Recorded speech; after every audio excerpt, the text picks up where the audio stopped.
playing Dragon Ball Genshin Squadron, reading articles, and playing a few matches.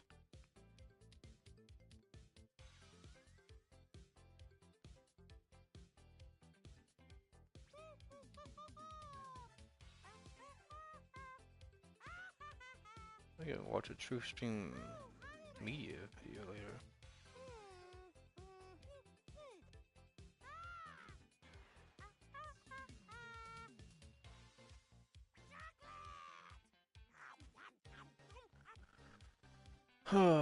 Chocolate, chocolate, chocolate. It's good. Oh man, Brennan O'Connell put a video. Okay.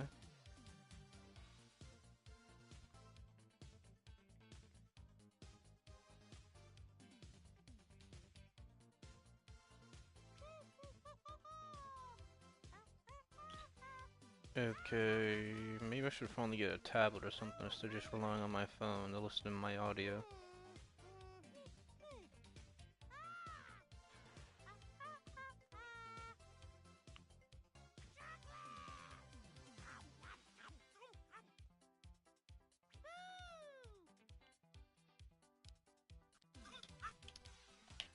Okay, this is Freedom Gundam Cast episode 9. I'll be reading articles and playing Dragon Ball Genshin Squadron. Okay, this is Freedom Gundam Cast episode 9. I'll be reading articles and playing Dragon Ball Genshin Squadron.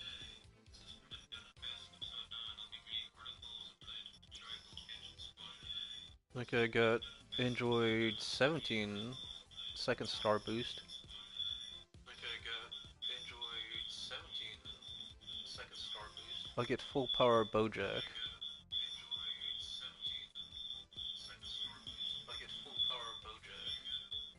And I can upgrade Super Saiyan 2 Khalifa to Star Boost 3. Okay, I got a capsule. That's good. Oh, I can already upgrade Bojack. That's cool. Upgrade Frieza.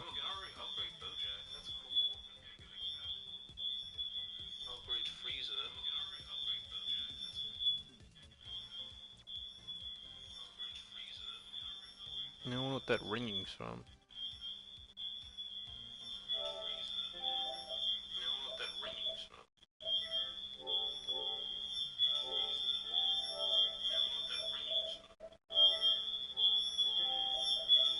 I think you should just put the audio.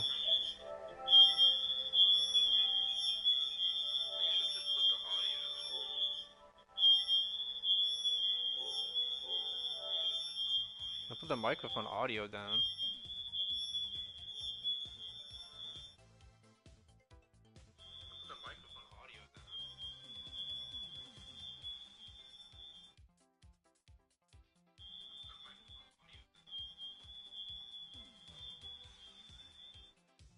Okay, so it's just whenever I go and do this.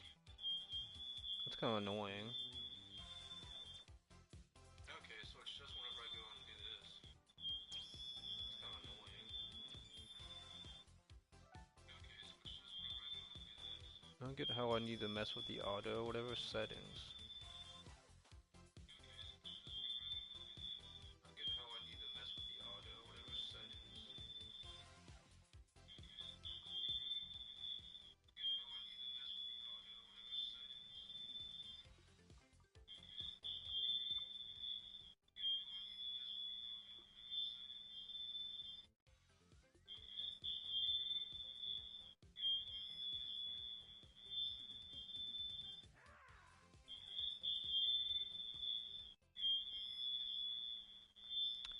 I don't know what that sound's coming from.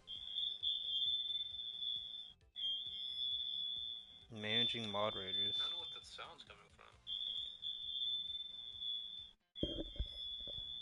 Managing moderators. I don't know what that sound's coming from. Work request. Yeah, I'll keep that on.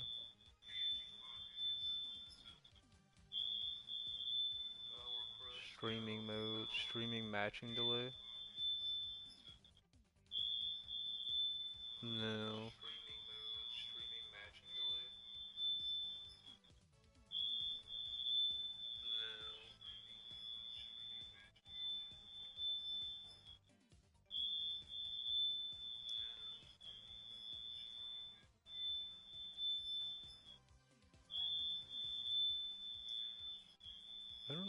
why it's making that annoying sound.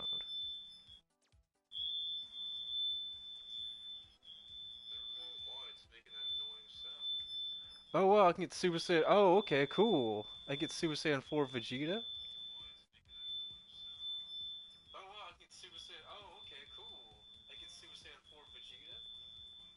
And see, oh, I can upgrade Boo. Oh, okay. Maybe I should just turn the audio up, I guess. I can upgrade Piccolo.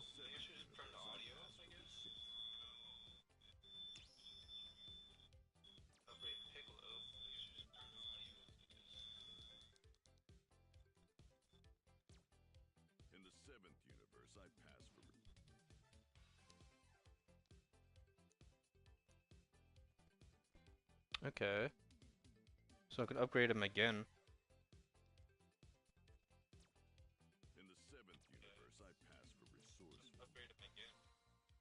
Okay. Oh wow, look, 3-star boost. Oh, I can get him up the 4-star boost. Okay. KO log upgrade. What does that mean?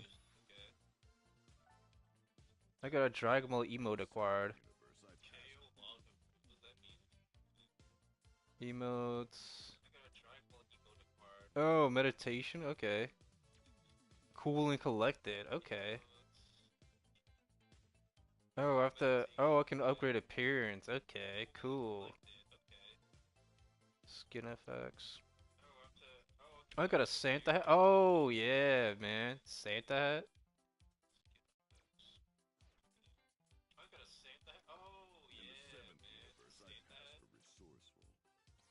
Oh, wow. Okay. Oh, look at that. That's so cool. Hero unlock. Okay. Who else don't I have?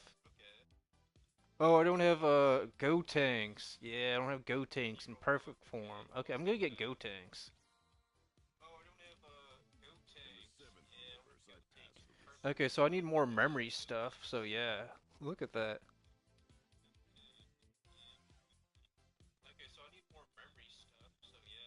Okay, so I have some OP heroes.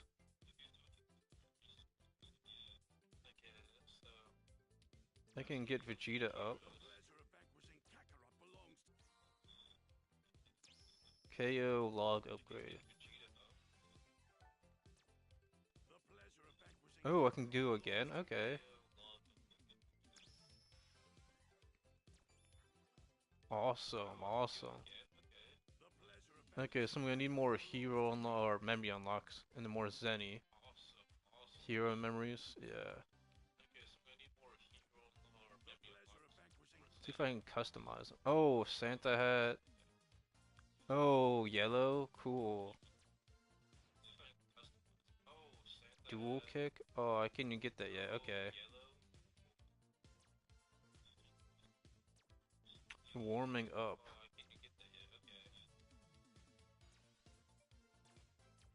Fist pump, I'm leaving, okay.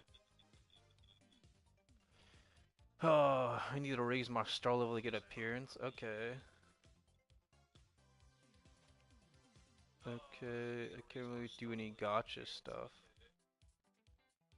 Stamps, prize.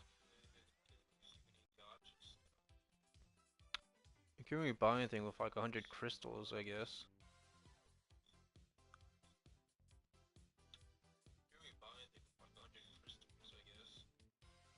Yeah. Why do you do missions to get this stuff? Okay.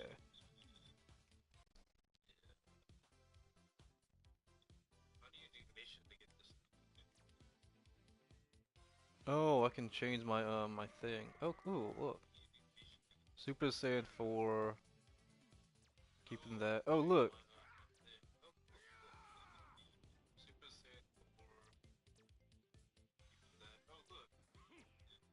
I changed my badges. Let's go, bruh. Let's go.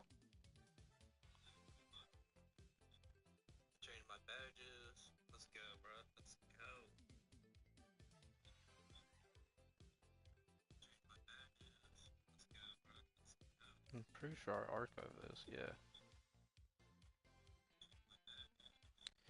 Okay, this is the Financial Times. U.S. oil giant ExxonMobil tells Donald Trump Venezuela is uninvestable. Okay, this is the Financial Times. U.S. oil giant ExxonMobil tells Donald Trump Venezuela is uninvestable. Chief Executive Darren Woods pushes back against President's call to rush back into troubled country. Chief Executive Darren Woods pushes back against President's call to rush back into troubled country. This is by Miles McCormick, Jamie Smith, and Kay Wiggins in New York, published yesterday. This is by Miles McCormick, Jamie Smith, and Kay Wiggins in New York, published yesterday. ExxonMobil has warned that Venezuela remains uninvestable without significant changes in a rebuke to Donald Trump's call for oil companies to pour billions of dollars into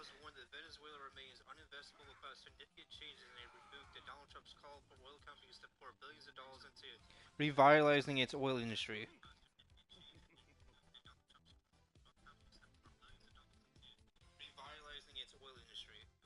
Darren Woods, chief executive of the biggest U.S. oil major, struck a skeptical tone at a televised White House gathering of energy bosses on Friday.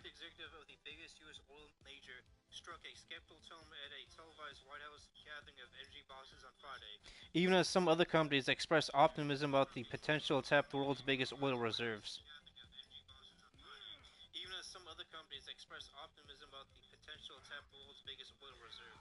If we look at the legal and commercial constructs, frameworks in place today in Venezuela, today it's uninvestable. If we look at the legal and commercial constructs, frameworks in place today in Venezuela, today it's uninvestable. Woods told Trump in a meeting that included many of America's most prominent energy executives and some of the president's top lieutenants. Woods told Trump in a meeting that included many of America's most prominent energy executives and some of the president's top lieutenants.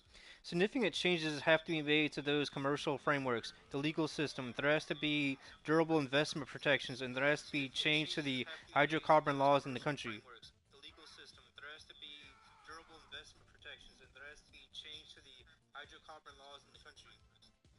Wood said the company's assets in Venezuela had been seized twice since Exxon first entered the country in the 1940s. Wood said the company's assets in Venezuela had been seized twice since Exxon first entered the country in the 1940s. His remarks underline how the biggest energy groups remain reluctant to rush into making big capital commitments in Venezuela, even as Trump seeks.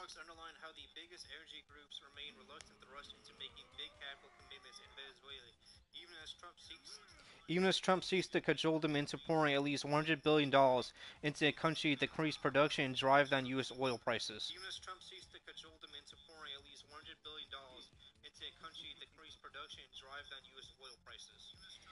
The meeting came less than a week after Trump launched an audacious operation to capture strawman leader Nicolas Maduro in Caracas.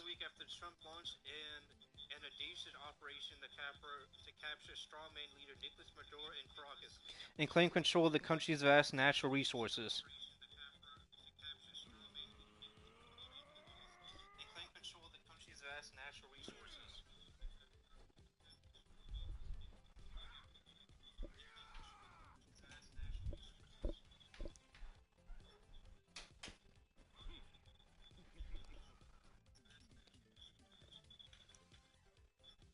Trump told the executives he would decide which companies were allowed to enter Venezuela and that they needed to make a decision quickly. Trump told the executives he would decide which companies were allowed to enter Venezuela and that they needed to make a decision quickly. If you don't want to go in, just let me know because I got 25 people that aren't here today that are willing to take your place. If you don't want to go in, just let me know because I got 25 people that aren't here today that are willing to take your place. The Financial Times reported this week that the industry was unlikely to commit to making big investments in Venezuela without legal, financial, and security assurances from Washington.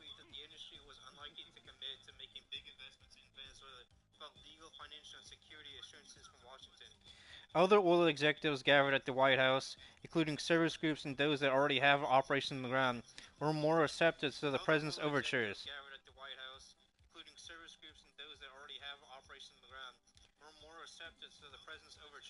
Suggesting some level of capital could flow into the country in the near term.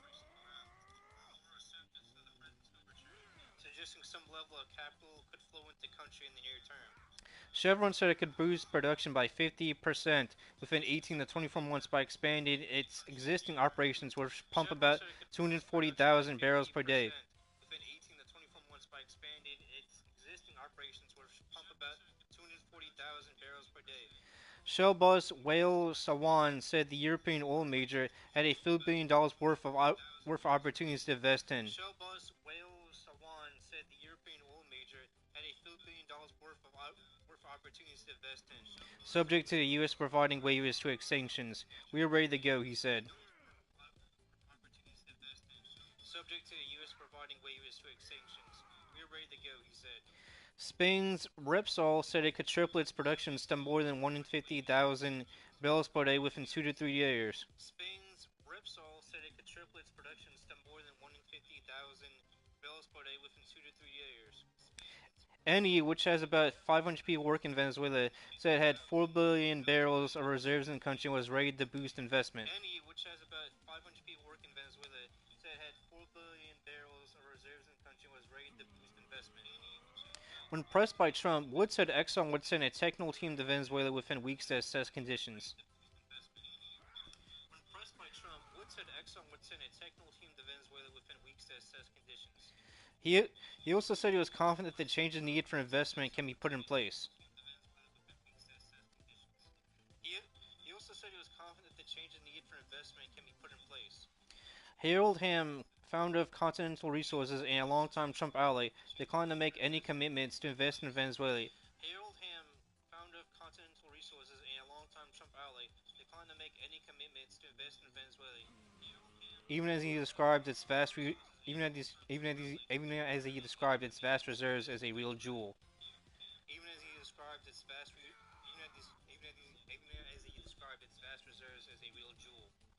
Asked directly by Trump if he planned to inject capital into the country, Ham said Venezuela was a very exciting thing with challenges he said the industry knows how to handle.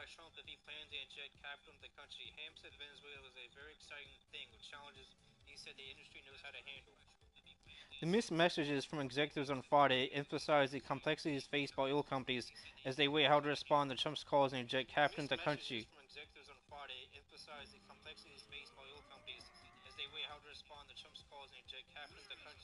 It remains unstable where many of them were burned by expropriations in recent decades.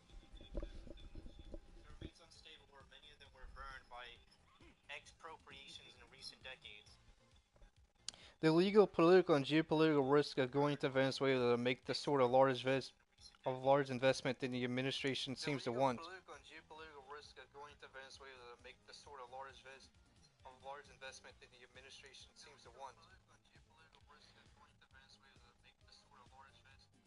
To make the sort of large investments that the administration seems to want are very significant, said Megan O'Sullivan, a Harvard professor and expert on geopolitics and energy.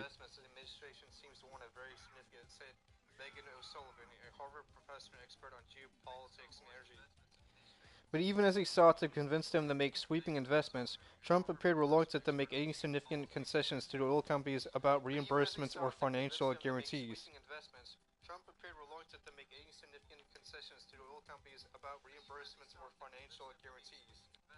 The president made clear that companies that had assets seized in the past were unlikely to receive compensation. He told ConocoPhillips chief executive Ryan Lance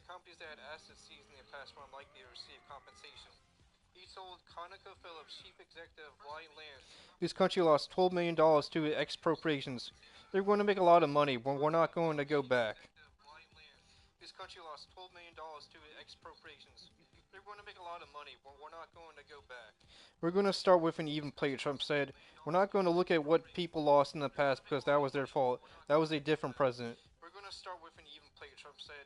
We're not going to look at what people lost in the past because that was their fault. That was a different president. Trump also appeared to rule out using U.S. tax revenues to reimburse companies for investing in Venezuela, something he had previously floated.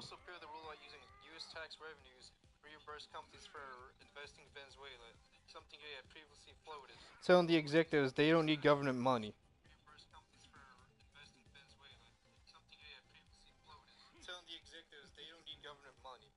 Our giant oil companies will be spending at least $100 billion with their money, not the government's money, he said. Our giant oil companies will be spending at least $100 billion with their money, not the government's When asked later about financial backstops for the companies, Trump said he hoped these would not be needed, but he signaled the U.S. government could provide some form of security and legal guarantees.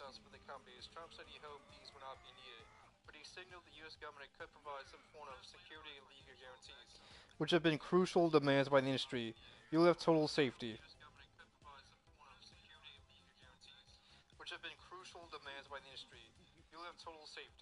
However, Trump suggested the Venezuelan regime, rather than U.S. troops, will provide security on the ground. I think the people of Venezuela are going to give you a very good opportunity.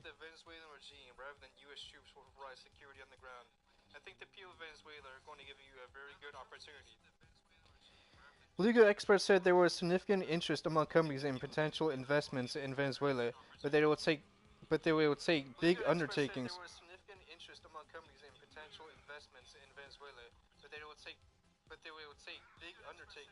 before that was converted into action. The dilemma at the moment is that the landscape hasn't settled yet. There are logistical and political challenges.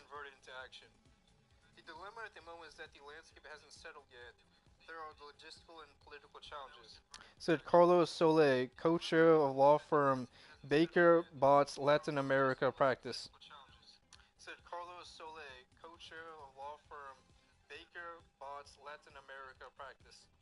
He said that much needed to change before companies took action, including making it easier for U.S. businesses to get licenses or sanctions waiver from the Office of Foreign Assets.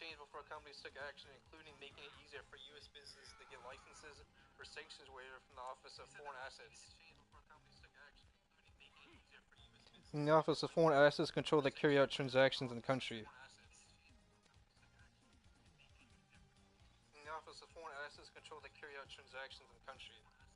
Aurelio Fernandez Conchizo, the head of law firm Claude & Co.'s Venezuela office, said he'd received many calls from clients in the oil and gas.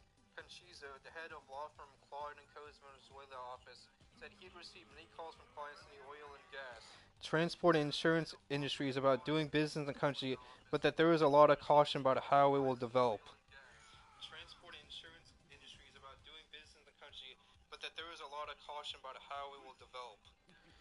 It's one thing to pick up the phone and call an advisor, and it's a different thing to write a check and put money into the country.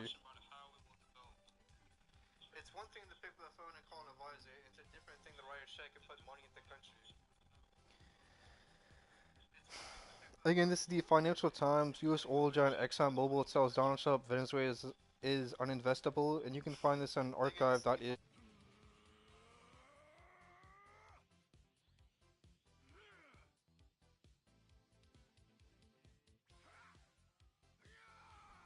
Again, this is the Financial Times. U.S. oil giant ExxonMobil tells Donald Trump Venezuela is uninvestable. You can find this on archive.is.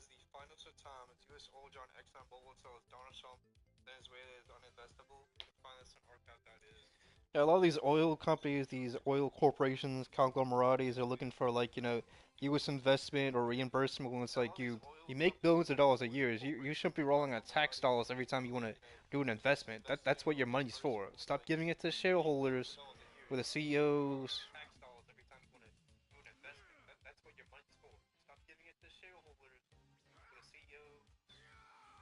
No, no, it's like when a plumbing company wants to start like another location and stuff. You won't ask for money from the tax holder. It's like your own private business and stuff.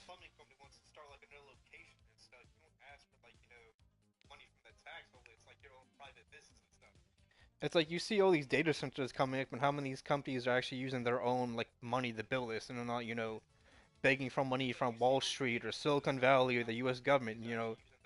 You gotta be able to make your own product, bro. You can't just keep begging for money or begging for assistance from the government. It makes you sound like a bum.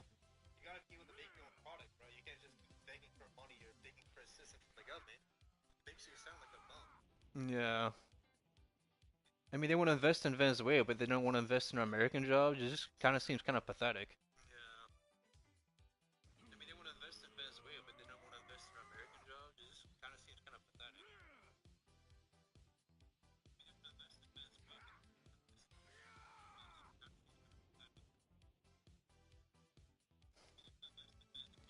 And we regime changes Venezuela. We literally send in Delta Force. They take out a bunch of Cubans protecting like Maduro. We literally kidnap him and his wife and stuff. And now we're gonna be taking their oil and investing in it. And now they're literally like fighting within like factions like the Loyalists and stuff. And then claim they're gonna fight to the last man. And now his Lieutenant Rodriguez Delcy is like, no, like we're not doing that.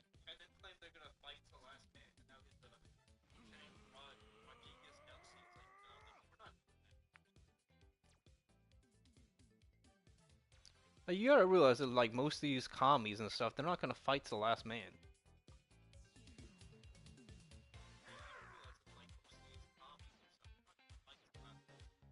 No, this isn't like some Code Geass do or die scenario with like Genbu Kurugi wasn't like killed in Code Geass. Like everyone would have just fought to like the last like no Japanese man.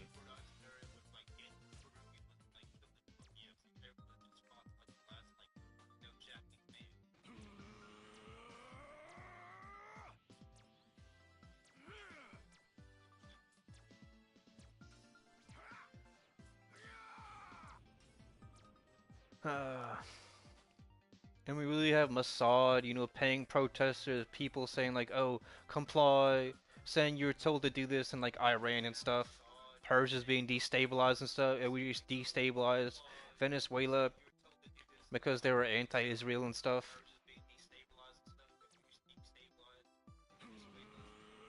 And like a lot of these podcasts need to realize, but when they saw these like these security guarantees, if Russia isn't putting soldiers in the ground and giving like the latest anti-air tech, it doesn't mean anything, bro.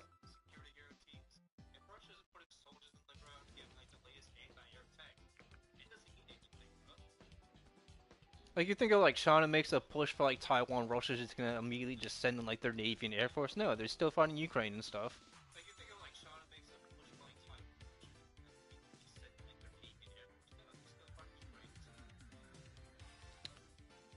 Oh man, we can't have two of these. I'm gonna go for Piccolo.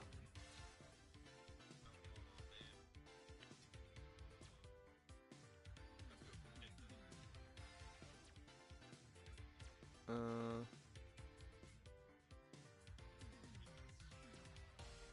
yeah, I'm good.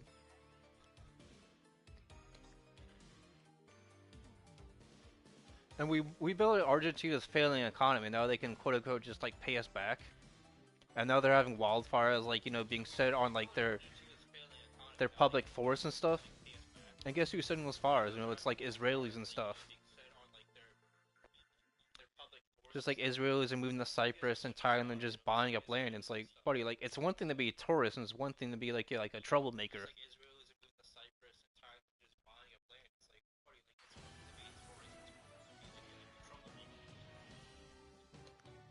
It's like a lot of these geopolitical people don't see and stuff. They keep focusing like Trump or Putin, not focusing like the actual like stuff happening. That's like small beans or rocks. These are the best fighters in the cosmos. Three, two, one, start! Like you see a lot of these Dugonists or imperialists and like saying like, oh, we gotta do this, we gotta help this country. It's like, nah, we should be helping like our allies in Europe, our allies in like Australia and shit, but they shouldn't be always relying on us every time like some conflict happens and stuff. It's one thing training them, but they should have their own army they should be training too. I mean, Australia is like a large like Indian population of immigrants, and then most of them aren't really doing anything. They're not making businesses, they're not assimilating. It's just like in Europe. That's why most of those immigrants in Europe are known as like, like bums. They're just sitting on welfare and stuff. They're selling drugs, they're doing human trafficking, they were never going to assimilate.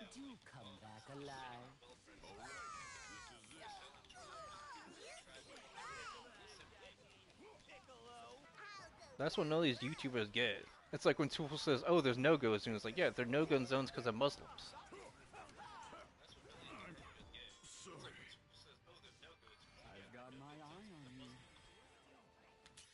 I mean, you can tell Temple just reads articles. He doesn't really understand politics. When you put a bunch of foreign populations in your country, they don't assimilate, they don't learn your language, your culture, your customs. Like, one of the American customs is, like, grilling and stuff. That's why people say, like, oh, I don't care, like, NIMBY not in my backyard. And then it comes in your backyard, and what do? You don't do anything.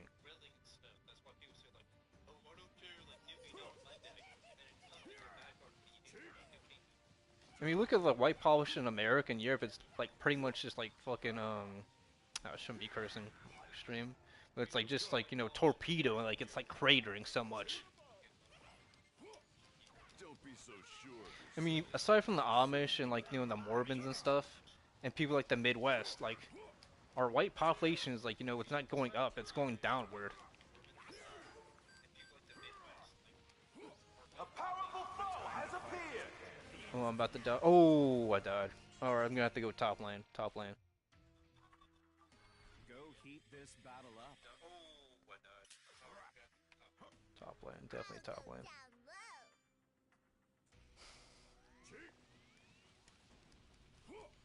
No, it's like when people claim like the war in Ukraine, like, you know, that Russia caused, like, oh, it just doesn't matter. It's like, yeah, I mean, Ukrainians are white people and stuff.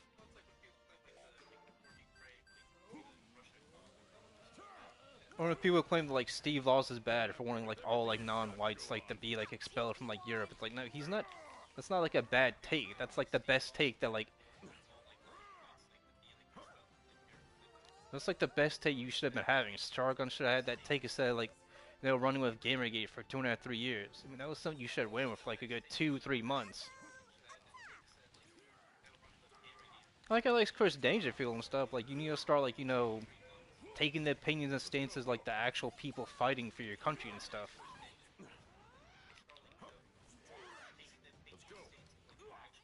Oh man, oh, I got stunned. I'm not done for yet. Like Steve Laws is kind of like the voice of the Europeans and stuff. Ways to go. Not Sargon, not like a lot of these bums and stuff. They just sit around and farm super chats and stuff. I mean, you look at Thomas Sowell and stuff. You look at Joel Davis and stuff. They're actually fighting for like Australia and stuff. They're not farming super chats and being like some bums. That's what patriots do and stuff. Hardly satisfying. I think regime change in Venezuela is a good thing. Like, yeah, Maduro was a commie. He like tortured and killed like a lot of people. Foe has appeared. But if so, then why'd we wait this long though if we knew about it? He's been in power for like what, 20 years? When it's like the FBI and the DEA just knowing like, you know, terrorists and like drug traffickers in America. They just, oh, let's compile reports for 10, 12 years. It's like, oh, why is it taking that long to make a case? Oh, that's why you train agents. You have people do intel like psycho stuff. Sorry to keep you. I'm not gonna walk out of here in disgrace. Oh no! Assisting. Oh, we're about to lose. Oh, we lost one on the bottom. Oh no, we got one on the bottom.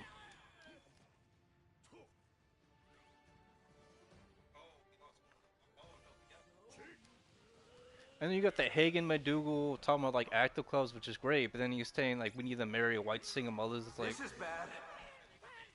most of the guys that will do that, it's like guys that can't have kids and stuff. As expected. And at that point, like, why don't you just like, you know, adopt kids instead of giving with someone that has kids?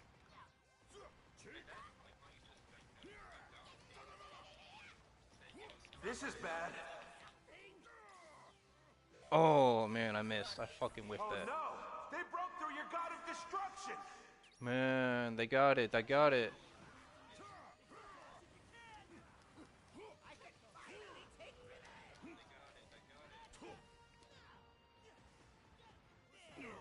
Oh man, I'm dead.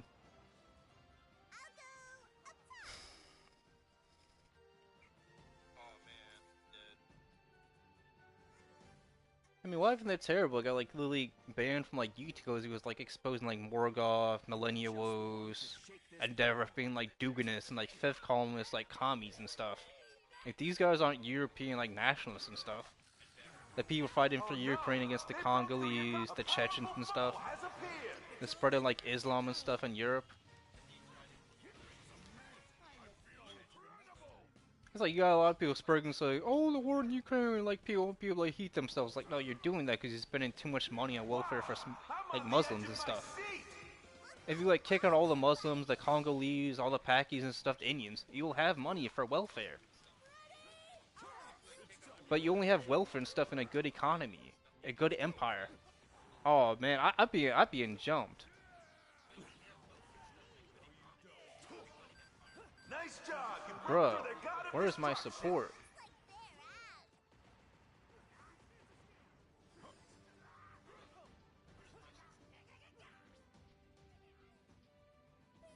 Nice job! You broke through their god of destruction! I need heals, bro.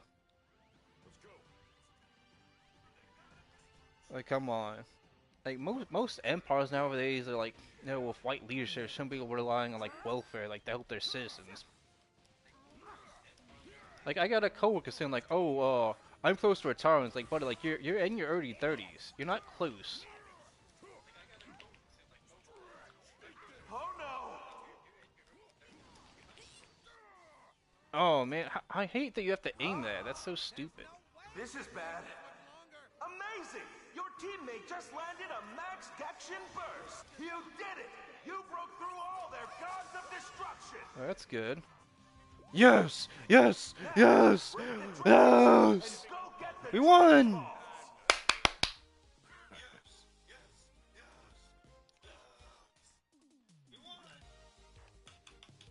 Whoa. Get some, man. Oh.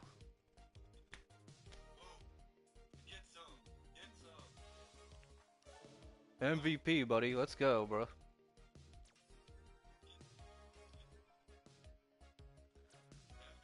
Oh, man.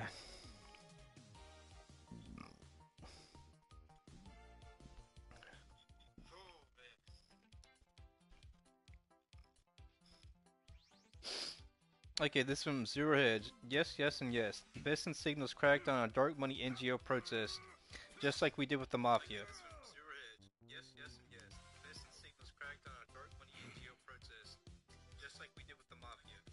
By Tyler Durden. Saturday, January 10th, 2026, 8:45 p.m. By Tyler Durden. Saturday, January 10th, 2026, 8:45 p.m. The left's ability to rapidly stage highly organized pop-up protests in response to just about any political incident is uncanny.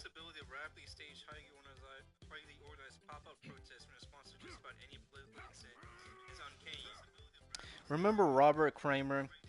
Wherever Trump and Pence are going to be, we have events. We have a whole team across the country that does that. Remember Robert Kramer? Wherever Trump and Pence are going to be, we have events. We have a whole team across the country that does that. Often organic protests that average Americans have every right to engage in, even if we disagree, are co-opted and amplified by organizers. Often organic protests that average Americans have every right to engage in, even if we disagree, are co-opted and amplified by organizers.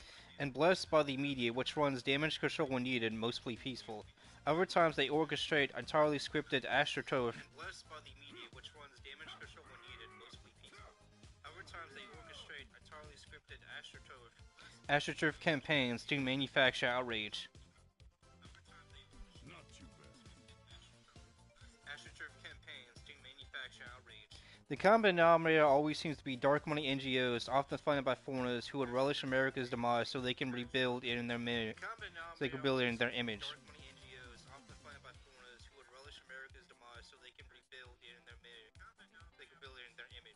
Chaos collapse control. We're witnessing this in real time as the list protest industrial complex predictably fired up. Chaos collapse control. We're witnessing this in real time as the list protest industrial complex predictably fired up in multiple blue cities. Hours before an ICE agent shot an ICE Watch activist in Minneapolis.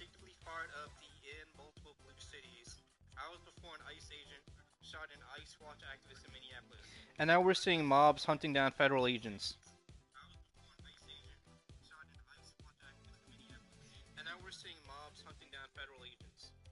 As regular readers know, we spent much of the past year tracking dark money NGO networks fueling the Democratic Party's pressure campaigns.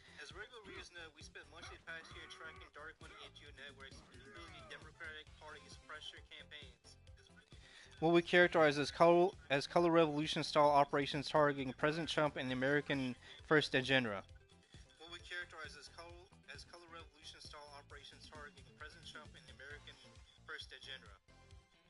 Those constant protests and even riots link back to left-wing billionaires and NGO networks in the US, Europe, the Americas, and even China.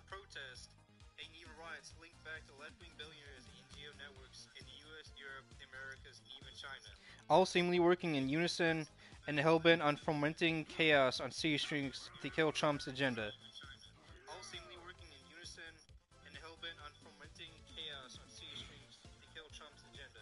Enter Besant. Treasury Secretary Scott Besant sat down with journalist Christopher Rufo this past week.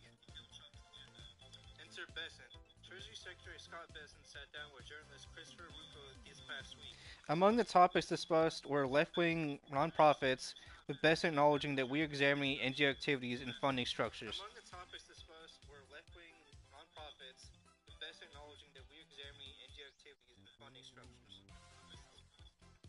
Here's a key snippet from the Rufo-Besant conversations likely to keep dark money-funded nonprofits up at night.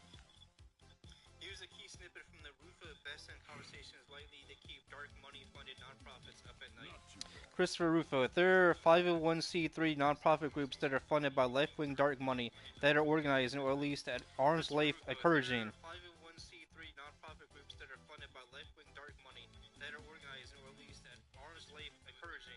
Criminal activities, criminal protests, criminal obstruction of federal officers including ICE agents. Is the Treasury looking into this?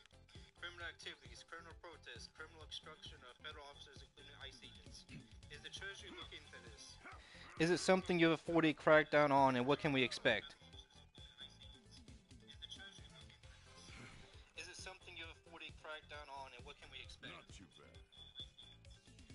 Scott Besant, yes, yes, and yes. So these groups that we're engaging in this, we have the authority and we're examining them because when you see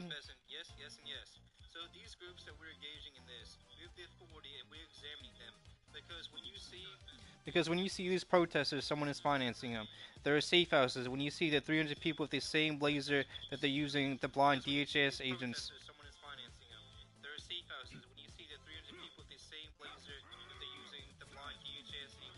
In courthouses in Portland, someone bought those lasers. And again, what we do is follow the money, just like we followed it with the mafia. Just like we followed it, we find out who has done this.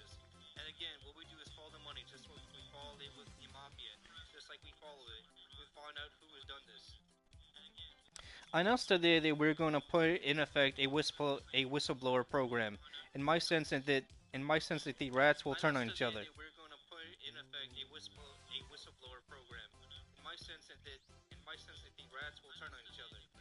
And as I believe you reported or someone talked about in a roundtable, one of these smally fraudsters tried to rob a juror with $120,000. Not too bad.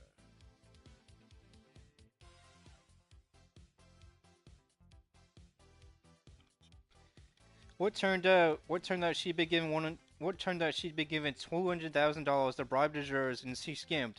It's like the scorpion; it's in their nature.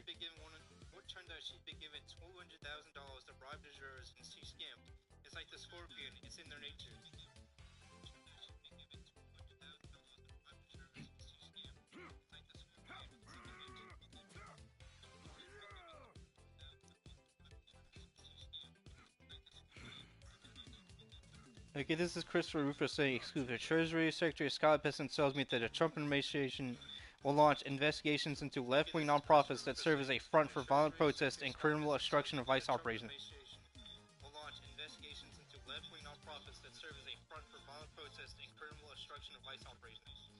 It's time to stop left-wing terrorism in America.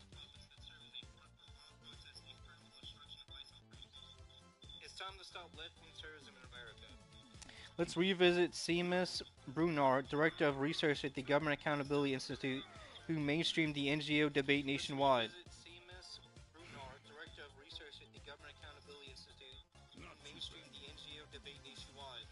By briefing President Trump at the Antifa Roundtable last fall. This is Seamus Brunard, June 13, 2025.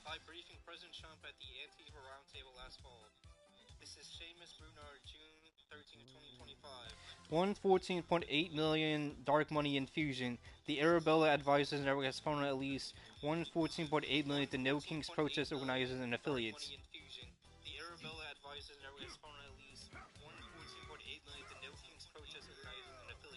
According to the most recent 19 to 23 financial disclosures analyzed by GAI.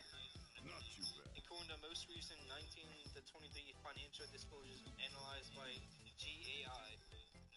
And this is again from Seamus Brunar. Indivisible Project is a protest vehicle. Indivisible, the official organizer of the No Kings protest. Seamus Brunar.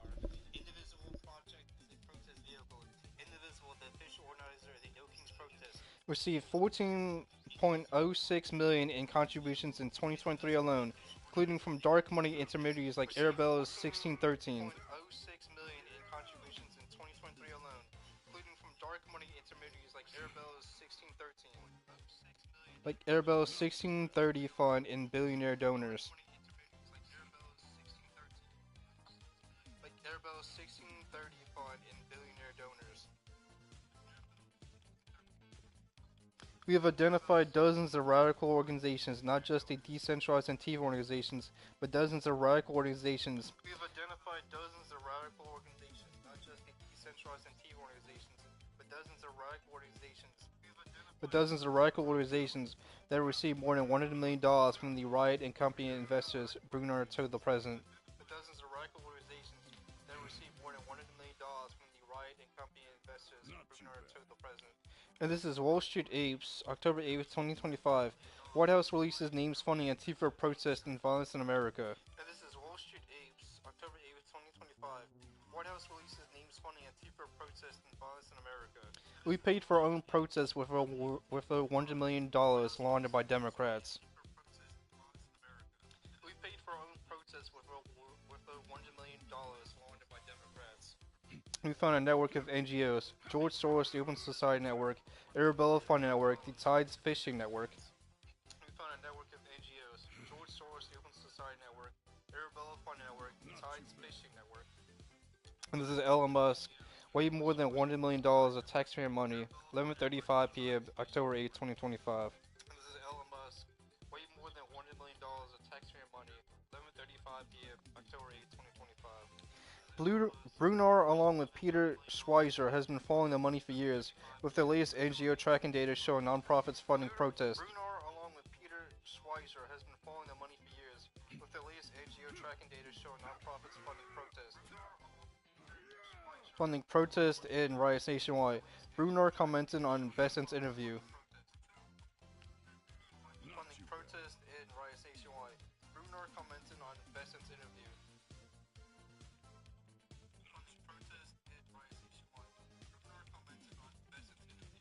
There are 501. Oh. And then Seamus Brunar says, totally agree with Secretary Scott Bessent. RAT stands for Rockefeller, Arabella Tides, and Soros, and the ilk. Follow the money.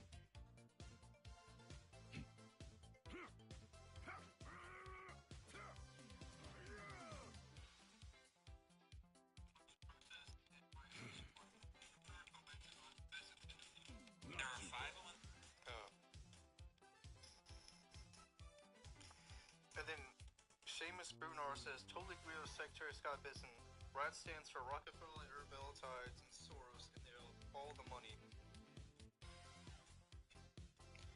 RAT stands for Rockefeller, Arabella Tides, and Soros, and it'll follow the money.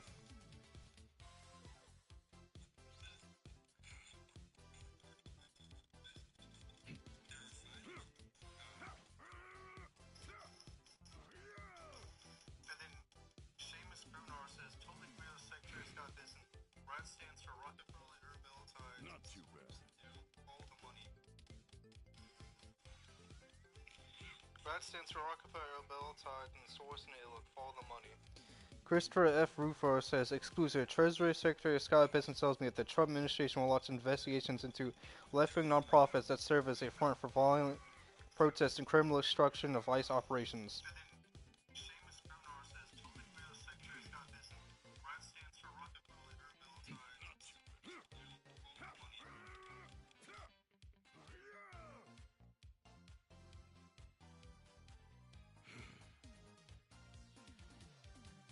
Not too bad.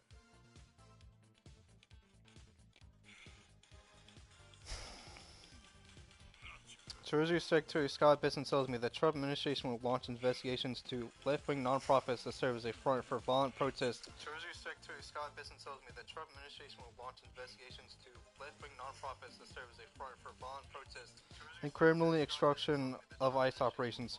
It's time to stop left-wing terrorism in America. And criminally extraction of ICE operations. It's time to stop left-wing terrorism in America.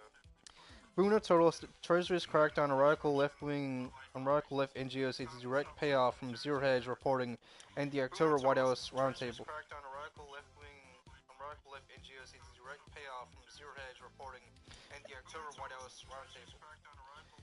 Exposing its teeth in a dark money machine behind the protest industrial complex.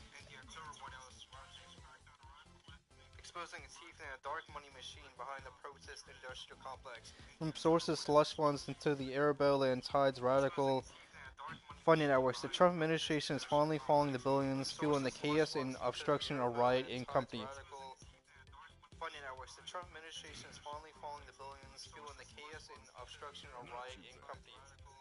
Time to drain the swamp of these nonprofits, nihilists, and tax-exempt sewer pipelines. Time to drain the swamp of these nonprofits, nihilists, and tax-exempt sewer pipelines. Time to drain the swamp of these nonprofits, nihilists, and tax-exempt sewer pipelines. Time to drain the swamp of these nonprofits, nihilists, and tax-exempt sewer pipelines.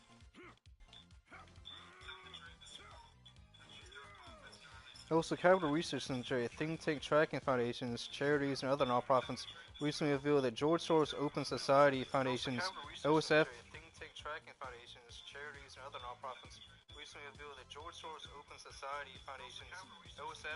empire has funneled over $80 million into the groups linked to terrorism or extremist violence.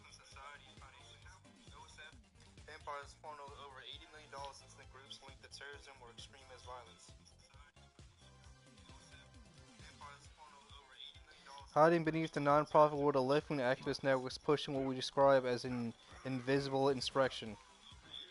Hiding beneath the non-profit world of left-wing activist networks pushing what we describe as an invisible insurrection. Now that Besson examined these revolutionary networks, the lingering question is whether some of these household name billionaires foundations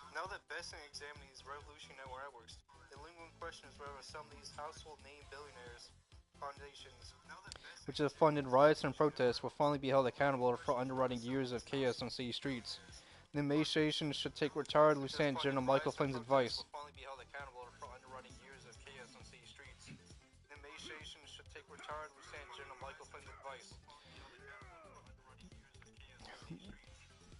General Flynn calls for national justice from Trump on color revolution threat.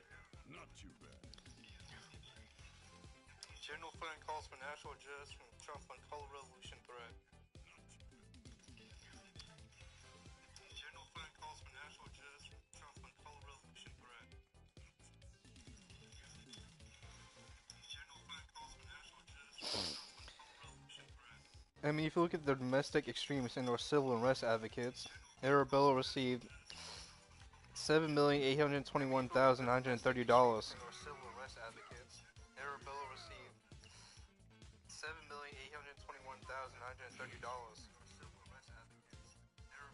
Not too bad.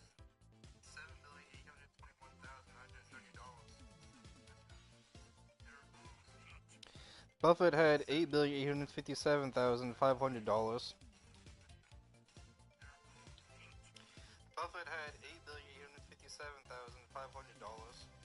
Ford had $10,110,825.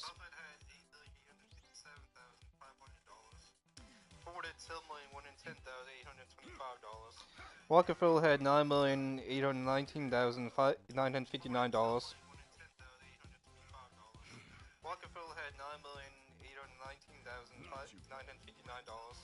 Singham had $610,000.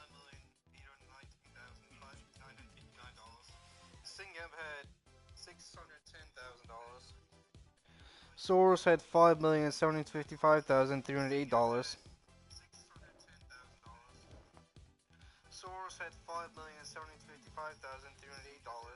And then Tides had $18,765,690.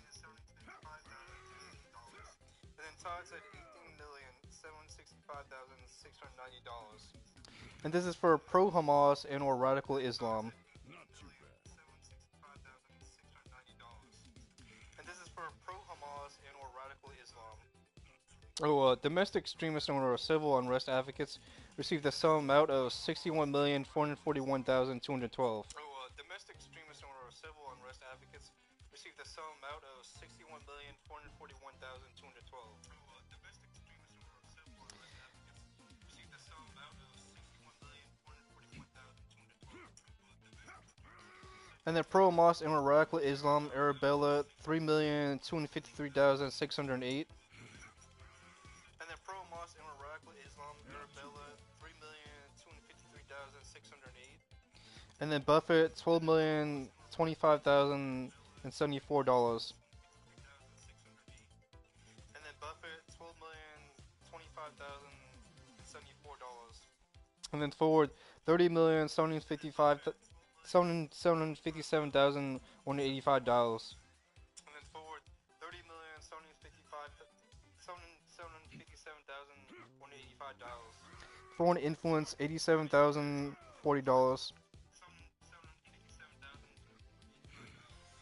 Foreign influence $87,040. Rockefeller $6,535,906. Rockefeller $6,535,906. Soros $33,307,474. Soros $33,307,474. And then Tides $12,300,750. And then Tides $12,300,750.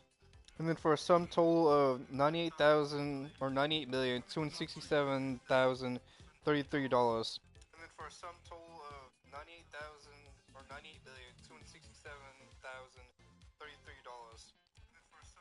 And for a grand total of $159,708,245. And for a grand total of $159,708,245.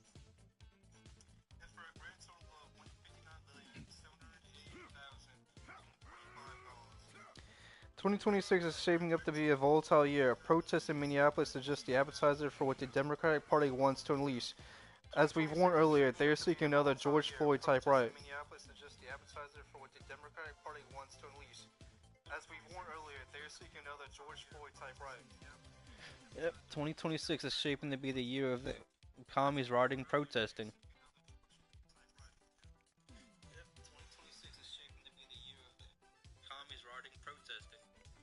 Again, this is Zero Heads, yes, yes, and yes.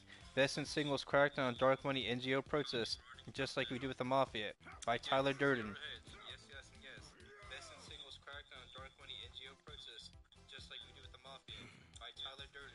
Again, you can find us on archive.is.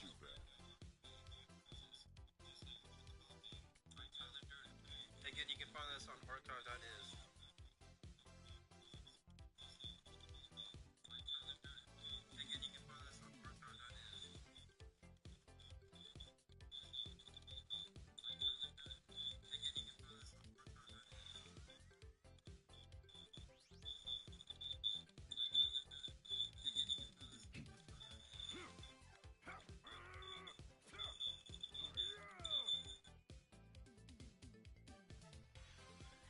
Alrighty, let's get it. Not too bad. I don't know why it's all scratchy or ringy or whatever. It's doing that again. Let's do some gotcha, let's go! I got an emote, another emote, victory. Oh, I only have Super Saiyan 3, okay, okay. Brawly, yeah, let's go.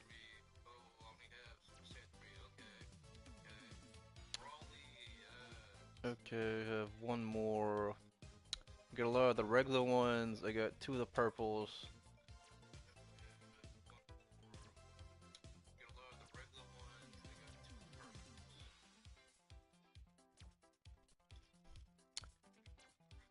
Let's see. Let's go. What do we get? What do we get? Ooh, battle stance emote. Let's go.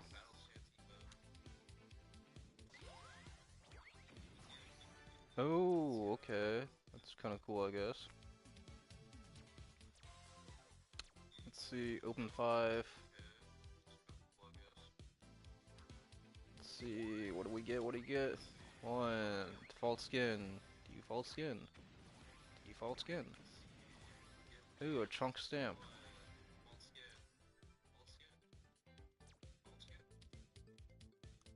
Okay, that's cool, I guess. Let's get another game going. I want to play a Super Saiyan 4 Vegeta. Standard battle.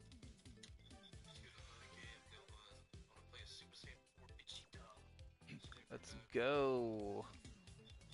I wonder if I need to do tank to play him. Let's do for tank. Let's go. I wonder if I need to do tank to play him. Let's do for tank.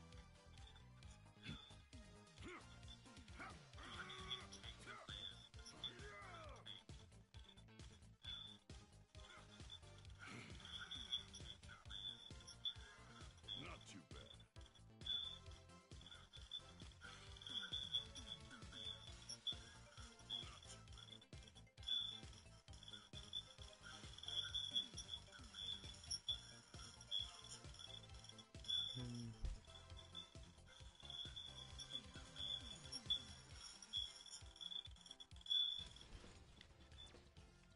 I don't know why I hear that crackling sound. I mean, when I exit the app, it goes away. I don't know why I hear that crackling sound. Yeah, but then again, I can't hear my audio if I don't have the app open. Yeah, but then again, I can't hear my audio if I don't have the app.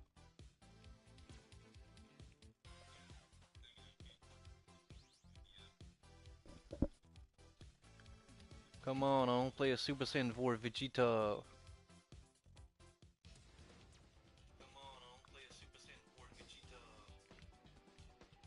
So they're gonna steadily add heroes and stuff, and then more skins and Eva. Oh yes, Super Saiyan 4.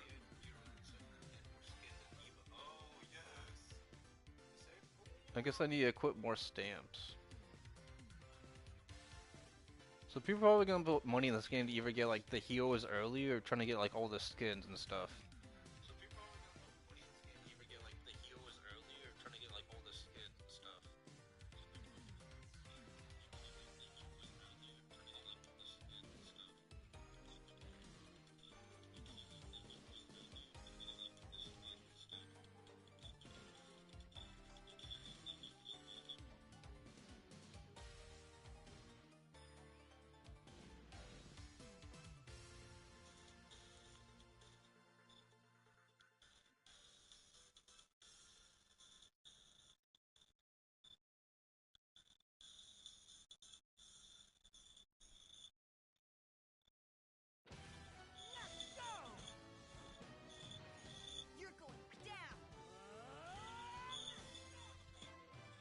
Let's go. I'll take on anyone. Try to make this entertaining, will you? Maybe we need to up the auto, I guess. Keeps being all staticky, I guess. You'll have to find out the hard way. Can you keep up with me? Need a hand? Oh man, look at that. Is that a buff or is he just so OP? I remember like Steve Joji said they were gonna like debuff like Super Saiyan 3 Goku's like, no, keep him that way. Oh, I'm almost level 3 already. Let's go, bruh. Okay, okay, okay. Let's go. Let's get this. First strike. Do we get final shot attack?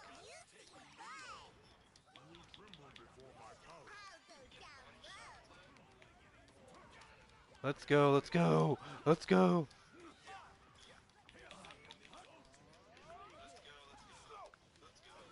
Come on, come on, come on. Level 4. Too easy, too easy. Too easy. That's it. Get back. I'm not done yet. How's this?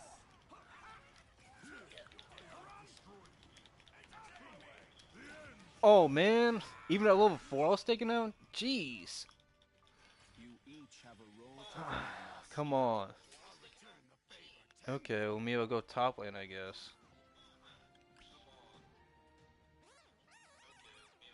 Yes, Lord Moscow. Why am I... Okay, level 5, level 5.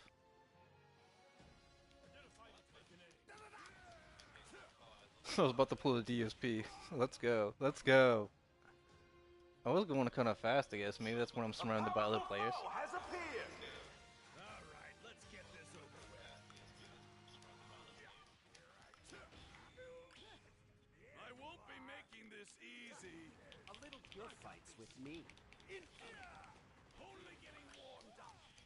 I knew I'd Oh, you thought, you thought, you thought.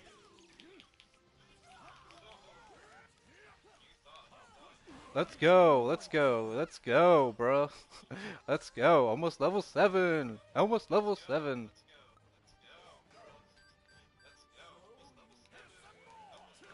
Let's go.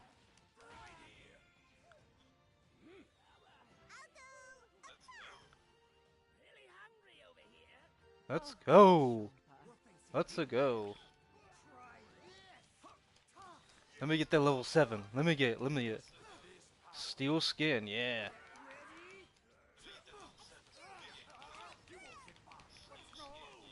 I'm not done yet. Final shine attack. You're telling me he survived that? I'll protect everyone, even if it means taking you down. Super Saiyan 4! Last I've ascended.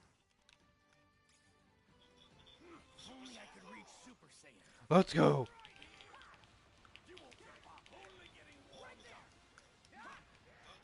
Stay still. Let's move. You won't get away. Let's go. Let's go. Come on.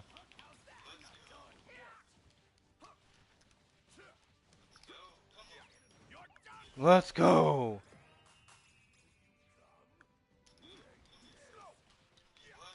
A powerful foe has appeared. This is bad. Is it really?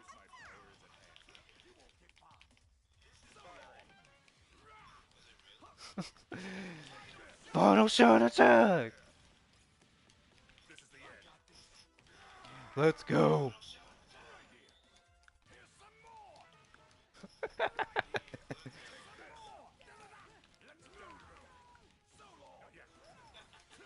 Let's go. We about to get this buff, bro. Come on. Expected. Level 8. Looking good. Try taking me on next time. Only getting warmed up. Heads up. Let's go. I know you can do better than that. Oh no. Come on, come on. This is bad. I'm about to die. I'm about to die. Oh. Oh, level 8 too? We're both level 8. Nice job. You broke through their god of destruction. Bro, we almost got a tower down. Come on, guys.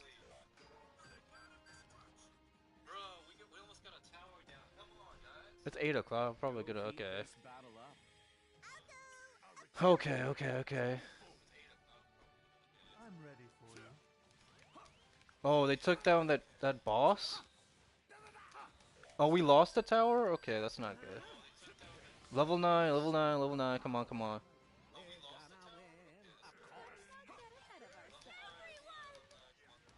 Nice job. You broke through their god of destruction. That's good. No one can stop me now. Oh, man. What the fuck? Oh no. They broke through your god of destruction. A powerful foe has appeared! Wow! I'm on the edge of my seat! Bruh, come on. Come on. I need backup.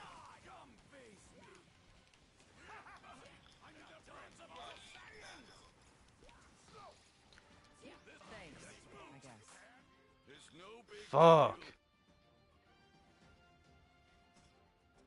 Oh, he heals. Okay. Oh, yeah. Heal up, heal up, heal up, bro. Let's go, bro. I'm breaded. I'm breaded.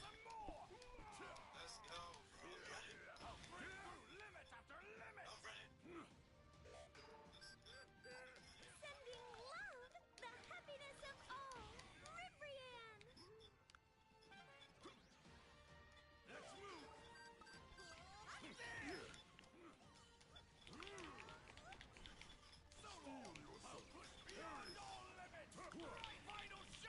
Take that. Is it possible? The enemy's Max Gection Burst scored a direct hit on the God of Destruction! Come on, come on, come on. Am I getting body? No! No! Oh no! They broke through your God of Destruction! Oh, they're creeping right here, bro. Come on, oh man. Come on, I finally get to play Super Saiyan 4 Vegeta.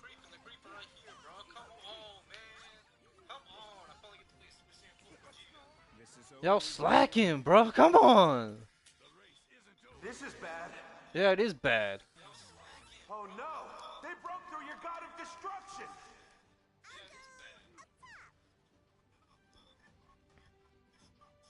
Bro, why am I recalling? Oh, I missed?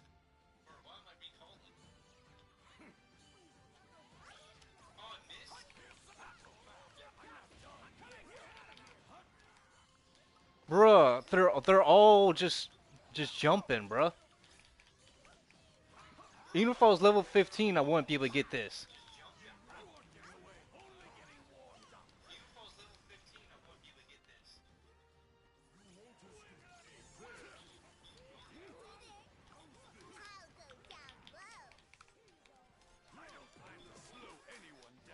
Go get fixed up.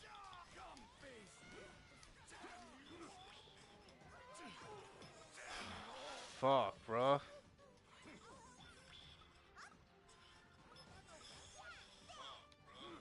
I need health. How much punishment can you take? I'm alright. It's nothing. Let's get it, let's get it, let's get it.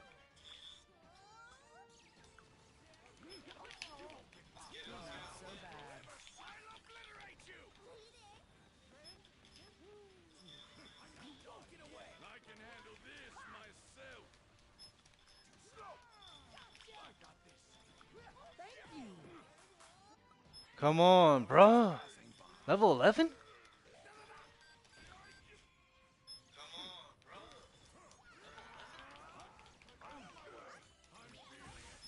I need people helping, bruh. This is bad.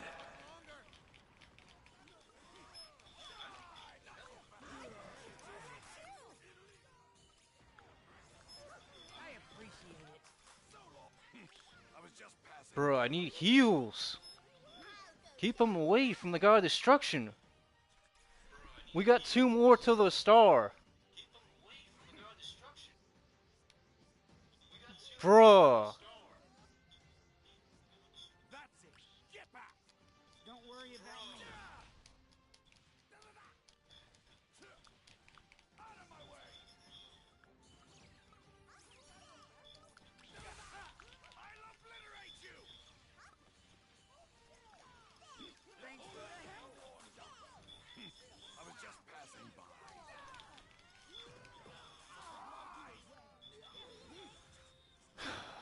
Come on, it's like I have to be on defense so much. Time for your punishment.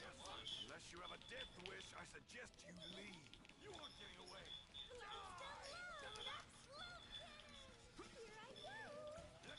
Bruh.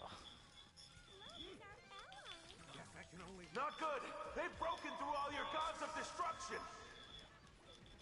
Come on, guy. Protect the Dragon Balls. This is the moment of truth. As expected. Looking good. Bruh, why are we not on the Dragon Ball?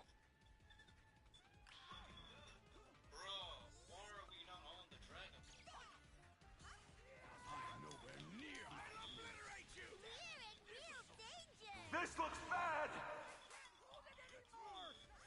Can you hold out? I hope so, bruh. Bruh, can no one just hold this down? Like, hold it down real good, bruh.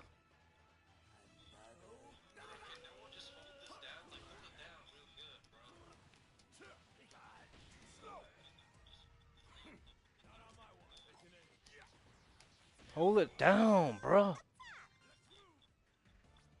Time to put this power to use. I'll push beyond all limits. A powerful foe has appeared. I got multiple buffs, bruh. Come on.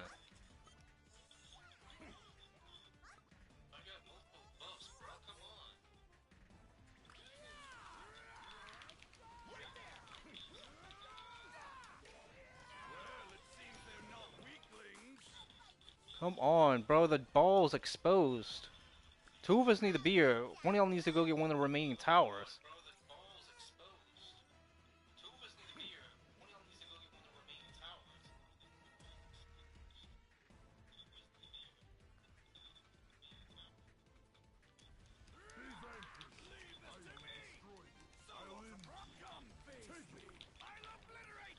Final shot attack!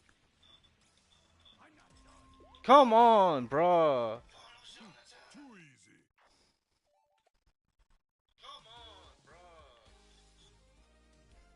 See you around. Oh, man. Thank you very much.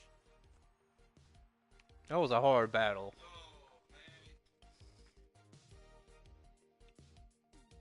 I don't know who was the MVP of our game. I had total recovery. Oh, man. Damage?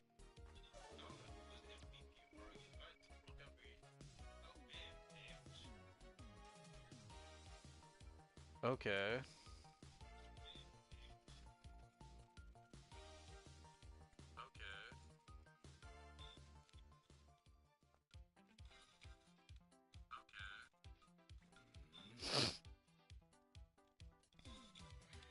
Okay, 10-year treasury yield inches down after mixed December employment data.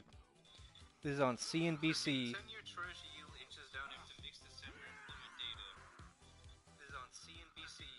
Published Friday, January 9th, 2026, 5:56 a.m. EST.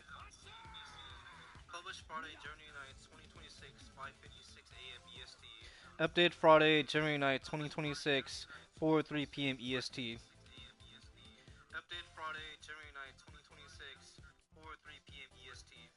The contributors were Sean Conlon, Sarah Min, Sauda Bahamia.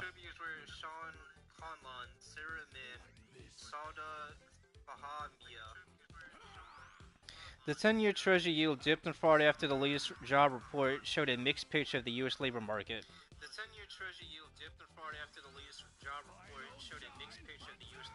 After the latest jobs report showed a mixed picture of the U.S. labor market.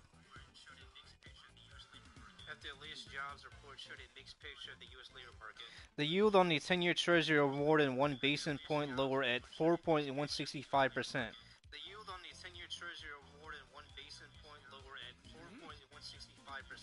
The 2-year treasury note was up more than 4 basis points at 3.532%.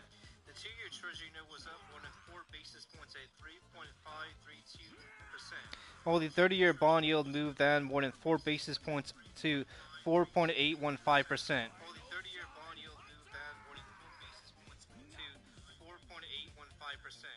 1 basis point equals 0.01%, and yields and prices move in opposite directions.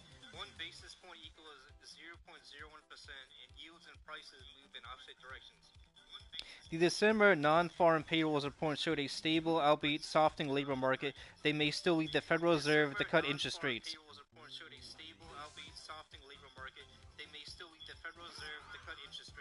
Perhaps as early as the spring.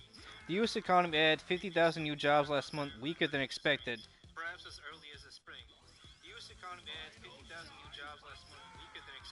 But the unemployment rate dipped to 4.4%.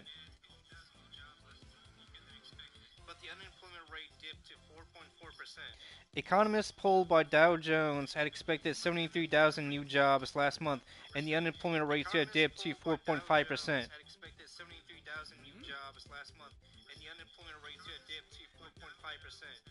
Fed funds futures are pricing in a 32% likelihood of two-quarter price cuts by the end of the year.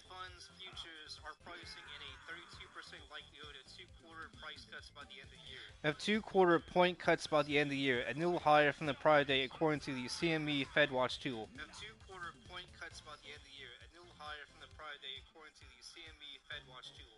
We continue to see an environment where companies are slow to hire and slow to fire, said Art Hogan, chief market strategist at B. Riley Wealth.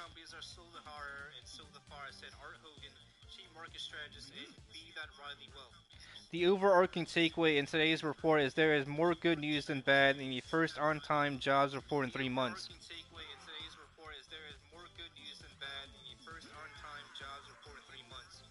Monthly non-farm payroll reports had been delayed and compromised by the lengthy federal government shutdowns in October and November.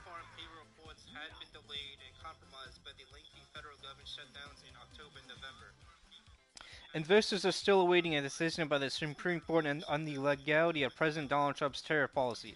Investors are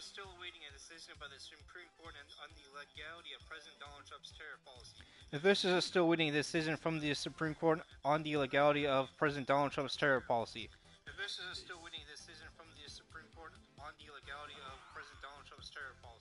As the High Court did not issue a ruling Friday.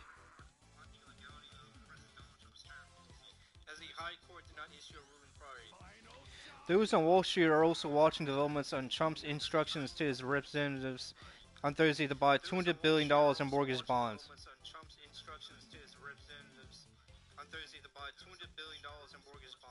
which he argued will drive down home lending rates and monthly payments.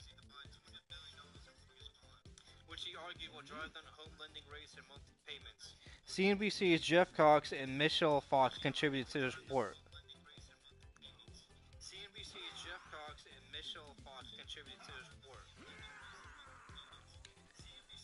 Yeah, it's not really looking too good for the economy if the treasury yields are dipping downward, not upward.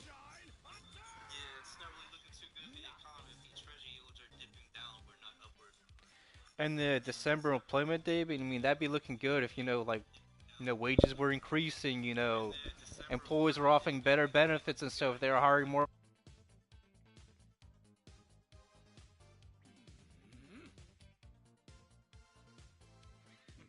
But a lot of these employees that aren't small businesses or medium businesses. Most of these large corporations, they're being very skittish when they're supposed to be hiring maximum people.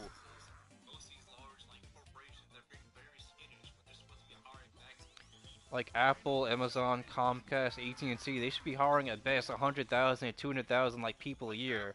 But they're hiring only 10 to 15,000, which is kind of pathetic. It makes it look like they're paying the CEOs, CFOs way too much money, which they always do.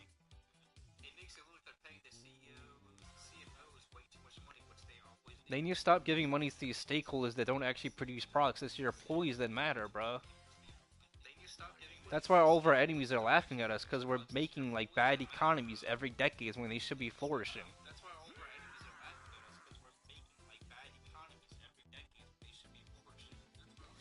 Again, this is the 10-year Treasury yield inches down after mixed December employment data. You can find this on archive.today.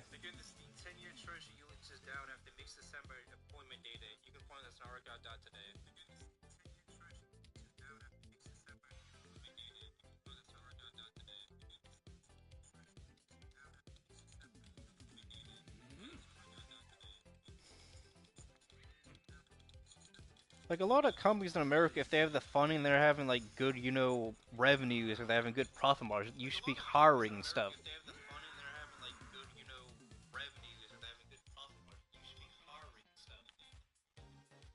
No, one of my coworkers and stuff, he's like a Navy veteran and stuff. He has like less security experience than me. He started on as a company as a supervisor and stuff, and then he became an area supervisor with less experience than me, which is kind of funny.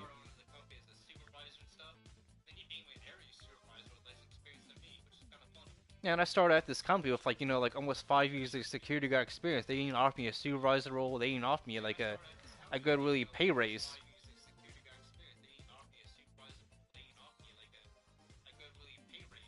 Yeah, they only offered me $1 more for my previous security job, and it's like it's kind of pathetic.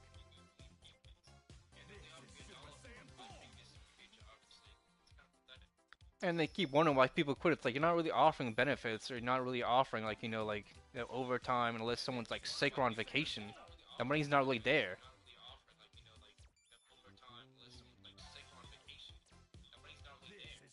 Yeah, that's why most people are going into like DoorDash or other jobs where you can work whenever you want.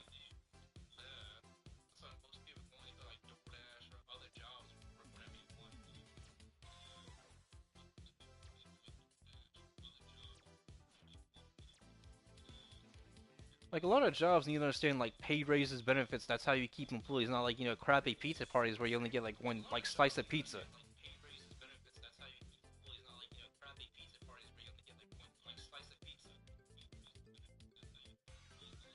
Yeah, my new company that I'm working at, like I work like 12-hour shift 3 days a week and like a half shift like one day of the week. But like I'm still not really getting paid that much though.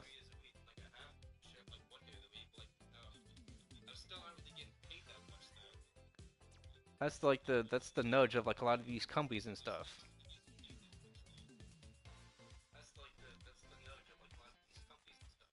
Yeah, the old company I liked the work at. It was like really one of the biggest like security companies in like the America in the world. But they'd always want to call you in on like your days off because they couldn't like pay good wages to have people actually working.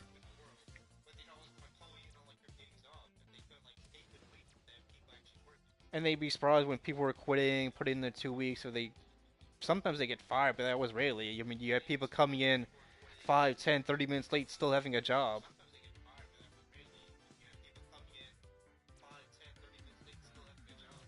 Yeah, and the company I'm working at with though, you got people not doing their job and they're actually getting fired and stuff, which is kind of like funny, I guess.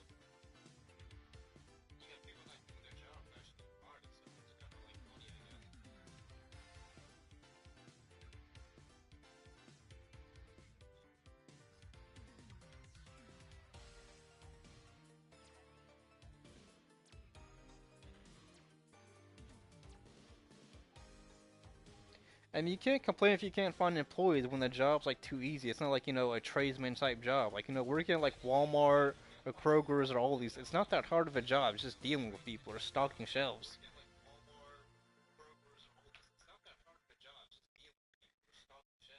Like, people think AI will solve these jobs until you can actually start putting bipedal robots doing this job, like stocking the shelves or, taking the jobs of cashiers. Are going to be like at least a decade or two down the line. No, it wouldn't be surprised if we got robots doing a coffee shop like 40, 50 years down the line, probably.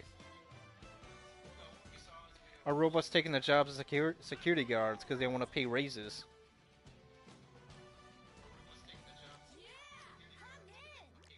I mean, they're already using AR. They help you like to cut down on like labor, at, like fast food and stuff. That's why you're hearing AI and stuff when you're ordering. These companies are being way too cheap. Unless these like fast food places are like owned and operated by like small businesses, like you're being way too cheap with your money, bro. All the profit margin you're getting should be going into like new product ideas, marketing. I mean, you're giving way too much money to the CEOs and shit. That's why people are leaving. They're going to China, they're going to Russia, they're going to the Philippines, Thailand, where their money's actually lasting and stuff.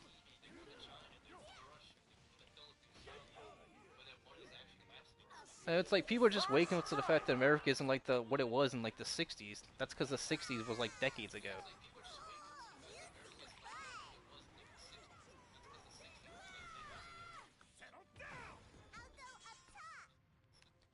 It's like a lot of people need to understand, like like our dollar like, keeps decreasing day after day, month after month and stuff, because we keep putting way too much of it on like the petrodollar and stuff, and not like basing it on actual products.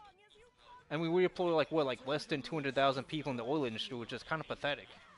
too many like HR, too many public relations, too many accountants. I mean, I actually think we need to automate accounting and stuff.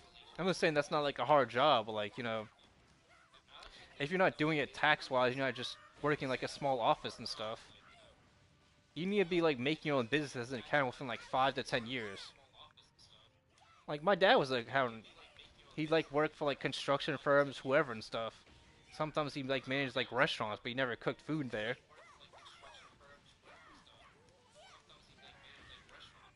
It's like if you work for Apple or Google, you don't do that all your life and stuff unless that benefit's good, and then like you get fired and stuff. Like you should have the skills and like the expertise to start your own business. That's what a lot of people don't do. It's like when like Elon Musk like bought Twitter, he started firing people. Like people start complaining. It's like it's his company. He's doing what he wants to do. And Twitter's a software company. It's like why would you have that many people for like a software company? Were they updating the servers every year? I don't think so. It's like Cloudflare. The only people that should be working at Cloudflare are like software engineers. People that know like where the server racks are, how they take care of them and stuff. How to maintain like the websites or whatever Cloudflare does. And, like a lot of these companies like Apple, Google, they're hiring DI. No, Apple used to be a company which primarily hired white people. Now like white people can barely get a job at Apple, Google, Samsung. I know some Samsung was a Korean created company.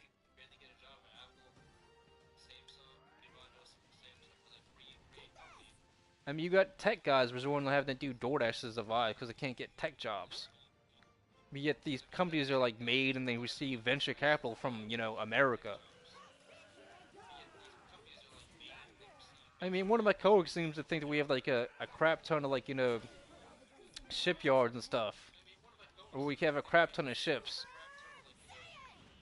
Like, if we ever go to a war with like Russia or North Korea or China, I'm pretty sure we don't have like 12,000 naval vessels. Like, aircraft carriers are great, but if we ever get into a situation like we did with Yemen, like, those things are gonna like fucking sink.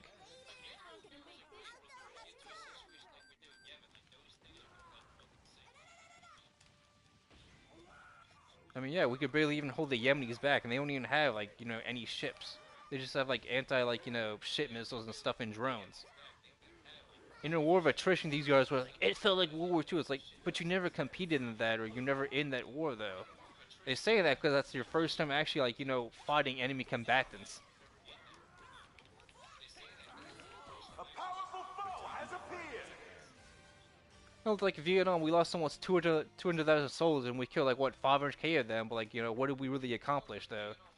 Just a bunch of slaughtering of the old, the helpless, the infirm, kids, women, for what? It was, it was domino theory, not a fact. It wasn't a fact. It was something like a lot of these think tanks to get taxpayer dollars do, like, a bunch of these bums, a bunch of these guys, they weren't plumbers, they weren't, like, IT guys. That's what America is, like a lot of these people that don't produce actual products, and they talk, and they get to talk to government, they consult, but they don't make anything. Nice job, you broke through their god of destruction. Amazing! Your teammate just It's like Google. I mean, like, Google's a software company. Besides, getting the Google Pixel, they didn't really make anything. I'm not saying making software isn't, but it's not like a tangible product, though.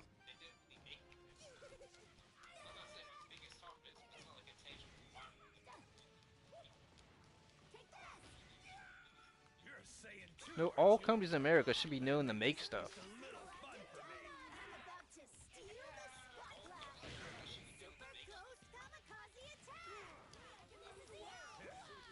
As expected. Almost level 9, almost level 9. Let's go, let's go. Looking good. Huh? Let's go, let's go. Let's keep that god of destruction on. Got him on, we got him on, we got him on. Level 9, level 9, level 9.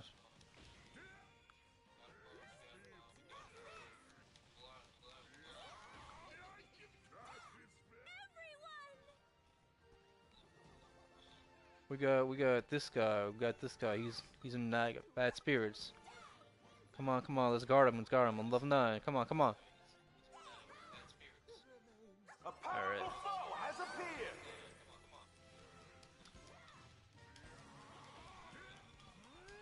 Or we want to get that powerful foe though. We want to get that.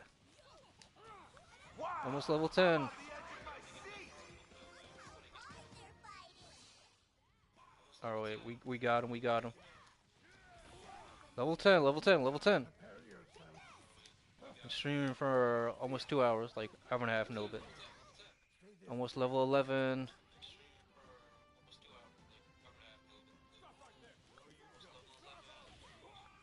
Okay, okay, okay, okay, okay, okay. Oh, got bogeys, got bogeys, got bogeys.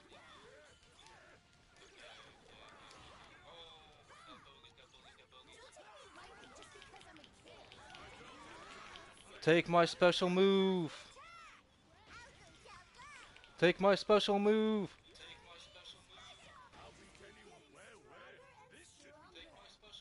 Okay, let's see if he's still good. He's still good. He's still good. Heal, heal, heal. Level 11, level 11. Leave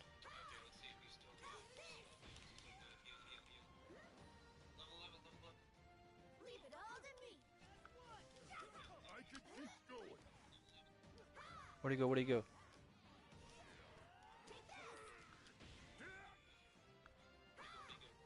Okay, okay, okay. Okay. Oh, oh, I need support. I need support. I need support. Oh.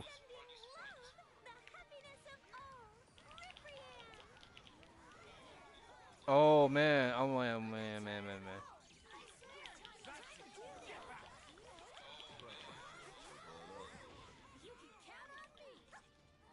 I don't know what Invisible Man does.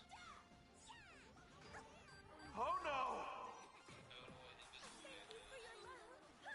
no! Oh, we just lost that. We need. Oh man. This What is the bad. fuck? I need heals. I need heals. Come on. Come on.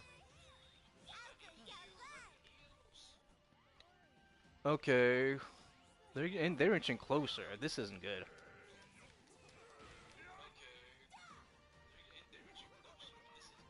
They got that. They got that mini boss.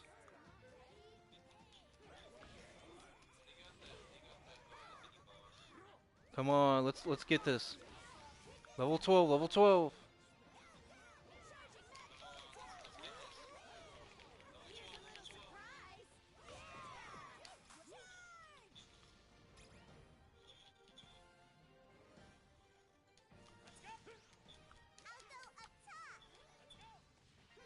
A powerful foe has appeared! Okay. Okay. Okay. Okay.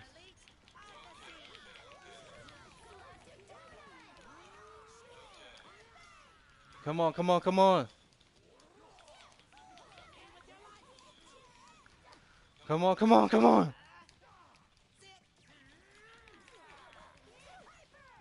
As expected!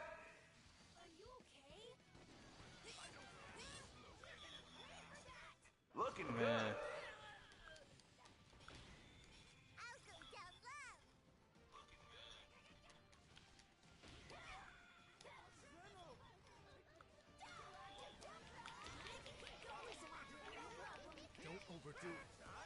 Bruh, come on, level 12? Oh man, oh man. Oh no!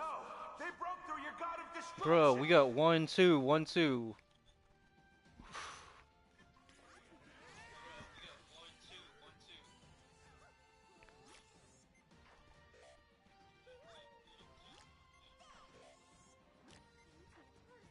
A fresh start. Defend, defend, defend, come on, bro.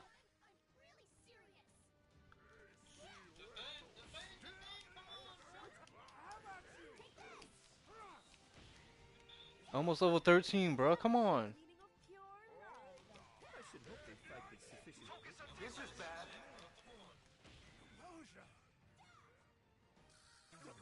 Fuck. They broke through your god of destruction!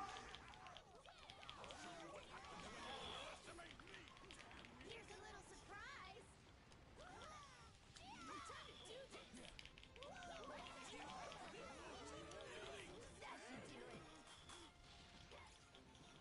Fuck. Alright, alright, alright. Level 13. Level 13. You broke through the god of destruction.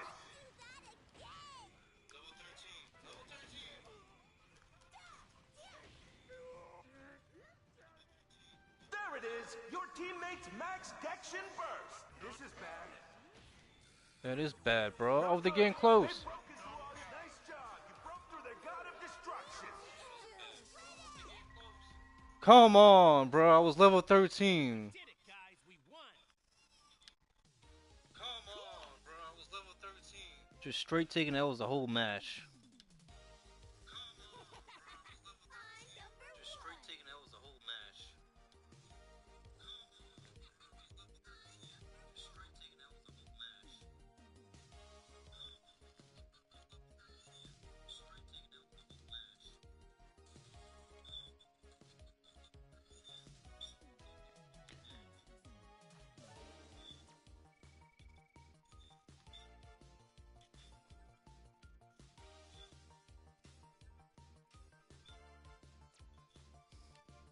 This is a fun game to stream.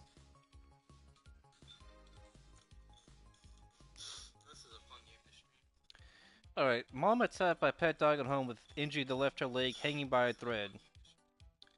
Alright, mom attacked by pet dog at home with injury to left her leg hanging by a thread. Alright, mom attacked by pet dog at home with injury to left her leg hanging by a thread. This is People Magazine. You can find this on archive.today. This is People Magazine. You can find this on archive.today.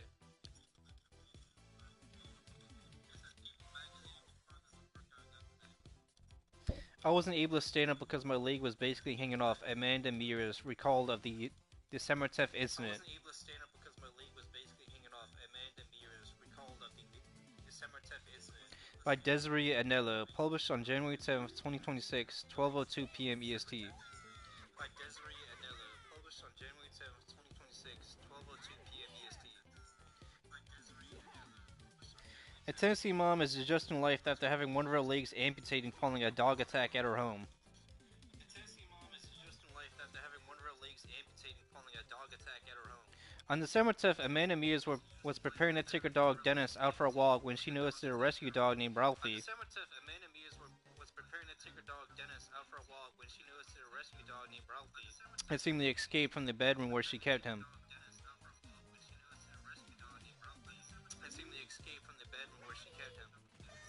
Before she knew it, Dennis, a mixed American pit bull and American Staffordshire Terrier, began to attack Ralphie, American bully.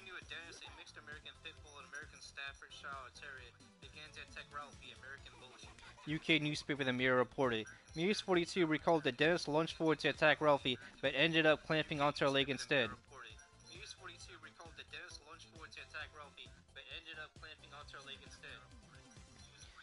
When he charged my other dog, Ralphie, I got in between them, and that's when Dennis latched onto my leg and would not let go, she told the outlet.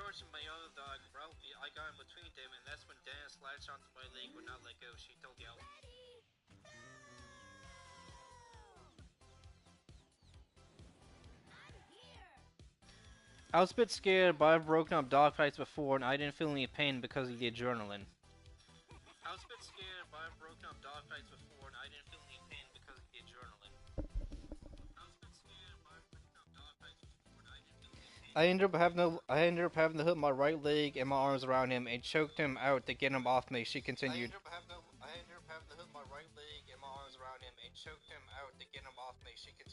He also bit my left hand and crushed the bones in my right arm, but I don't think I even really realized at the time.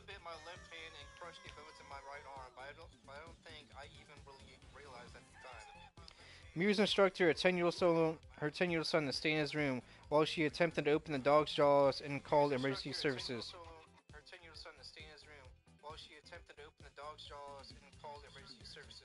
Per the Mirror, by the time she was able to strangle the pit bull mix off of her leg, she noted that it was hanging on by a thread.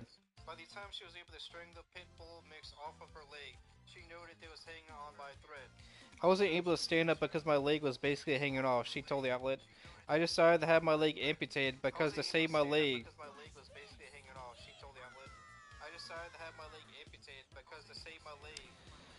I decided to have 12 more surgeries over the next 2 years. I would be in constant pain. I decided to have 12 more surges over the next few years, I would be in constant pain. A friend of Mir's recently shared on a GoFundMe that the healthcare worker has been discharged from the hospital and is preparing for prosthetic fitment.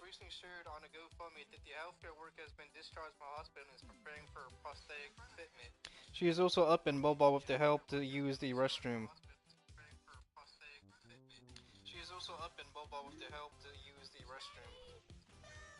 Mir said in an update shared on Facebook on December 29th that she has been navigating her return to work.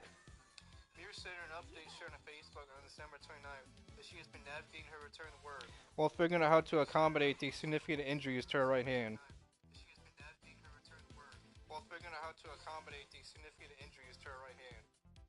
The house is getting easier by the day, she wrote. I'm still not able to go outside on my own. I have to have the assistance of another adult person.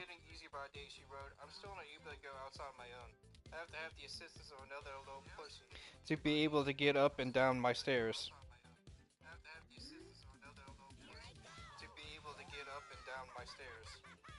Mears revealed to Amir that she's decided to euthanize Dennis following the attack to ensure the safety of her son.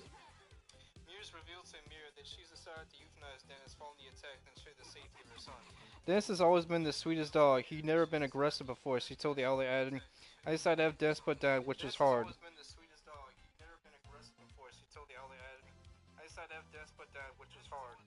He was my best friend. I raised him from 2 weeks old. It was a decision that hurt, but it was not a difficult decision, she concluded.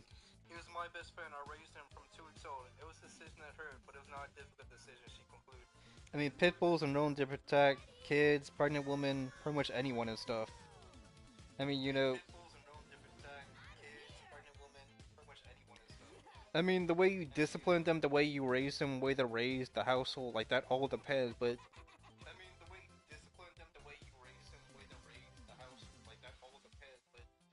I mean, they're a very aggressive dog breed and stuff. I mean, they have a really tiny brain. They're only really good for attacking and hunting and stuff. You want them near small children.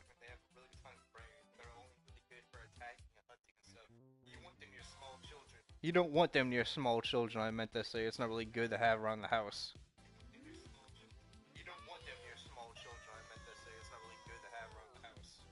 Yeah. I mean, it's terrible what happened to this chick. I mean, she's white too. I mean, the fact that that dog could have, like, hurt her son or took out both her legs.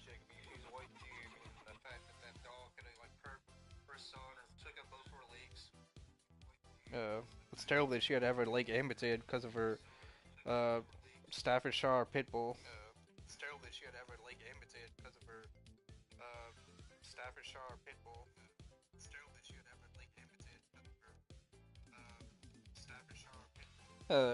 Dennis was a mixed American pit bull and American Staffordshire Terrier, so still, part pit bull.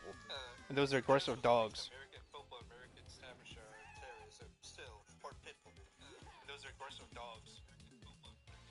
Again, this is People magazine. Mom attacked by a pet dog at home with injury that left her leg hanging by a thread.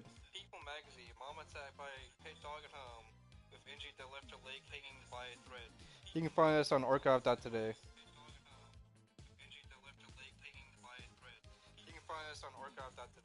I mean, the website is people.com, not People magazine, but still.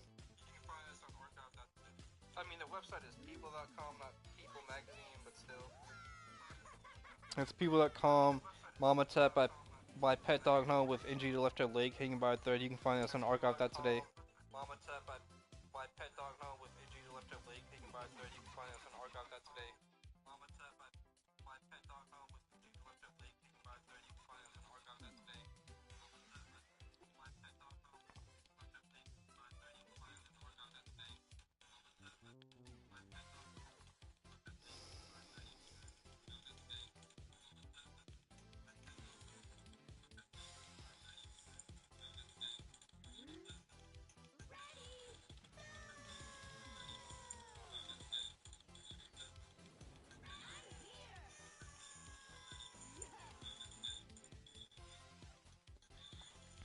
Okay, let's see what we can get for the gacha. We're going. Cool and collected, and I already have that one.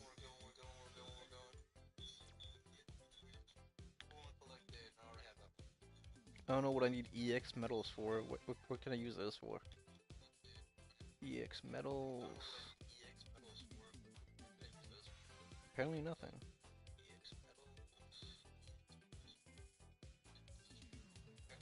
Oh, 1,000 of EX tokens. I only have 39 of them. I can get cool skins, I guess. So I have to grind, I guess. Oh, so I can get another character. I think I already have Trunks, I guess. Or maybe I don't. I already have Trunks. So I need Gohan Oob. Maybe we can get Brawly next time, or Goku. Super Saiyan 3, I mean.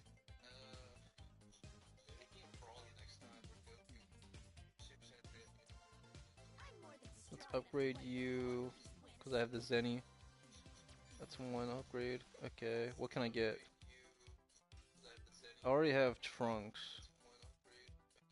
Oh, I can get hero memories. Okay, well I'll get Baby.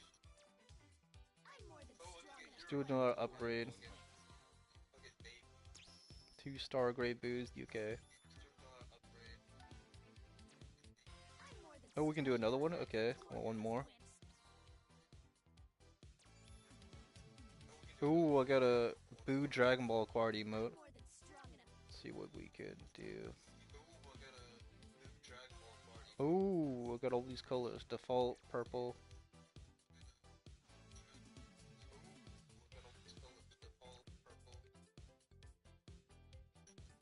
Dun dun dun dun! I don't have an emote victor yet.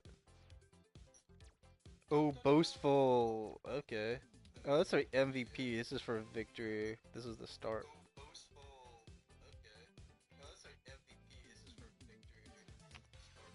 Okay.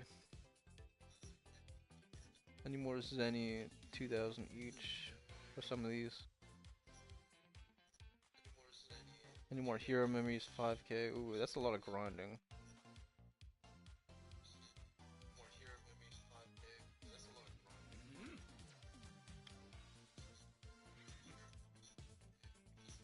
Okay, I did technical, I did tank. I'm gonna go back to doing damage. Okay, I did technical, I did tank. I'm gonna go back to doing damage.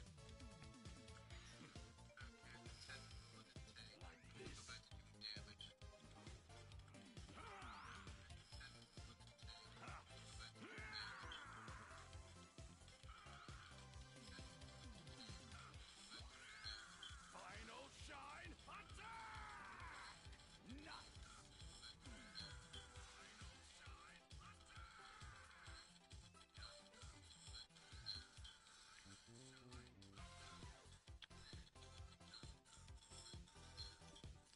Are we gonna get a match?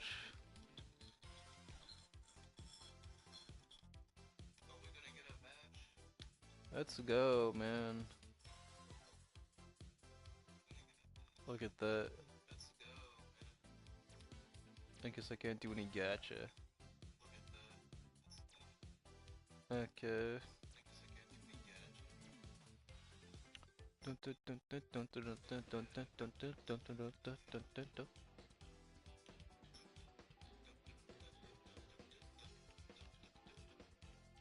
Come on, bro. All you have to do is press X, bro. Or click it on your like PC or whatever. Come on, bro. All you have to do is press X, bro. Or click it on your like PC or whatever. Come on, bro. All you have to do is press X. Come on, it's X. Press X. Come on, it's X. It's not rocket. Okay. Okay, divine draw. I don't want to do Piccolo.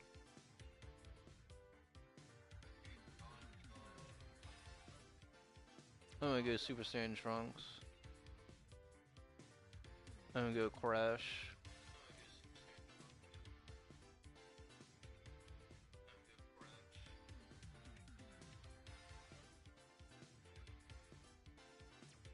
Okay, I'm gonna get my cards up there. Let's go!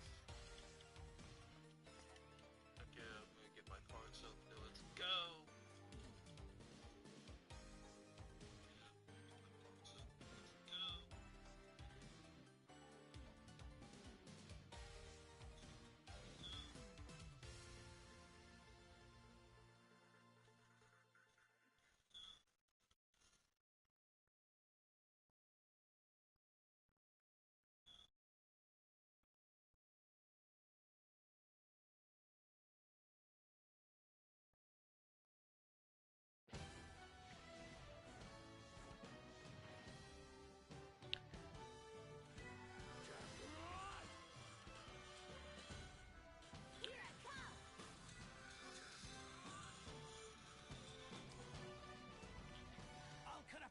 Okay, I'm gonna be Trunks. Let's go, brother. And we got Gohan, we got Brawly, and Vegeta. Okay. Gohan, please allow me to fight by your side.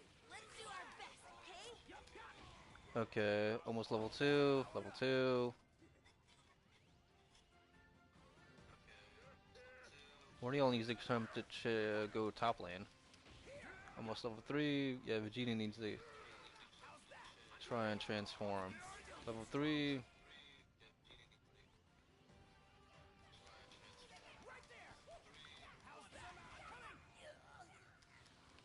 Okay, close to level 4. I'll take you on. First strike.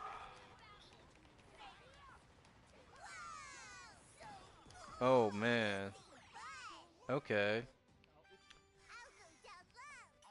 Alright, well I'm gonna go back to top lane, I guess. I'm gonna try top lane, see what we can do up here.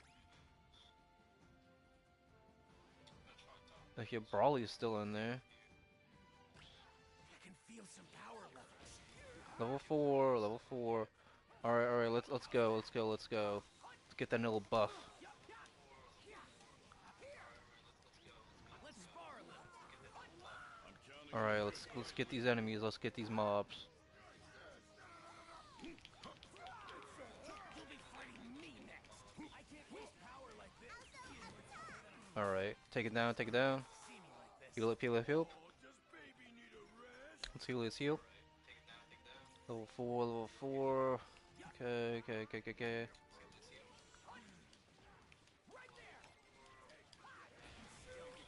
Oh, it is 9. Jeez. Simmer down, Trunks. Another one we can get?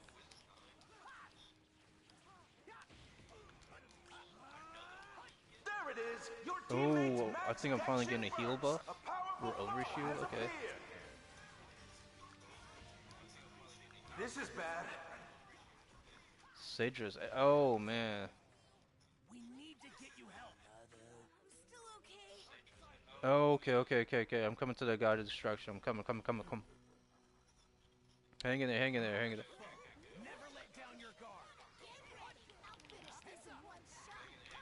With this one strike. Not done yet. Not done yet. Oh, okay.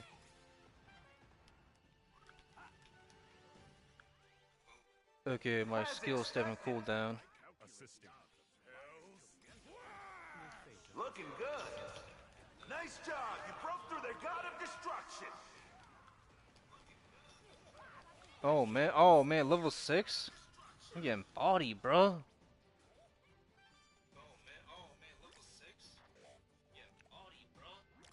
Show me a truly thrilling battle. Come on, we need to get the. We need to keep these towers online, bro.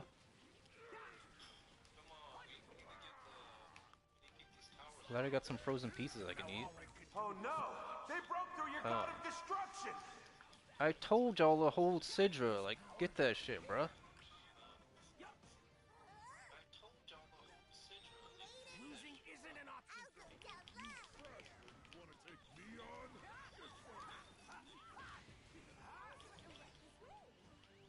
Love is the greatest power of all. It is I need more, like, strength. Level 7. You're about to Super Saiyan! fight a real Super Saiyan. I love when these power scaler channels like to say, like, oh, A powerful why didn't foe Trunks has get stronger appeared. in the future? Why didn't this happen? Well, This yeah, is you're asking, bad. like, fan fiction type questions. It's like if the system lines like had like the tech of Halo, but like they don't meet like the Covenant stuff.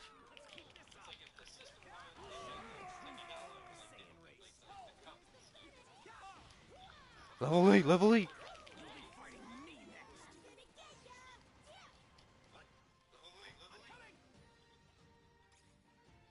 Oh man, I can't heal up. Oh, that's because we lost that. Wow, your allies' max Dection burst just exploded. Oh, come on, bro. This is getting bad. With this one strike, I can still fight. Heal, heal, heal, heal. I'll go down low.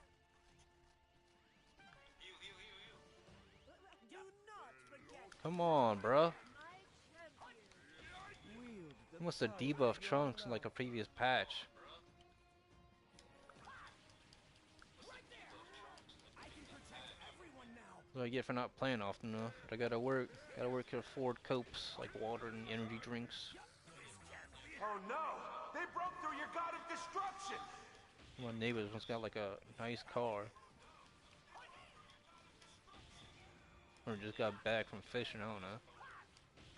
Without a vehicle. I'm coming.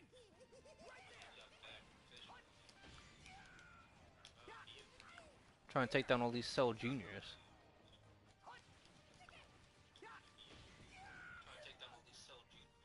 You're a Saiyan too, aren't you? You better make this at least a little fun for me. Can't lose. Everyone is counting on me. With this one strike. Bruh. No one can take me down now. Bruh. These. Wow! I'm on the edge of my seat!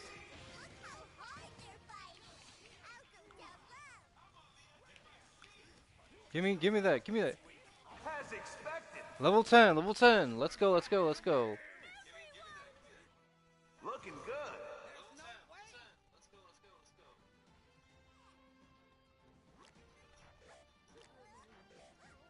Defend that one, defend that one, defend that one, bruh. Defend it. Come on, come on, come on. Keep in the fight, keep in the fight, keep in the fight.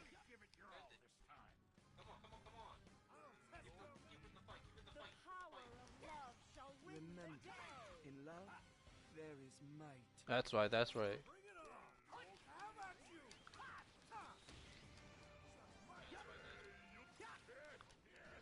I got 2 big buffs.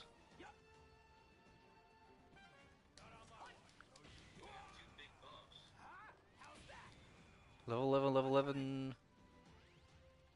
Okay, okay. This is bad.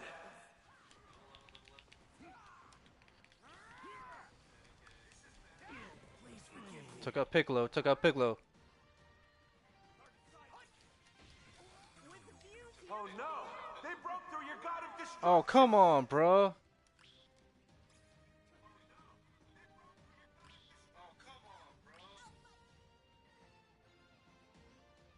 So we only have like 1 more tower like nearby. How should I approach this?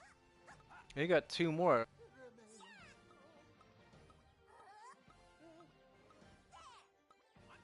I'll read like 2 more articles after this, then I'm gonna have to eat and shower. Dude, 59.9 FPS, 77 MS. I guess 77 MS isn't good, you probably want 30. You okay in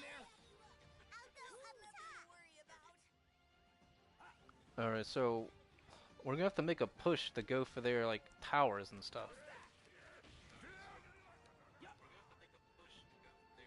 I was just protecting that, bruh.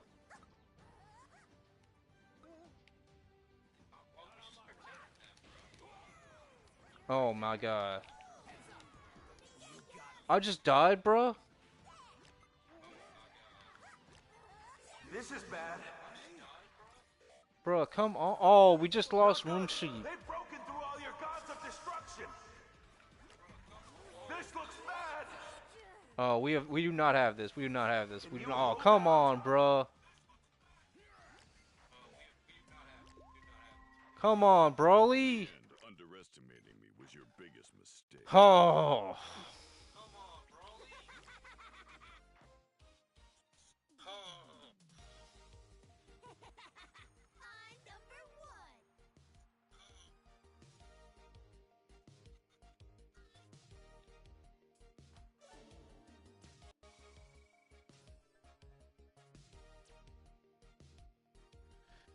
Okay.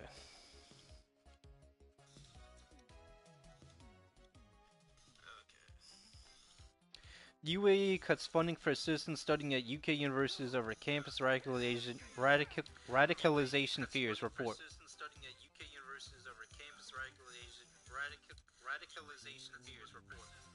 The move comes amid tensions over London's refusal to designate Muslim Brotherhood as terrorist organization.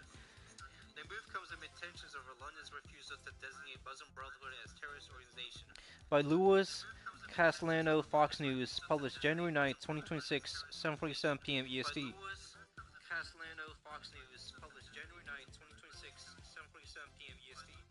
You can find us on archive.today.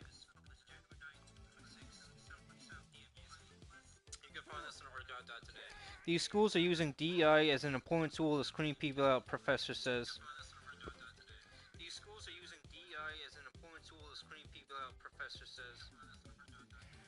The United Arab Emirates, UAE, is removing funding for its citizens to study in the United Kingdom, citing concerns they could be radicalized or bored.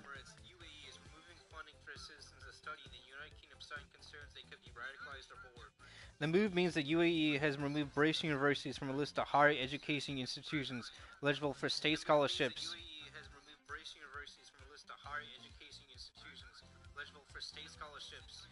Amid growing tensions over London's decision not to designate the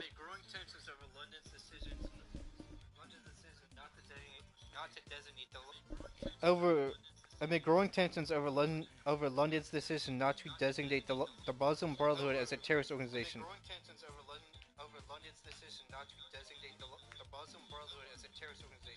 The Financial Times reported.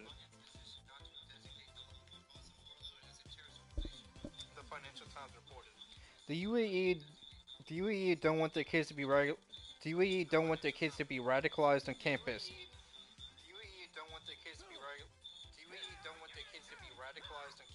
A person directly involved with the decision told the outlet.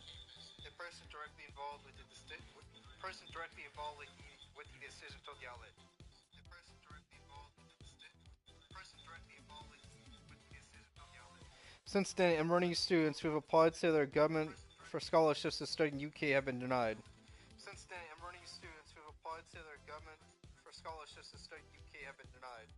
The move also means that the UAE will not recognize qualifications from academic institutions that are not on its accredited list.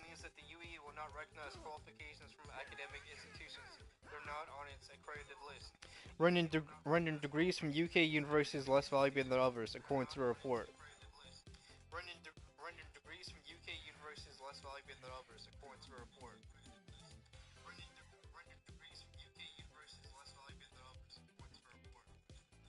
All forms of extremism have absolutely no place in our society, and we will stamp them out wherever they are found. Prime Minister.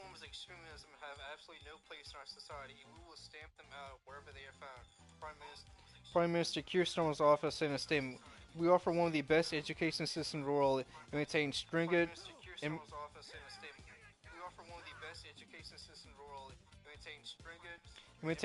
measures on student welfare and on-campus safety. The UAE has taken a hardline approach to Islamist movements abroad and at home.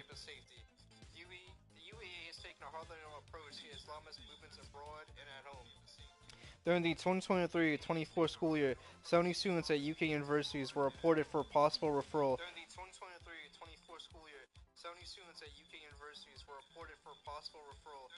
To the government's de-radicalization program, the report states.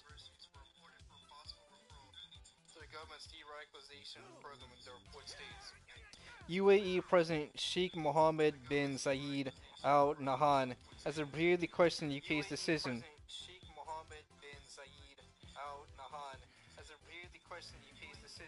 Declared the Muslim Brotherhood a terrorist organization.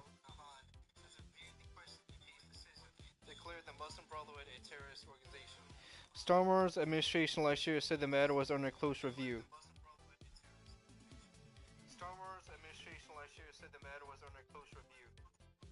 Well, the UK government isn't declaring the Muslim Brotherhood a terrorist organization because they're a Muslim apartheid state, that's why.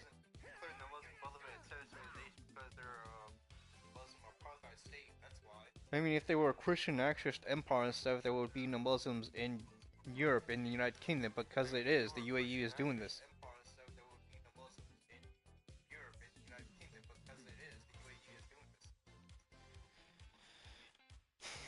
Again, this is UAE cuts funding for citizens studying at UK universities over campus radicalization fears report.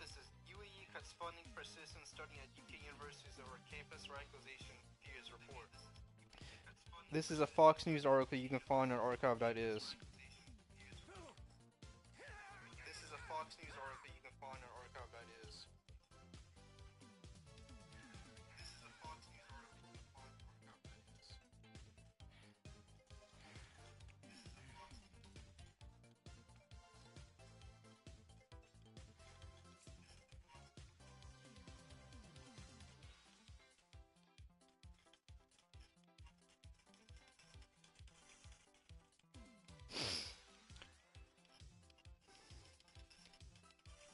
This is the federally the fifth columnist.wordpress.com. This is the federally the fifth columnist.wordpress.com. Trump goes all Andrew Jackson on the Kritarchy. Reports enemy aliens without appeal. All Andrew Jackson on the Kritarchy. Reports enemy aliens without appeal. You can find us on archive.is.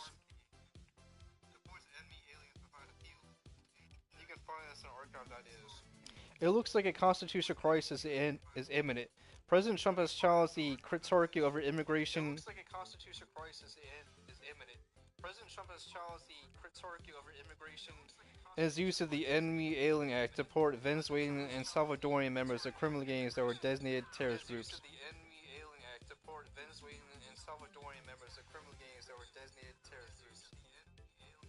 A Kritarch ordered the deportation of these illegal alien terrorists stopped and to be brought back to the United States. A Kritarch ordered the deportation of these illegal alien terrorists stopped and to be brought back to the United States. President Trump refused and the terrorists arrived in El Salvador to be held in a maximum security prison. President Trump refused and the terrorists arrived in El Salvador to be held in a maximum security prison. Today, the first 238 members of the Venezuelan criminal organization turned to Uruguay arrived in our country.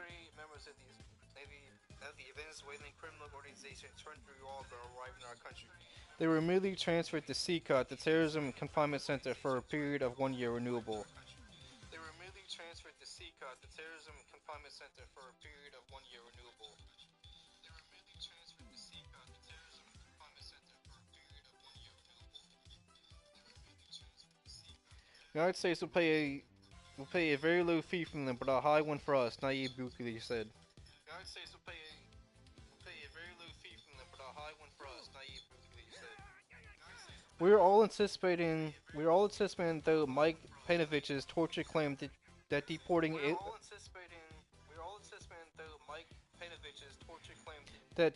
illegal aliens is some sort of 5D chess move benefiting the Jews.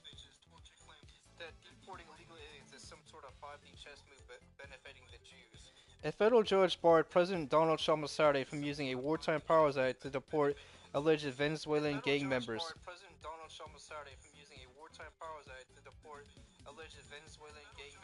Without a hearing, ordering the administration to turn around any plans that had already taken off after the Alien Enemies Act quietly went into effect.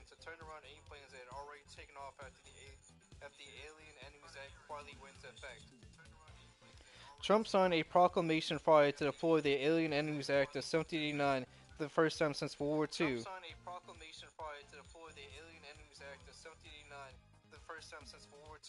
To swiftly remove Venezuelans allegedly involved in the transnational gang known as Tren de Agua.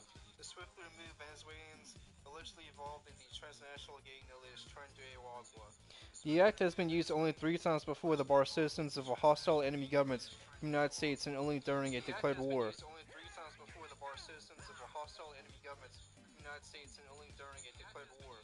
The White House kept the proclamation on the wraps until after advocates for immigrants sued Saturday, fearing he's already sweeping immigrants out of the country.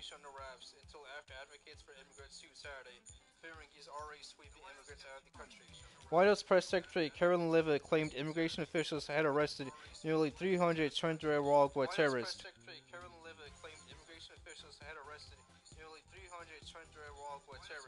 Over the weekend and sent them to El Salvador. El Salvador President Nayib Bukele said that 238 members of the transnational Venezuelan gang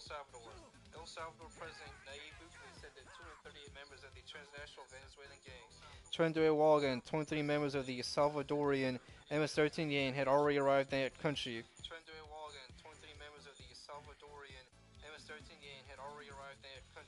and were in his custody with a social media post responding to the judge's ruling that said, "Oopsie, too late," followed by a laughing emoji.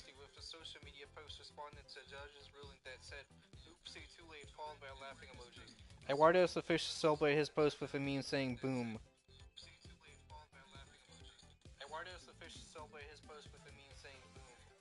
Judge blocks Trump after he invokes Wartime Alien Enemies Act to speed up deportations by Maria Sachechi.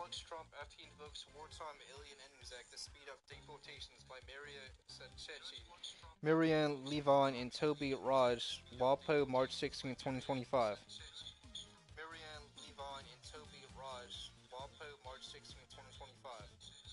This sets up a major constitutional crisis similar to the affiance by Jackson, the Supreme Court's decision protecting Cherokee Indians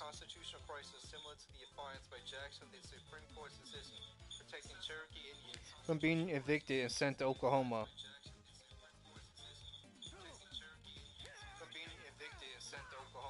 This is a good move. Getting forward movement on mass deportation by another strategy produce better results.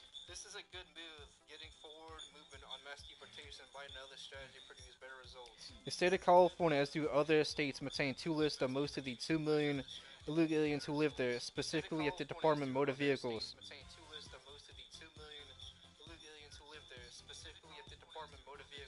Where illegal aliens can obtain special driver licenses and provides free medical care through its medical program.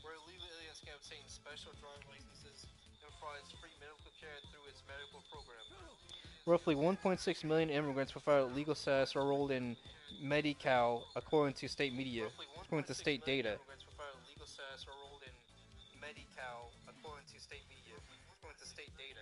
The program is a lifeline to people who traditionally have not had access to health insurance, and California is one of 6 states that offer coverage to immigrants.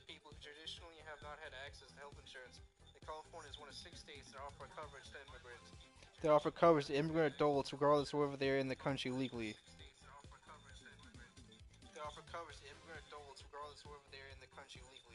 Providing healthcare for immigrants is costing California more than expected. Is coverage at risk? By Anna B. Ibarra.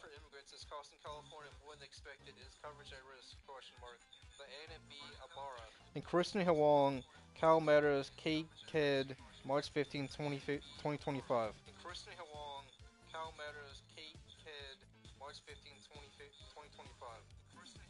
And California lawmakers first passed AB 60 called the Safe and Responsible Drives Act in 2013.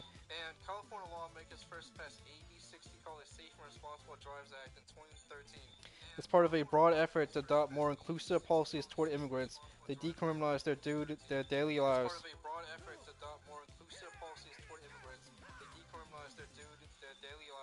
And maximize their contributions to the economy, experts said.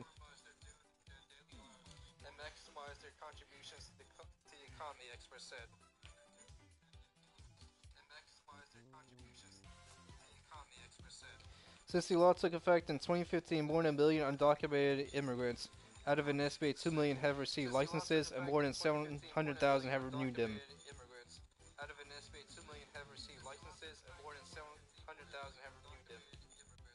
More than a million undocumented immigrants gained driver's licenses in California. By Wendy Fry, Cal Matters, January 27, 2023.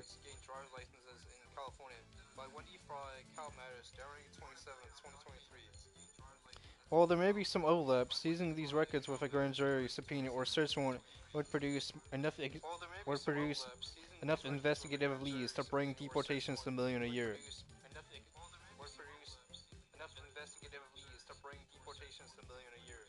The only question is why hasn't Boris Czar, Tom Homan, and Department of Homeland Security Secretary Kristen Noem or that investigative step?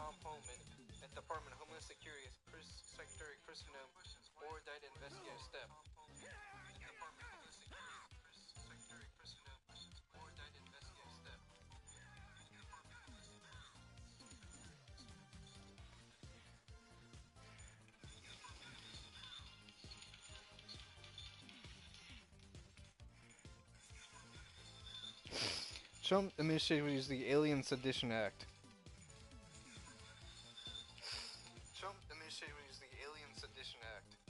This certainly is deliciously filled with historical irony. The Alien Sedition Act, at least the one of the acts that has deportation provisions,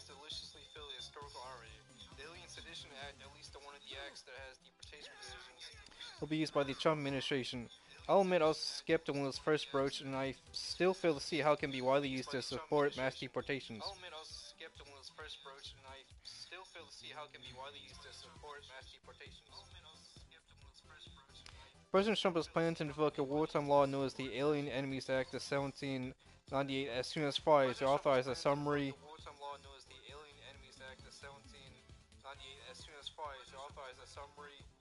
the summary deportation of some migrants, including to Guantanamo Bay, escalating his government-wide immigration crackdown.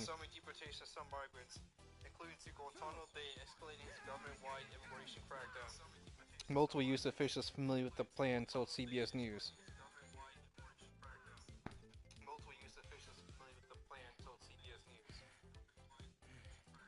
The 227-year-old law gives presidents the extraordinary power to order the arrest, detention, and deportation of non-citizens.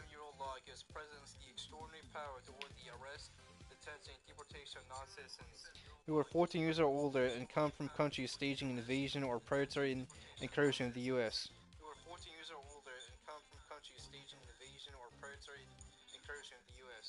Mr. Trump expected to cite the 18th century statute to order the swift detention and deportation of suspected members of the Trinidad.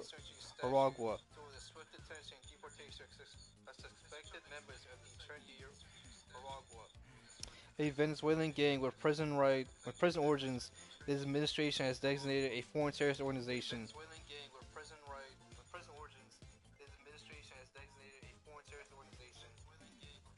Said the sources who requested anonymity to discuss internal deliberations.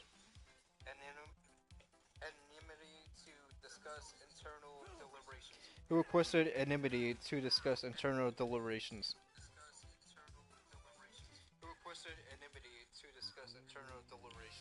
Trump to invoke Wartime Alien Enemies Act of 1798 declared deportation to Guantanamo.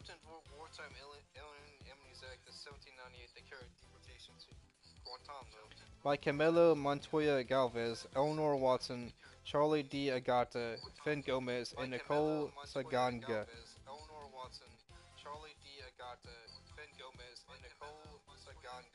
CBS News, March 13, 2025.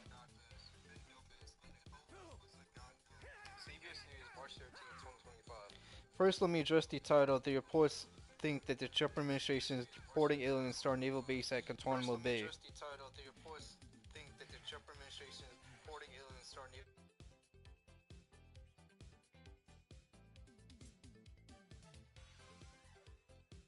First, let me address the title. The reporters think that the Trump administration is deporting aliens to our naval base at Guantanamo Bay. First, let me address the title. The reporters think that the Trump administration is deporting aliens to our naval base at Guantanamo Bay. Well, that is just a way station for aliens being deported to their home country or elsewhere. But technically, since Gitmo is not part of the United States.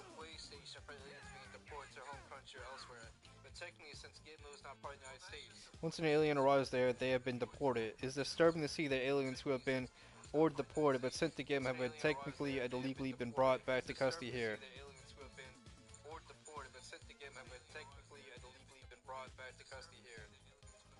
All around, the Gitmo issue is a problem but not really relevant for our big issue. But I did notice that the reporters did not understand the real issue.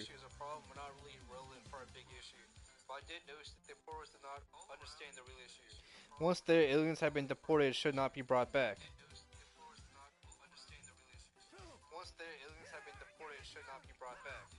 But now what impact will the act have on implementing mass deportations? Since Trinidad and other transnational criminal gangs, mostly Mexican drug cartels,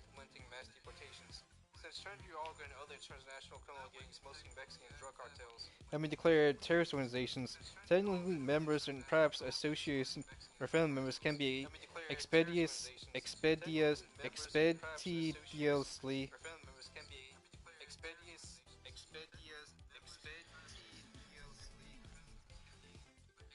and perhaps associates or family members can be expeditiously deported using the act.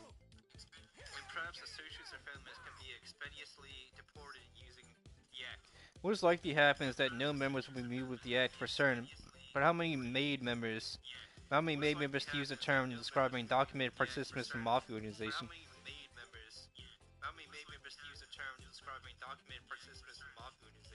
out there in the United States.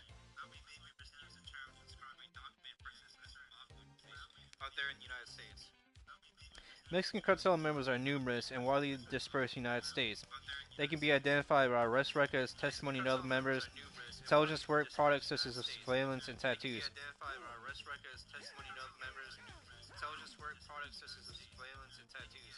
And much of this is already documented by ICE SVU, the Federal Bureau of Investigation FBI, and the Drug Enforcement Agency DEA.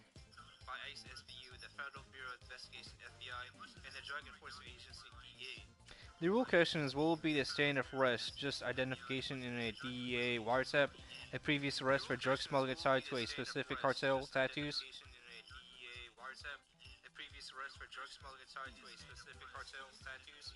And what about family members? Do we also support accompanying family and personal associates?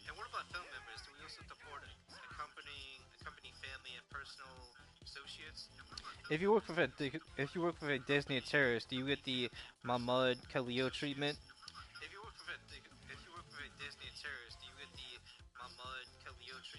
But most illegal aliens in the U.S. are not drug cartel members or associates, so the applicability of the act to them is unlikely.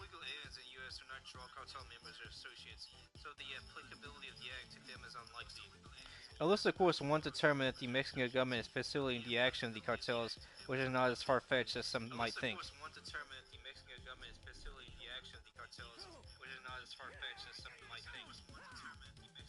The former president of Mexico, Andres Manuel Lopez Obrador, known as AMLO, and the current president of Mexico, Claudia Sheinbaum,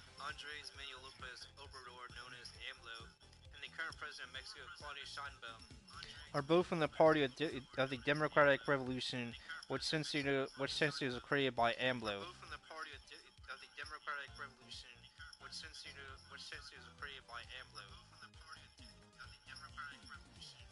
And the origin story of AMLO and his victory in the presidential election is one fueled by Mexican drug cartel money.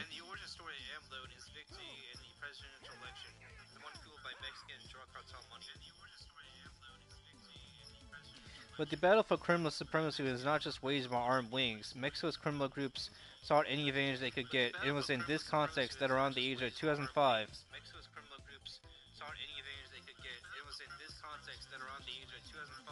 around the end of 2005, the BLO sought a meeting with AMLO representatives in a hotel along the western seaboard.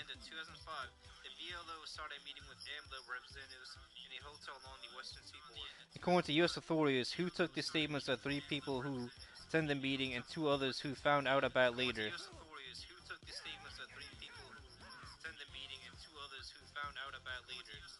The meeting took place in Nuevo Vallarta, a small city along the Pacific coast in Mexico's western state of Nayarit.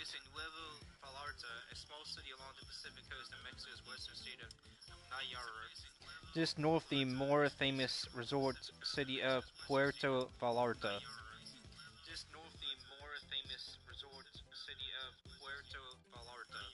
Still, from what they could gather, U.S. investigators believe that BLO representatives made a deal with the AMLO campaign.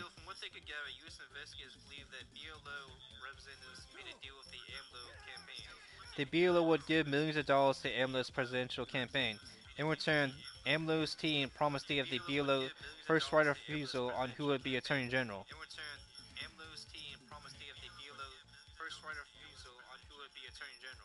which for the investigators amounted to a free pass to traffic drugs.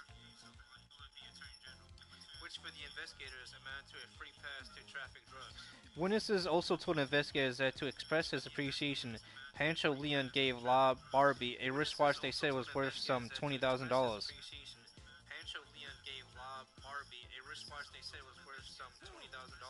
Later, witnesses said the BLO returned the favor to help Leon pay for one of the large AMLO rallies he would stage.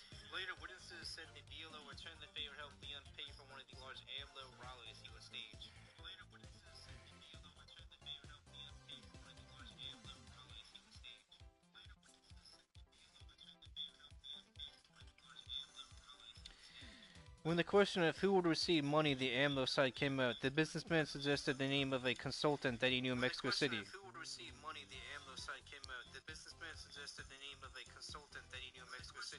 The consultant was Mauricio Sota Caballero.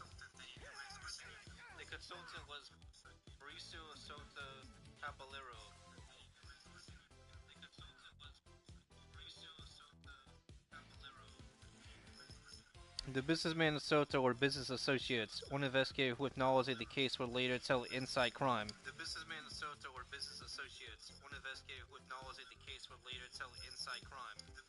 More importantly, for the BLO's purposes, Soto was also a campaign coordinator for AMLO. He was close with one of AMLO's key aides. Soto was also a campaign coordinator for AMLO. He was close with one of AMLO's key aides.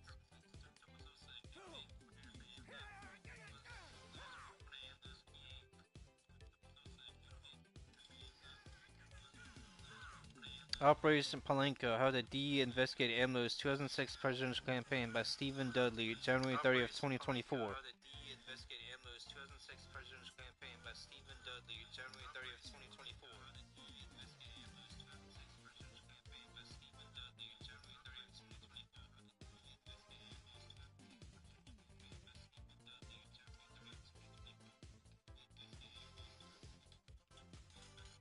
So if the Mexican government is enthralled to the now terrorist organization drug cartels, if the Mexican government's collusion with the cartels and support for illegal immigration,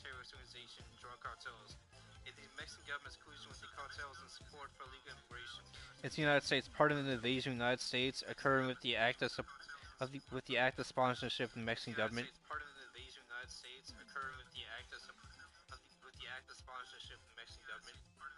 Will this make every Mexican invader part of an invasion sponsored by the Mexican government?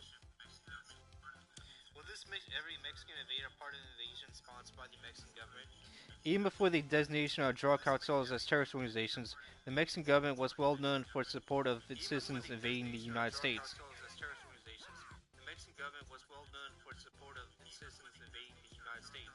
The Mexican government maintains a network of consulates protected by diplomatic immunity that work to aid not only Mexican citizens of the United States,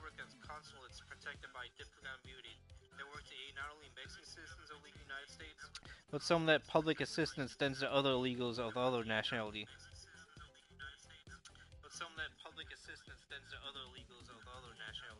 The Edmonds School District earlier this week canceled a Know Your Rights information session planned in conjunction with the Mexican consulate due to online hate speech.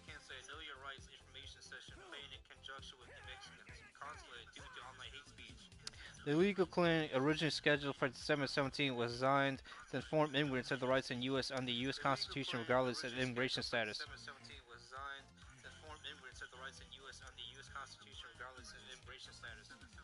The school district, which has an enrollment of about 24% Latino students, contacted the Mexican consulate for help in scheduling the event.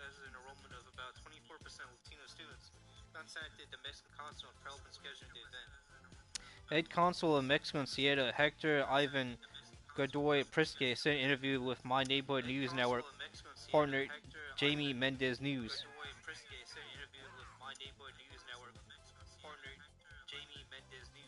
We are not doing anything improper that would take us out of our role as a diplomatic representation.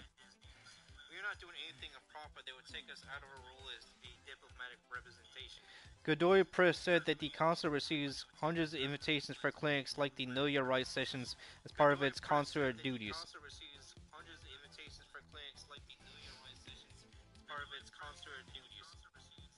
Edmonds School District Director of Communications and Public Relations Curtis Campbell said the event was sending to provide crucial information and resources to families.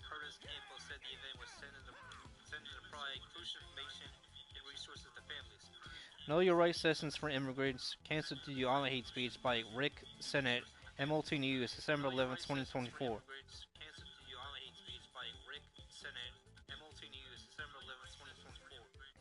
There we have it, the Mexican government actually colluding with illegal aliens in the United States. Since the current Mexican government is likely controlled by one or more cartels,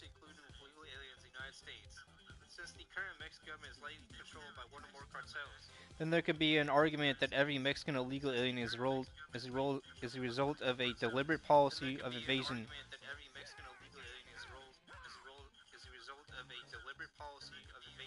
by a hostile foreign power as described in the Act.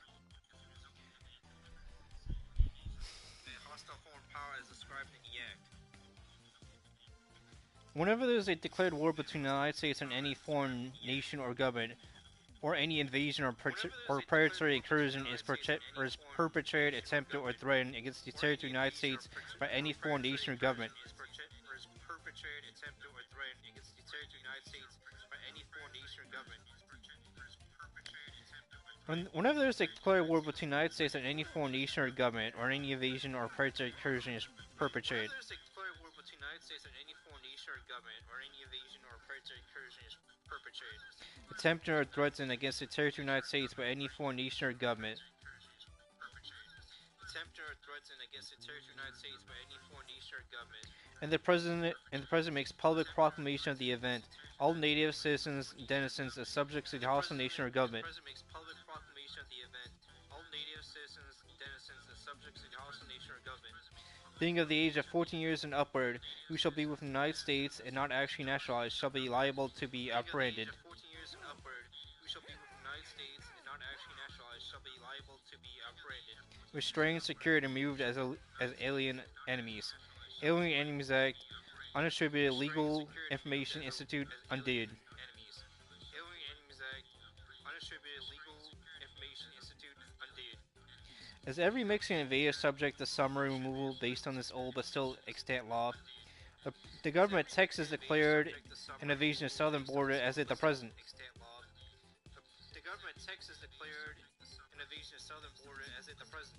It certainly should be a game changer. President Trump was able to use Section 212F, the Immigration and Nationality Act, as amended. President Trump was able to use Section 212F, the Immigration and Nationality Act, as amended, to shut down illegal immigration of the Mexican border in just a few weeks. to shut down illegal immigration of the Mexican border in just a few weeks. There was effectively no legal immigration of the border today. There was effectively no legal immigration of the border today. This use of 212F was unprecedented and effective, and more than I expected for the Trump administration. This use of 212F was unprecedented and effective, and more than I expected for the Trump administration.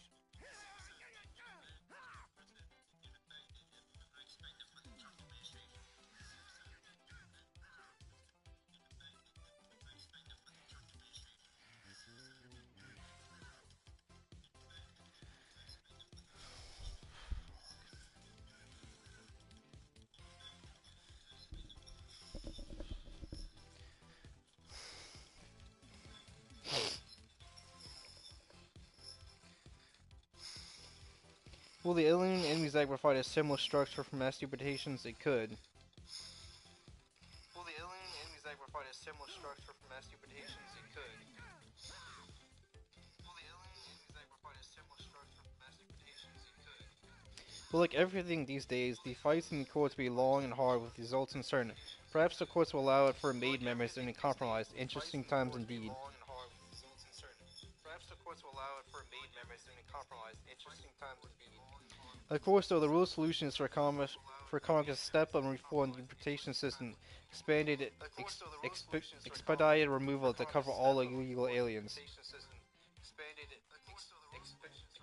removal to cover all illegal aliens. Leaving the immigration court system to only deal with the deportation of lawful permanent residents, LPR, asylees, illegals, aliens granted asylum, but not those applying for asylum. LPR, asylees, illegals, aliens granted asylum, but not those applying for asylum. And aliens admitted as refugees. And aliens admitted as refugees.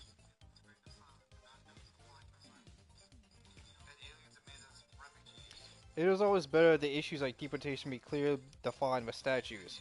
It might be a little bit of stretch to designate every Mexican legal alien as part of an official government-sponsored invasion. It might be a little bit of stretch to designate every Mexican legal alien as part of an official government-sponsored invasion. Though they are invaders, expanding expedited removal or clearly defining what constitutes an invasion and designating the process to remove invaders should be done by Congress.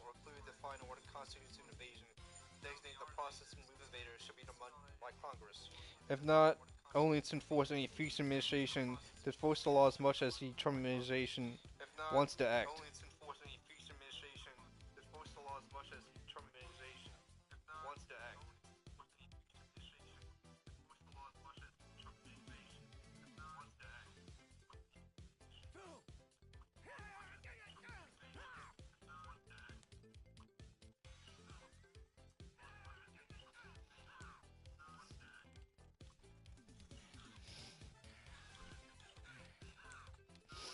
Once through while in training for the Immigration Naturalization Service in 1991 at the Federal Law Enforcement Training Center. Once through while in training for the Immigration Naturalization Service in 1991 at the Federal Law Enforcement Training Center.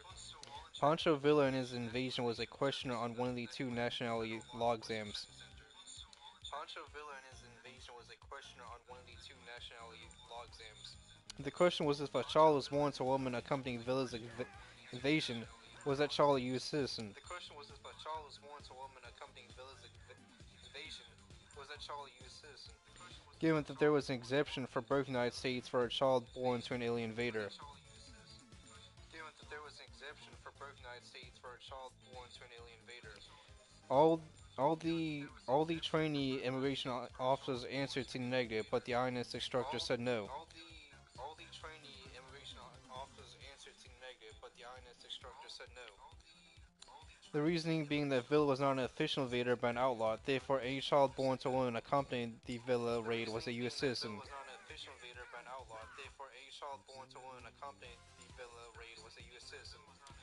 That is, of course, absurdly wrong. But even assuming so, given that the current invasion has the imprimatur of the Mexican government, we can this we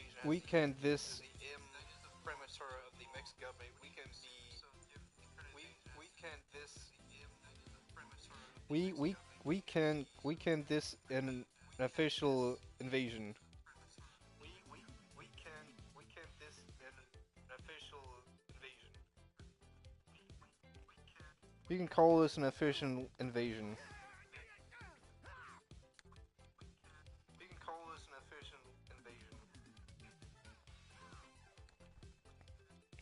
And maybe determine that all the Inca babies born to Mexican invaders are not citizens. And maybe determine that all the Inca babies born to Mexican invaders are not citizens. And maybe determine that all the Inca babies born to Mexican invaders are not citizens. This was written March 14, 2025, 8 minutes, by Federal Fifth Columnist. This was written March 14, 2025, 8 minutes, by Federal Fifth Columnist. More manipulation of border arrests by Biden regime. More manipulation of border arrests by Biden regime.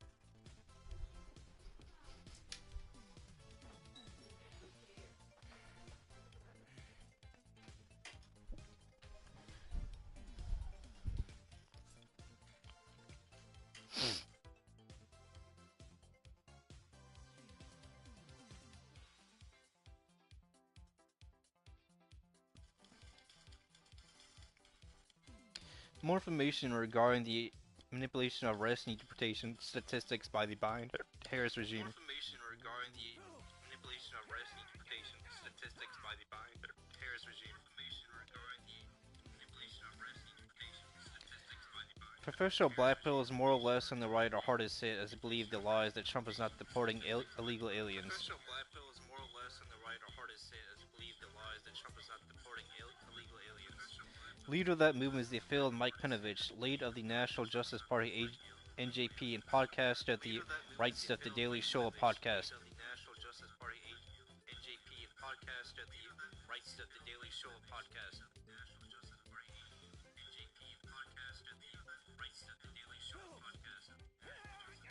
Penovich is not the only one, and most revolve around a failed political strategy of maximalist anti-Semitism.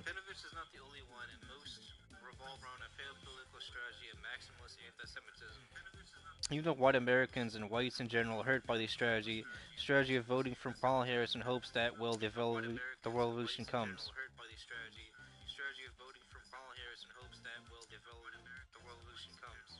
That, of course, did not work out for Penovich, just as the original strategy of recruiting Bernie Bros to the NJP.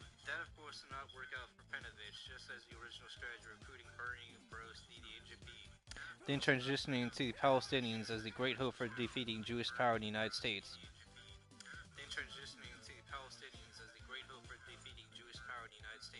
Well, that did not work either.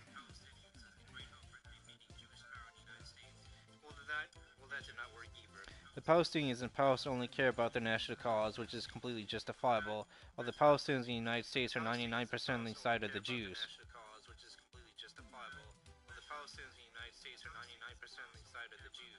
except on one issue of Palestine. Otherwise, Palestinians like Rashida Tlaib and Mahmoud Khalil are all in on Chauvinism.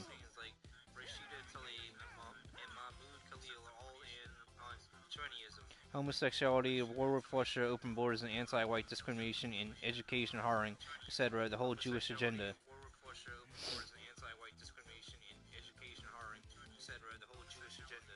Strangely, Penovich is defending Mahmoud Khalil, the recently detained Syrian immigrant, likely engaged in visa fraud.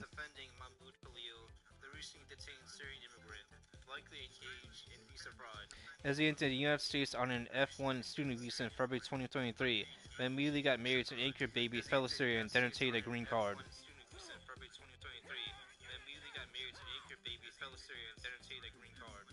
But he does not meet the standards of anti-Semitism established by Penovich. In fact, Khalil is a bit of a cut for Israel and condemns anti-Semitism.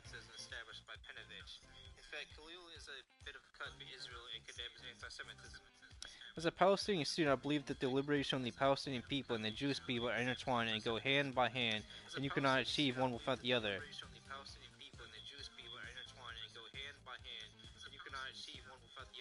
He told CNN last spring in response to accusations of anti-Semitism made against the movement.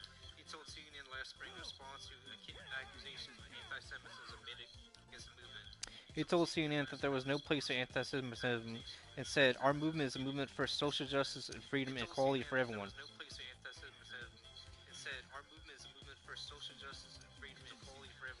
Who is Mahmoud Khalil? The detained Columbia graduate praised as a steady negotiator. Anvi Bhutani, The Guardian, March 12, 2025.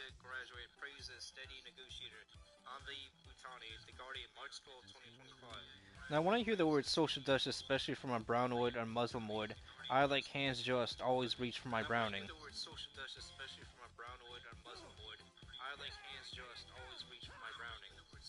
When we must hold Penovich to his own maximalist anti-Semitism standard, which says that Khalil is supporting Jews for denying being anti-Semitic.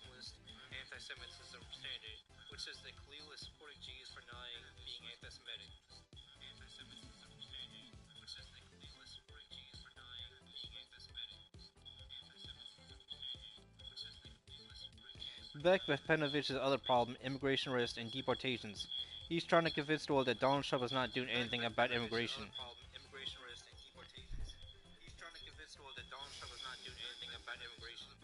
He, of course, just handwaves away President Trump securing the border from a mass invasion just a few weeks, is now claiming there are not enough arrests and deportations.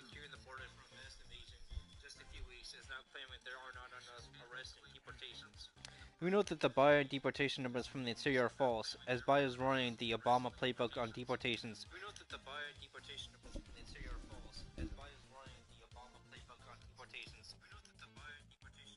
Having U.S. Border Patrol USPB transfer arrested Mexicans into U.S. Immigration and Customs Enforcement's ICE custody.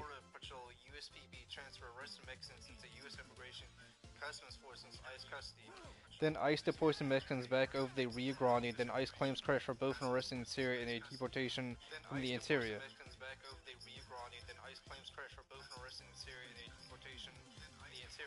Juicing up the record low number of interior arrests to give the appearance of interior enforcement.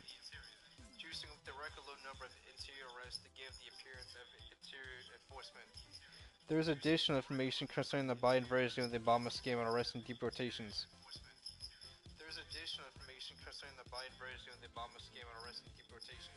ICE has announced they reviewed Biden arrests by ICE and determined that ICE is taking credit for arrests but not actually charging and deporting the aliens allegedly arrested.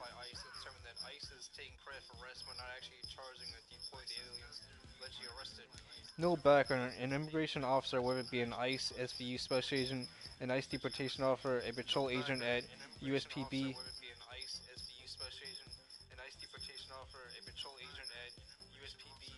an air and marine operation AMO, air and marine interdiction agent, a customs and border protection officer at the Office of Field Operations,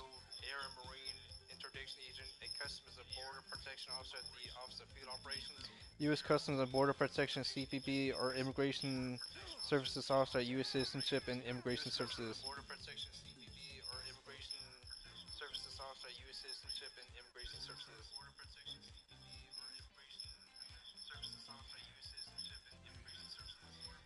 USCIS. There is no arrest until an alien in process for either a DHS Form I-862, notice to appear. DHS Form I-862, notice to appear. Illegal document charging the alien with a deportable offense before the Executive Order for Immigration Review, EOIR.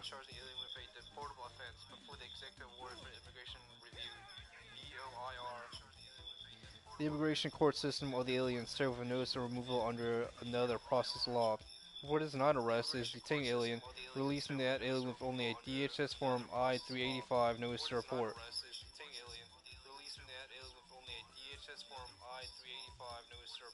Or DHS Form G56 colon letter, both colloquially referred to as run letters.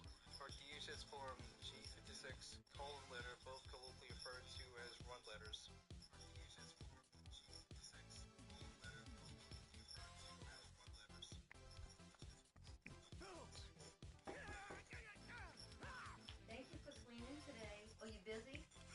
Uh, Oh, okay, you're on the box? Okay. Did you deposit that check that was up here? Mom, close the I'm door. sorry, I opened it by mistake. Close the door. Did you deposit that Close check? the door. Well, I want to make sure you didn't throw it away. Close the door. Well, I want to make sure you didn't throw it away. Close the door. Immigration and Customs Enforcement ICE arrest since President Donald Trump took office. There are already a pace and arrest made in all 2024. The agency said Wednesday.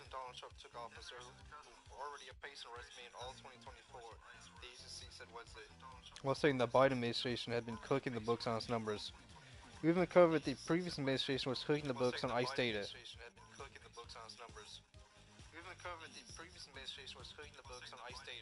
Acting ICE Director Todd Lyons told reporters, they are purposely misleading the American people by categorizing individuals processed and released to the interior United States as ICE arrests.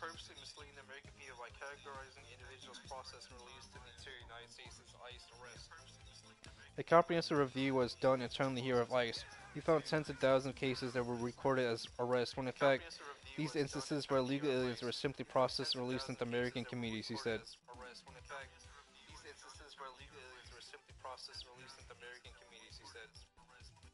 Trump, ICE unleashes on Biden administration after the arrests surpassed all 2024 data, cooking the books.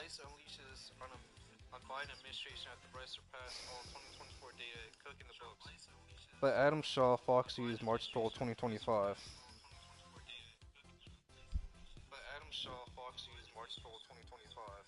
What happened here was that ICE agents were sent to the southern border to process the mass of illegal aliens surrendering voluntarily after entering illegally.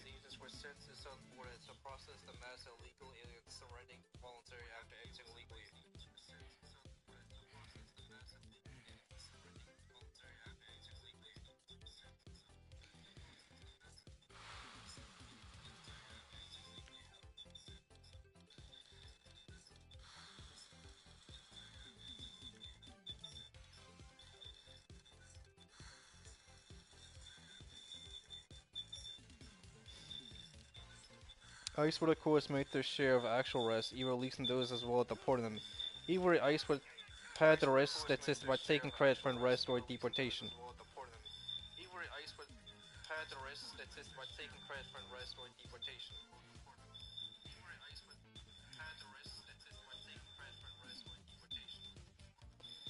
ICE would of course make their share of actual arrests, either releasing those as well as deporting them.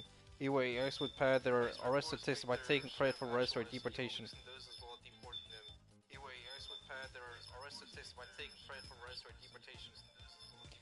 However, those arrests and deportations were not from the interior United States, which is ICE admission, but border arrests that are attributed to USBP and counted separately from interior arrest.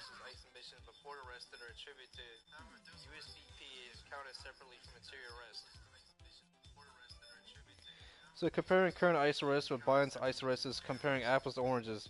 The current ICE arrests are from the interior, not the border.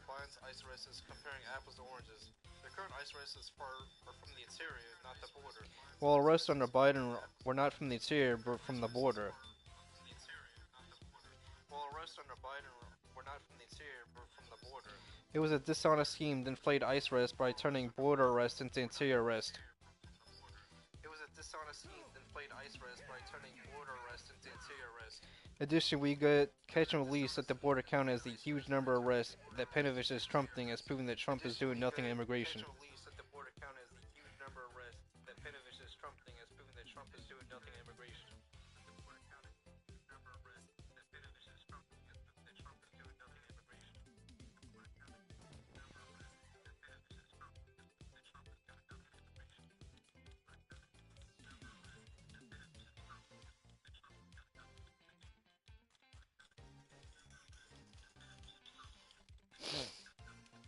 Sadly, though not surprisingly, Penovich falls for the trick. Sadly, though not surprisingly, Penovich fell for the trick, falls for the trick. But he wanted to fall for these lies because he hates Trump. He seems happy with Biden and Harris's open borders. But he wanted to fall for these lies because he hates Trump. He seems happy with Biden and Harris's open borders. But he wanted to fall for these lies because he hates Trump. He seems happy with Penovich claims to be high IQ, but that does not present itself when he is dealing with the real world. Penovich claims to be high IQ, but that does not present itself when he is dealing with the real world.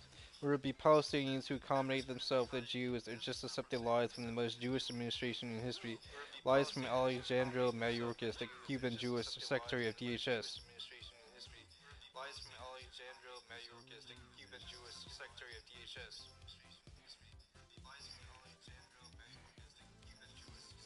New estimate on the illegal alien population. The Federation for American Immigration Reform, FAR, has re-examined the illegal alien population of the United States and calculated that the population has reached 18.6 million. The illegal alien population of the United States and calculated that the population has reached 18.6 million. This is an increase from 2020 over 4 million illegal aliens. This is an increase from 2020 over 4 million illegal aliens. Now, there is much debate over the illegal alien population, with some estimates lower, generally used by left-wing open borders groups of 10 to 11 million illegal aliens. Population with some estimates lower, generally used by left-wing open borders groups of 10 to 11 million illegal aliens. While others have claimed 22 million, with others suggesting it is around 30 million. Some get invested in disagreements on numbers. Others have claimed 22 million, with others suggesting it is around 30 million. Some get invested in disagreements on numbers.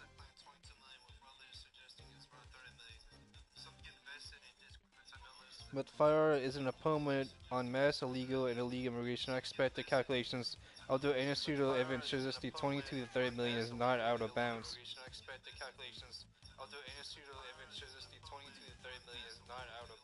Especially given that under the Biden-Harris regime, there were 10.8 million arrests at the borders of the United States. Especially given that under the Biden-Harris regime, there were 10.8 million arrests at the borders of the United States. Adding 2 million illegals paroled to the United States or through CPB-1 and 22 million is not unreasonable. Adding 2 million illegals paroled to the United States or through CPB-1 and 22 million is not unreasonable. Yet again, under President Biden, Border Czar and Vice President Kamala Harris and the Department of Homeland Security, DHS,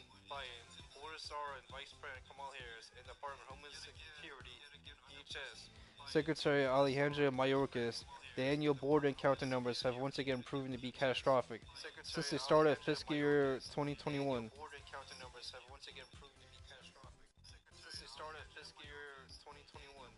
CPP has recorded more than 10.8 million encounters nationwide, including more than 8.76 million at the southwest border.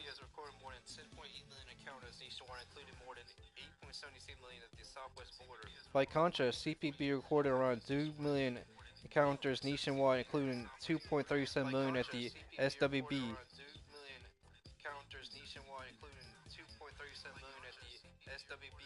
In fiscal year 2017 and 2020, nationwide border encounters this fiscal year increased nearly 50% compared to fiscal year 2021.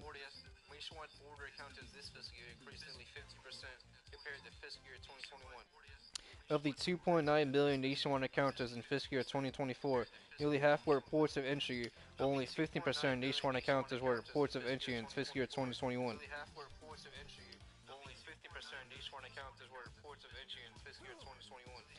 In addition to these encounters, CPP has recorded another roughly 2 million known gotaways since the start of fiscal year 2021. Start fiscal year 2021. Roughly 4 times the number recorded from fiscal year 2017 and 2020. Roughly 4 times the number reported from fiscal year 2017 and 2020. Startling stats fact sheet. Fiscal year 2024 ends with nearly 3 million unadmissible encounters, 10.8 million total encounters since fiscal year 2021. With nearly 3 million unadmissible encounters, 10.8 billion total encounters since fiscal year 2021. Unattributed House Homeland Security Committee, October 24, 2024. Unattributed House Homeland Security Committee, October 24, 2024. However, the far findings shock enough, showing just how illegal immigration increased on the Biden-Harris regime, something Mike Penovich voted to continue. Showing just how illegal immigration increased on the Biden-Harris regime, something Mike Penovich voted to continue. As of March 2025, FAR estimates that roughly 18.6 million illegal aliens reside in the United States. As of March 2025, FAR estimates that roughly 18.6 million illegal aliens reside in the United States. This is 11% higher than our June 2023 illegal alien population estimate of 16.8 million.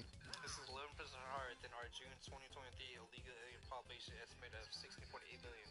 Since our December 2020 estimate, the illegal alien population in the United States has grown by 4.1 billion. Since our December 2020 estimate, the illegal alien population in the United States has grown by 4.1 billion. 28.2%, reflecting an unprecedented wave of illegal immigration during the Biden administration. Reflecting an unprecedented wave of illegal immigration during the Biden administration.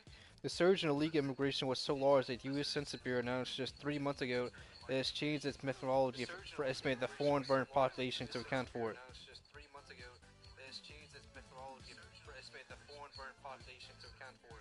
As of 2025, American population growth comes almost entirely from unsustainably high levels of immigration, both legal and illegal.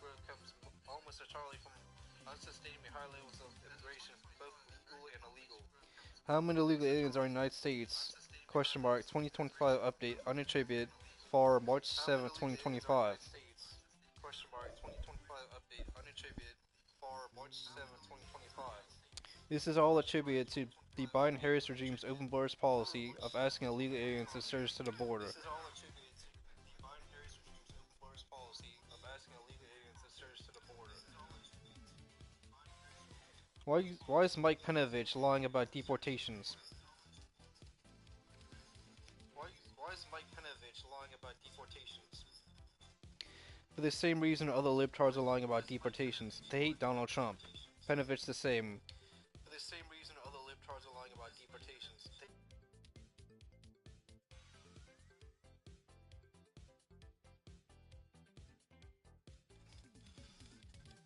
Though he bases his hate on who serves the Jews more. His claim is that Donald Trump is more of a shield for Jews than Joe Biden and Kamala Harris.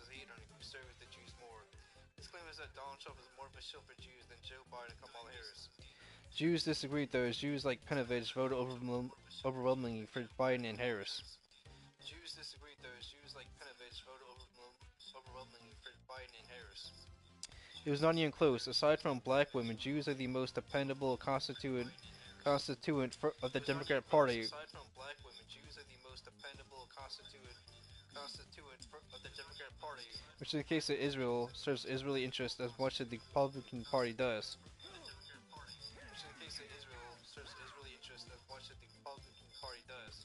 In fact, the second standard by which Penovich judges American politicians and the Palestine issue and both parties are on the same page.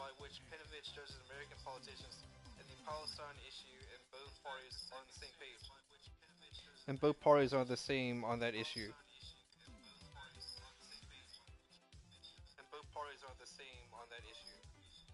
Penovich has just decided that Trump is somehow worse than Palestine, though all the recent Palestinian mass deaths have been under genocide Joe rather than Trump.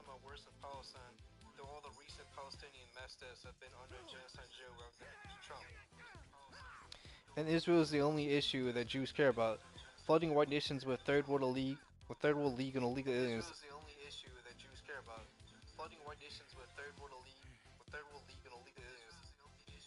Is as much a cause for Jews as is Israel, and there's a big difference between Trump and Biden and Harris on the issue.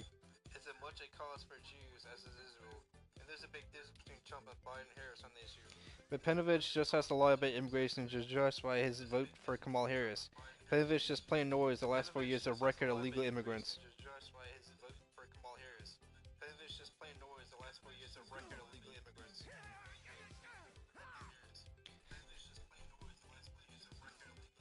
It's even more important to point out that Penovich claimed repeated that President Trump would deport no one. That means no deportations.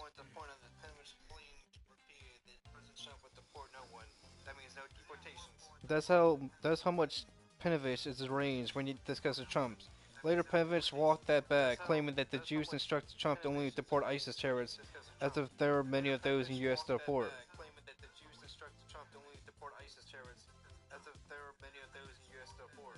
Penovich frequently becomes totally unhinged when discussing Trump, all motivated by Trump's unquestioned support of Israel, which can be criticized, but Penovich always goes overboard in his deranged claims.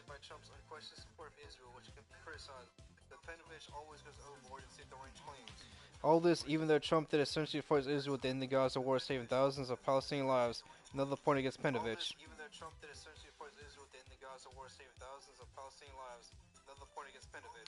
This is not to excuse either Trump or Biden's support for Israel. Israel is not like the United States, and should not be supported in any matter.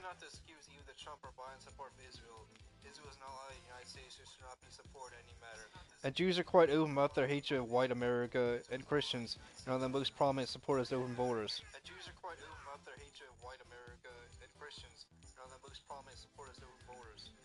But for some reason, Penovich voted for more open borders rather than shutting down the border and deporting illegal aliens.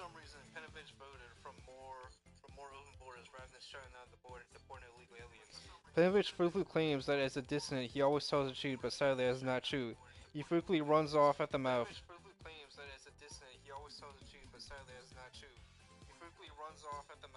Making claims that are obviously not true. For instance, his false claim that Gavin Newsom deports more illegal aliens than Ron DeSantis.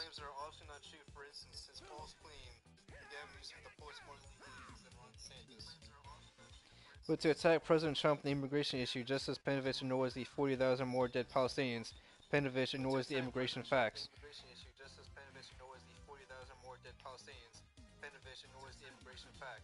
Instead, he bases his hatred of President Trump on two laws: Biden responsible for the secure border, and deportations are down under President Trump.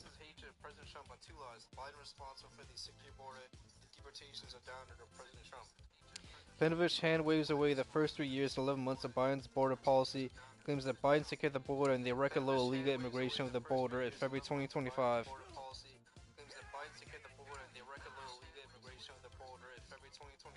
Results of border czar Kamala Harris's policies.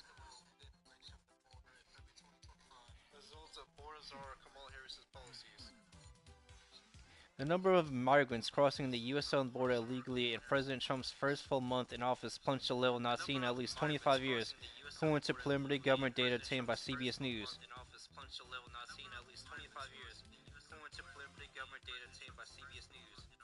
Last month, Border Patrol recorded about 8,450 apprehensions of migrants who crossed into the country unlawfully between official entry points along the U.S.-Mexico border, the statistics show.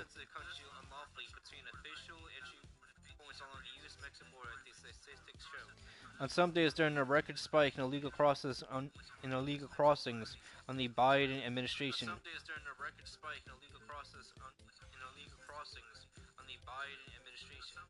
Border Patrol recorded more than 8,000 apprehensions in a single day.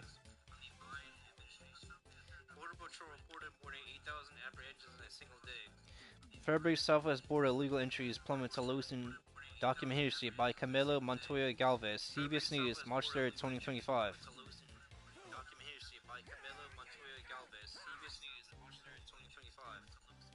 But the real difference between is not 8,000 illegal aliens arrested in a month under Trump versus 8,000 illegal aliens arrested a day under Biden-Harris.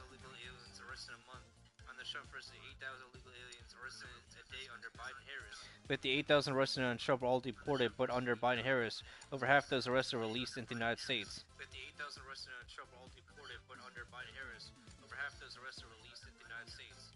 While Biden realized his policy on the border was an electoral albatross, he deliberately asked Mexico to limit the number of illegals coming over the border.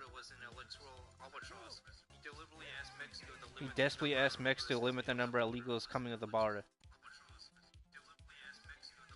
basically asked Mex to limit the number of illegals coming to the border. which resulted in somewhat lower list. Real decline in illegal immigration did not come until President Trump was inaugurated.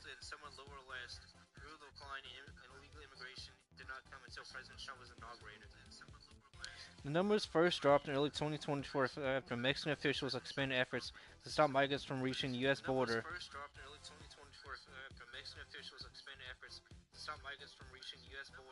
And then fell further in the summer following former President Biden's move to sharply restrict access to the asylum system.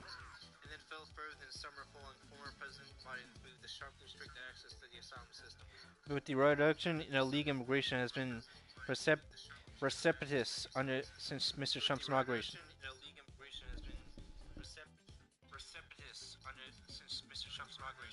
In January, Border Patrol agents at the Mexican border recorded 29,000 apprehensions, down 38% from 47,000 in December.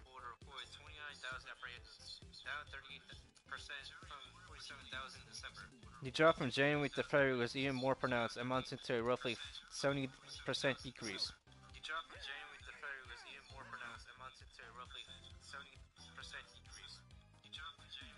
Historic illegal crossing along the U.S. southern border since 2000.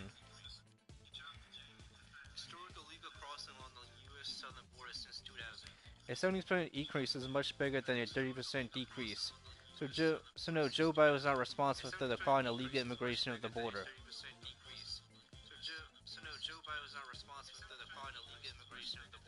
As of today, the border is effectively closed.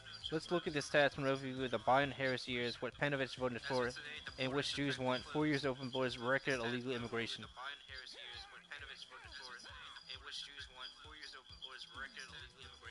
And remember, this does not include the 2 million aliens released in the United States under various illegal mass parole programs in the CPB-1 Act.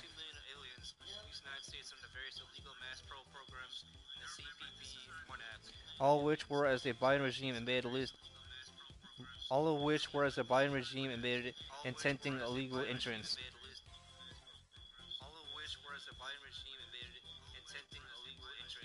Here are the last 4 years of mass illegal immigration.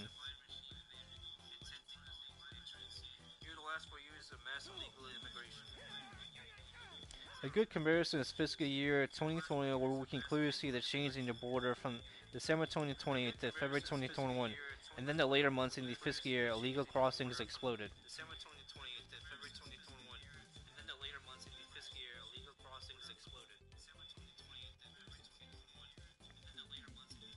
According to Penovich, the two administrations are the same, but the numbers tell a different story. Just from December 2020 to February 2020, we get over a doubling of illegal immigration.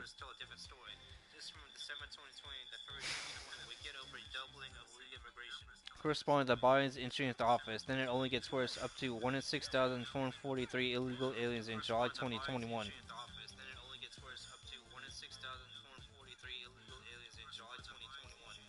Compared to 10,546 illegal aliens in December 2020, the last full month of the first Trump administration.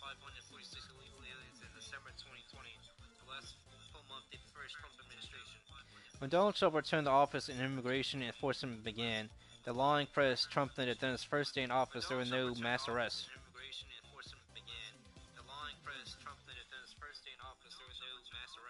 In fact, there have been no mass arrests, just a significant increase in arrest of illegal aliens.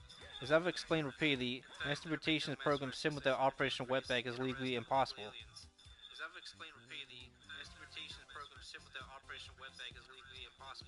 Unfortunately, illegal aliens have expanded rights to administration hearings before the Executive Office for Immigration Review, EOIR.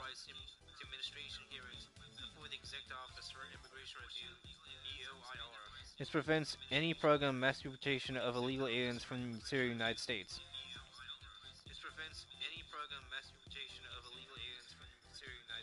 But that does not say that arrest and deportation are impossible, nor are those arrest and deportation of illegal aliens from the interior lower in February 2025 than under Biden.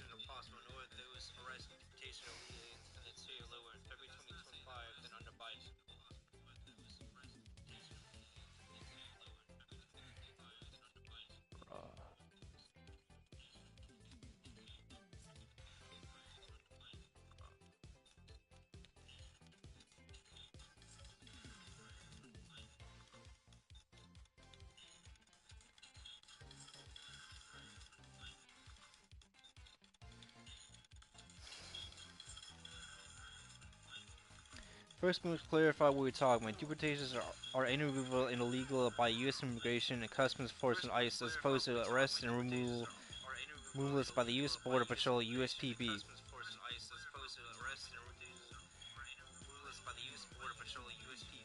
They conflate a deportation by ICE with a deportation from the interior. This is just incorrect. That is just incorrect.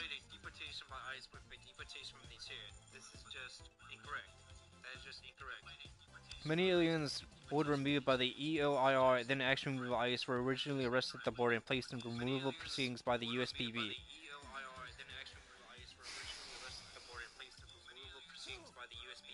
In fact, the overwhelming number of aliens placed in removal proceedings are aliens arrested at the border, not aliens arrested in the interior of the United States by ICE.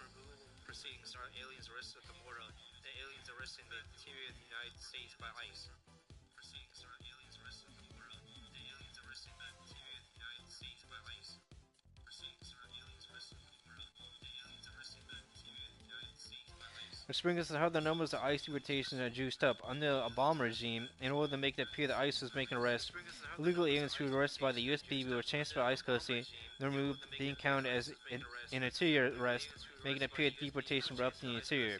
Those who know called it poaching.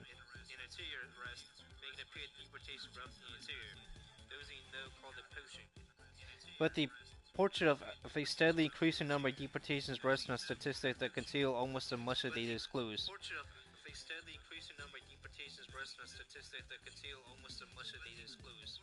A close examination shows that immigrants living illegally in most of the continental U.S. are less likely to be deported today than before Obama came to office, according to immigration data.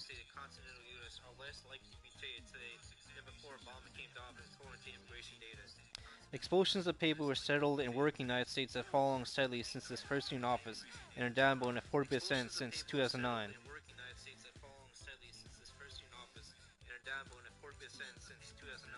On the other side of the ledger, the number of people deported at or near the border has gone up.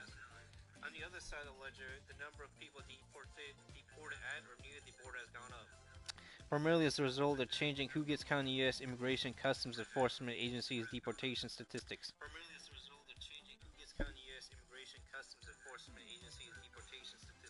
The vast majority of these border crosses would not have been treated as formal deportations under most previous administrations.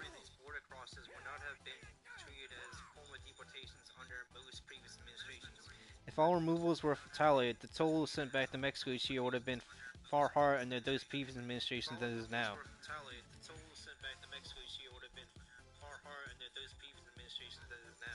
The shift in who gets tallied helped administrations look tough in its early years, but now be backfiring politically.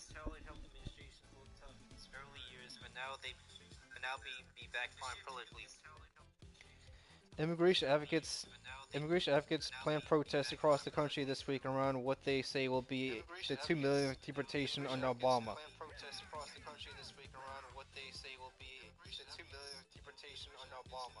A mark expected to be hit in the next few days. And Democratic strategists heard about decline in Latino voter turnout for this fall's election.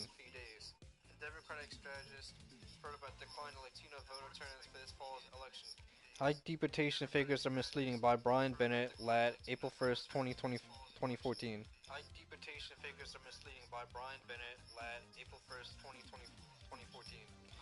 So it is under the alleged Biden deportations, those deportations of illegal aliens arrested at the border and prior to ICE as interior deportations.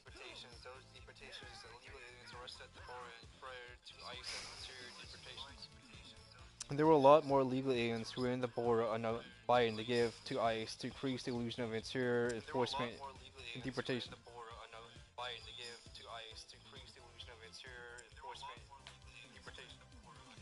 More than 271,000 illegal migrants were deported by Immigration and Customs Enforcement (ICE) in fiscal year 2024.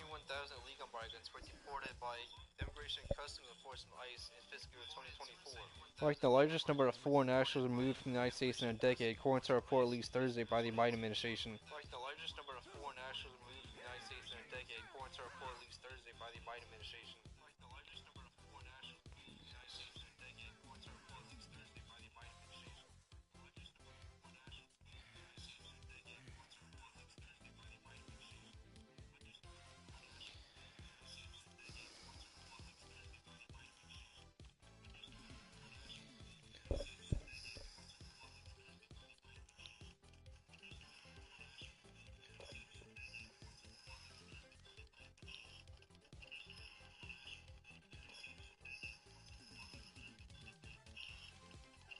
Now, Tom Homan, a former acting director for the agency and the incoming czar from the Trump administration, said these moves are a large result of Border Patrol apprehension and not indicator of immigration enforcement in the interior of the country.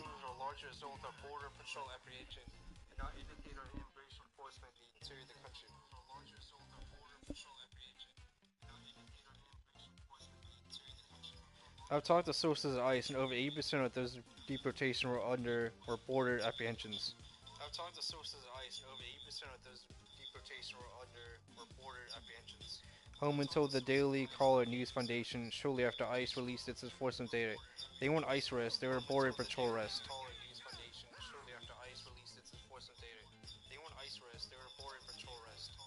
Exclusive: Trump's incoming Boris Czar Tom Homan sees a huge fall with bias due deportation numbers by Jason Hopkins, the Daily Caller, December 23rd, 2024.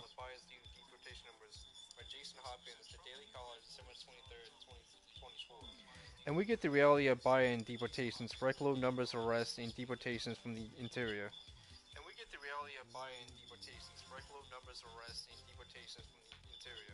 Biden's efforts result in about 59,000 ICE deportations in fiscal year 2020, the lowest in the agency's history.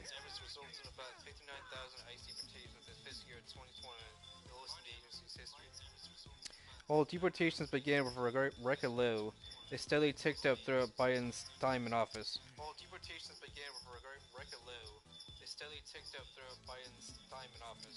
There were roughly 72,000 removals in fiscal year 2022 and then 142,500 removals in fiscal year 2023.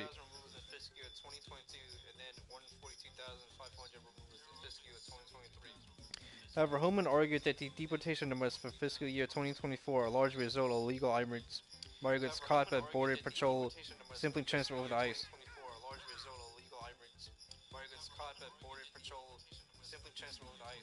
Not removals of illegal migrants caught by ICE agents in the interior of the country.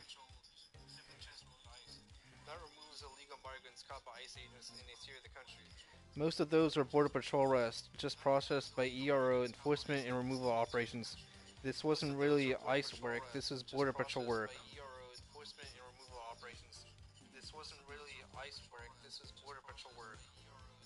Homan said to the DCNF. In fact, interior arrest and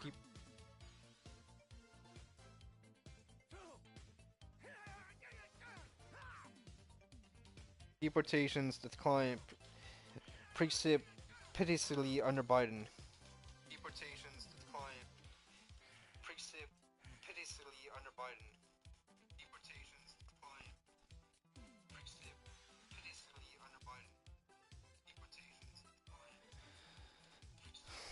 Man.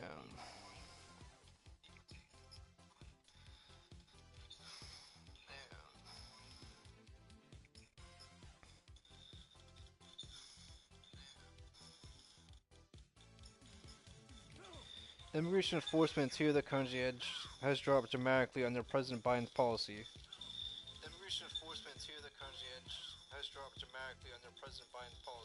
These policies have exempted nearly all but the most serious criminal aliens from arrest and removal and have imposed cumbersome new procedures and paper for ICE officers to complete cases.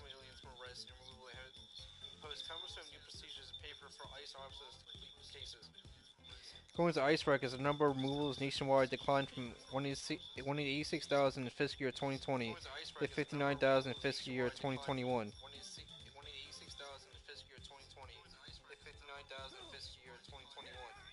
Although Biden officials say that the policy was established in order to prioritize removal of the most serious deportable criminal offenders,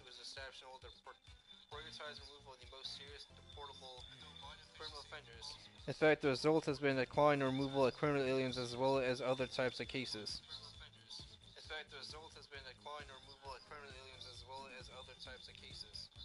For example, the number of removals of convicted felons nationwide dropped from 36,000 in fiscal year 2020 to 27,000 in fiscal year 2021.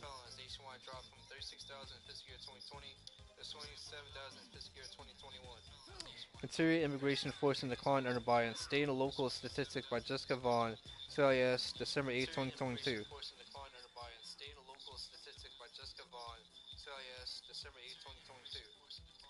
And other reporting confirms Biden deportations were just USPB arrests at the border.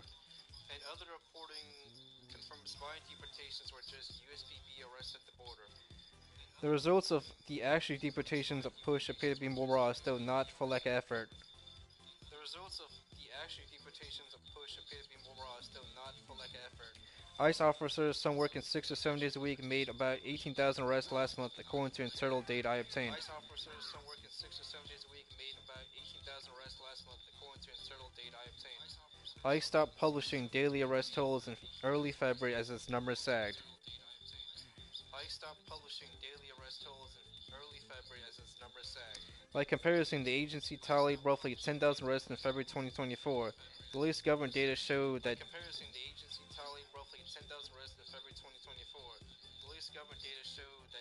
deportations were actually higher toward the end of Joe Biden's presidency, when ICE was moving a larger number of migrants picked along the Mexico-U.S. border.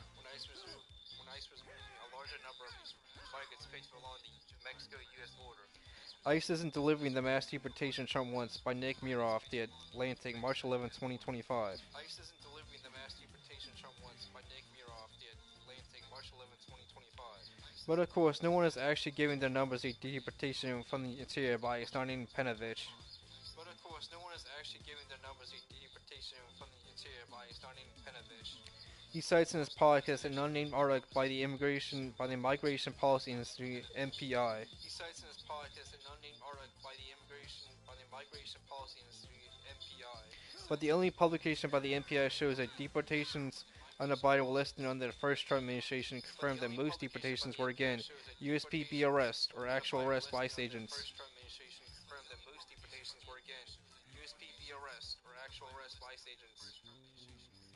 ICE agents at the border, something unusual in itself, as ICE is supposed to operate primarily in the interior. ICE agents at the border is something unusual in itself, as ICE is supposed to operate primarily in the interior. The number of people deported by ICE from the U.S. interior has been on a downward trend over the past 50 years, for an average of 155,000 removals per year in fiscal years 2009 to 16.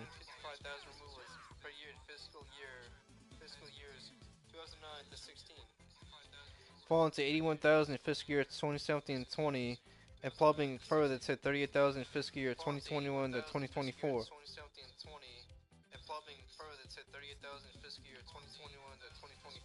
Meanwhile, the number of non-citizens deported by ICE after border arrests grew substantially the past few years, reaching 224,000 in fiscal year 2024, as the agency shifted resources from interior to border enforcement amid high border arrivals.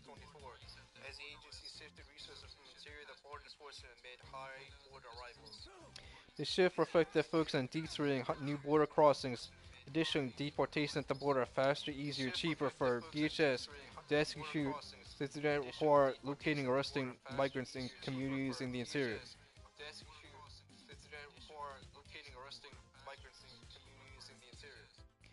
Explainer: ICE arrest and deportation from the U.S. interior, Julia Gillard and Kathleen Bush Joseph, MPA, February 2025.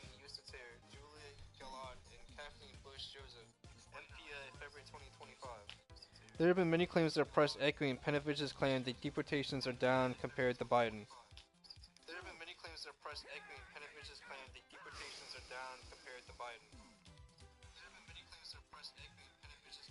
U.S. President Donald Trump deported 37,600 people during his first month in office, previously unpublished U.S. Department of Homeland Security data show.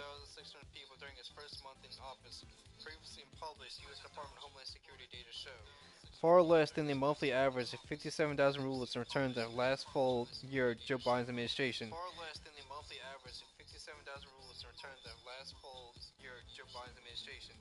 DHS spokesperson Tricia McLaughlin said Biden-era deportation numbers appeared artificially high because of higher levels of illegal immigration.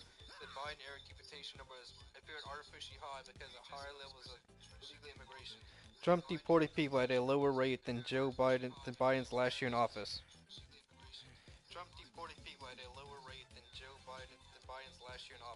By Ted Hesson, Reuters, February 22nd, 2025.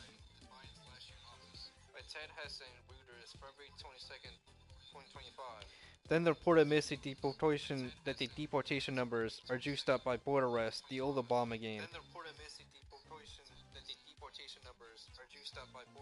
the old Obama game. Trump campaigned for the White House, promising to deport millions of illegal immigrants in the largest deportation operation in U.S. history.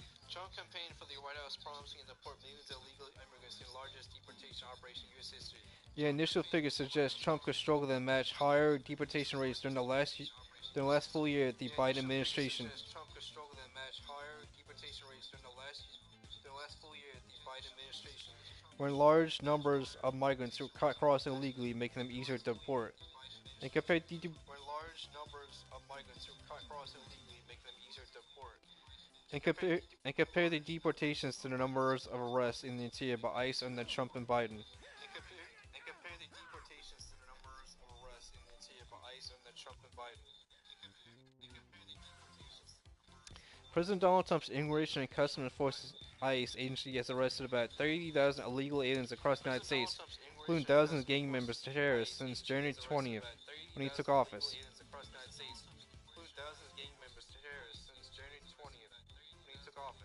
In a briefing call with media on Wednesday, ICE officials said agents had arrested about 33,000 illegal aliens across the United States from January 20th to March 10th.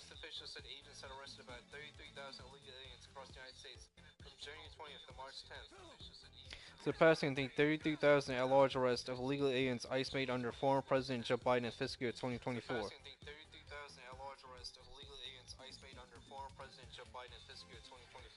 The arrest spanning less than 2 months also surpassed the number of criminal illegal aliens Biden's ICE agency arrested in fiscal year 2024, and just 32,000 were taken into custody.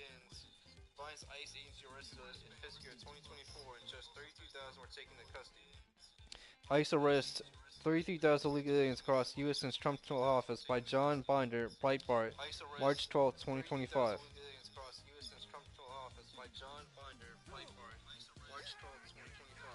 So obviously Trump is arresting and deporting more illegal aliens from the interior than Biden, whose padding his deportation numbers for arrests and movers at the border.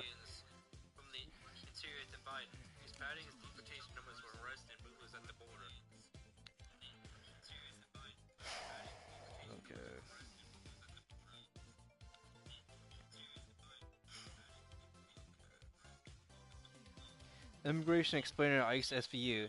There have been some inquiries concerning any use of the pejorative moniker when discussing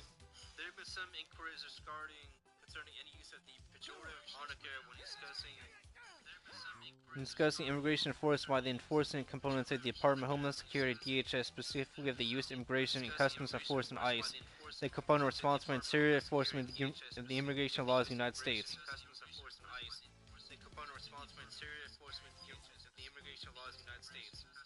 Generally, ICE enforces immigration away from the borders of the United States. The U.S. Border Patrol, USPB, enforces immigration's law at the will border.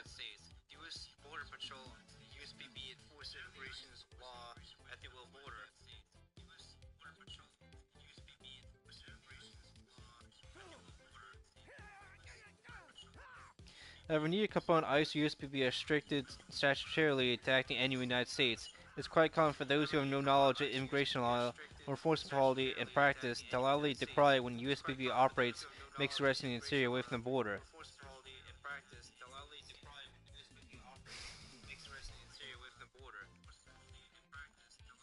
That just is a sad symptom of ignorance of the public about immigration law enforcement. That just is a sad symptom of ignorance of the public about immigration law enforcement.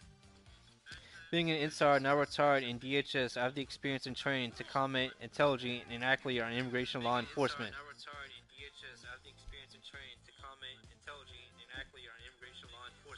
One of the aspects of immigration enforcement policy, the component.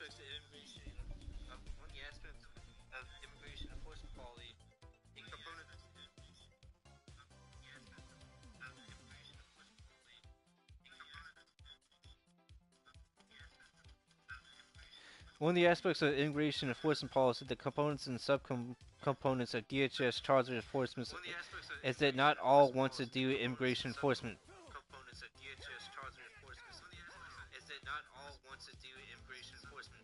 I warned President Trump about the problems he would have with the components and subcomponents of DHS back in 2016, where he even was elected of potential resistance from the deep state to enforcement action.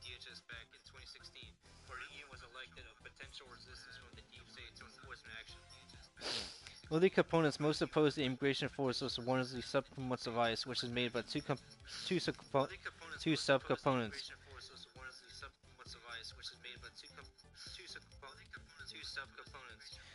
With enforcement responsibilities. One is enforcement and removal operations (ERO), and the second is Homeland Security Investigations (HSI).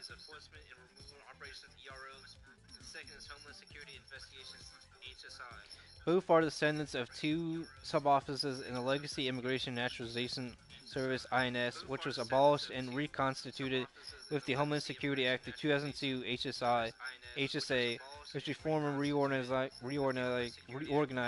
the Legacy USCS and INS, eventually to the detriment of immigration enforcement.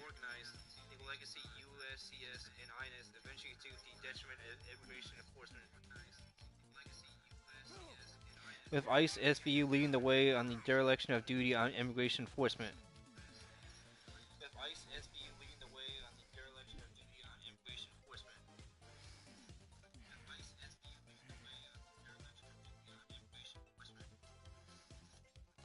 After the act passed, the Bush administration divided up the interior enforcement responsibility into two subcomponents of what they called ICE.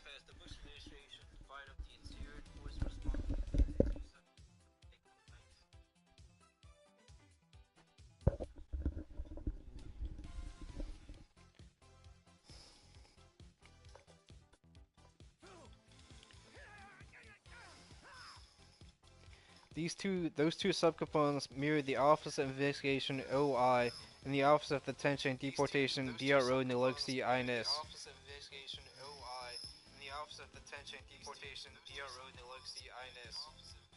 The OI was responsible for investigations into immigration fraud, worksite enforcement, area control, and other investigations related to immigration law.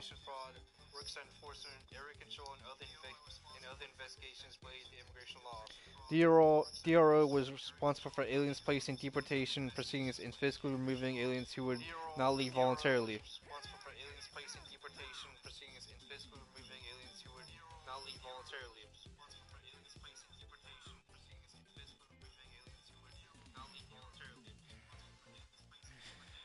OI HSI enforcement employees are special agents in the 1811 Office of Personal Management (OPM) classification series, and DRO ERO enforcement employees are deportation officers 1801 and OPM classification.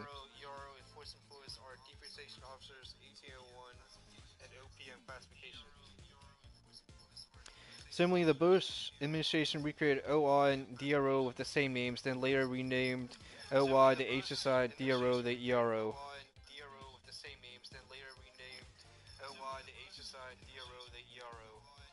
The major problem was that OI was created and combined with the OI of the legacy U.S. Customs Service, USCS, also abolished and reformed by the HSA.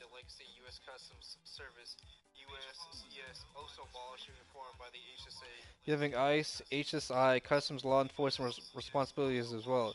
House divided against itself, immigration versus customs cannot stand, and ICE, HSI decide they go with only customs enforcement.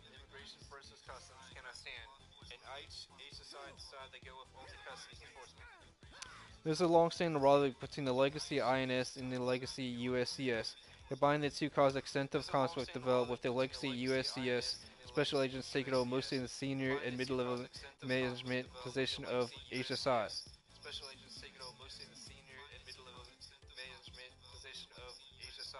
The result was the customs puke effectively ended immigration enforcement by OY HSI under their management.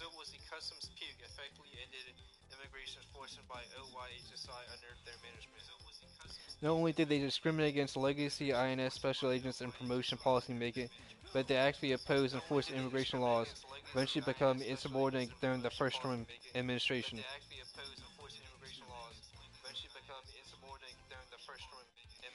And the custom pukes continued their antipathy to being part of ICE and doing immigration enforcement and duties.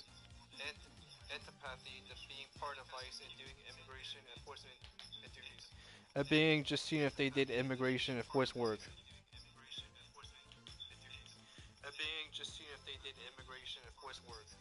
Federal agents from Homeland Security investigations say they have been kicked out of joint drug operations shunned by local police departments and heckled at campus career fairs. Kicked out of joint drug operations, shunned by local police departments, and heckled at campus career fairs. Their parent agency, U.S. Immigration and Customs Enforcement, carries a stigma that has undermined their investigative work across the country, the agency said in an internal report. Carries a stigma that has undermined their investigative work across the country, the agency said in an internal report. The agency say they face a backlash in liberal sanctuary jurisdictions where authorities strictly limit contact with ICE, both in some Republican-led states where politicians are vocal in their support for the agency.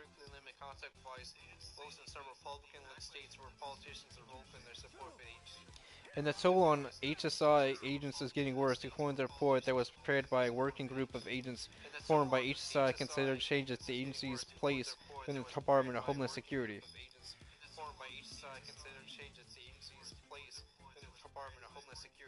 The HSI agents assembled dozens of these examples against DHS Secretary.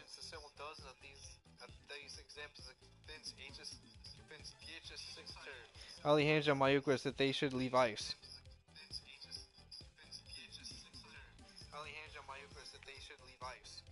They say their affiliation with ICE's immigration enforcement role is endangering their personal safety, stifling their partnership with other agencies, scaring away crime victims, according to a copy of the report provided to the Washington Post.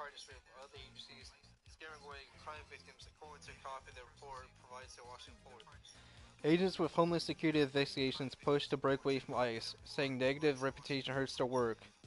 Like Maria Sacchetti and Nick Muroff, WAPO December 29, 2021.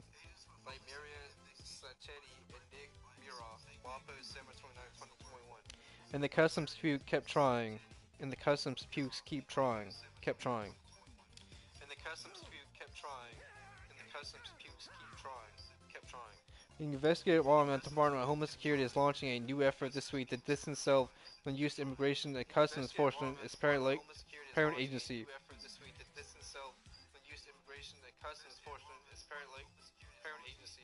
Because officials say the contentious politics of immigration enforcement have undercut its efforts to combat transnational crime.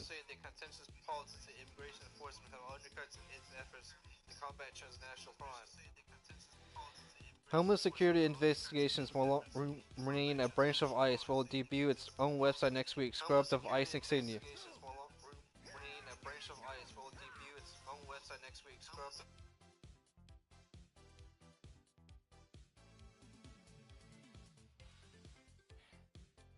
And give employees new email addresses. Their burning effort will prominently feature HSI's own badge to emphasize its affiliation with the Department of Homeland Security instead of ICE.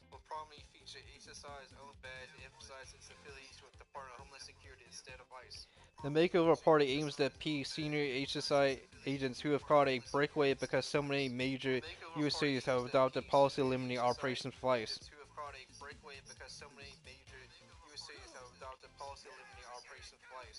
It would take an act of Congress to make HSI a fully independent agency within DHS, however, so the relaunch amounts to a compromise.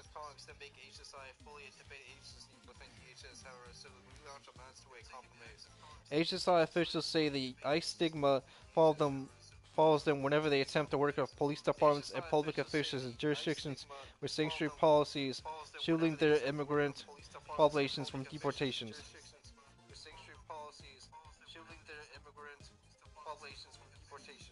HSI investigators say they have been kicked out of joint narcotics investigations, heckled at campus career fairs, and shunned by crime victims worried they'll be arrested and deported.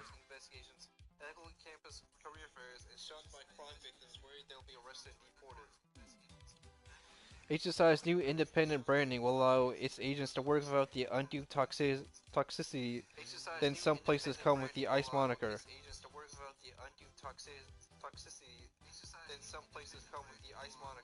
Patrick Day Lechleitner, ICE's acting director, said in an interview.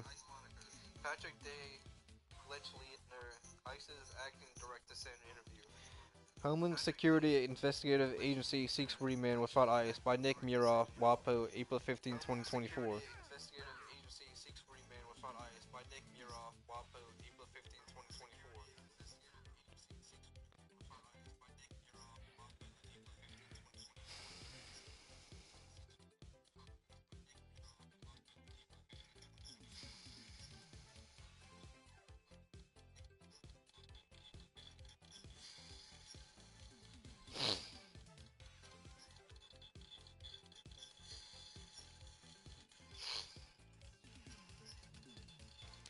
While most of the public wanted about the custom pieces recent, being the inside, the hostility to immigration enforcement was noticeable from 2003 onward, and when I started blogging in 2008 after years of frustration at DHS and OYHSI for not doing immigration enforcement.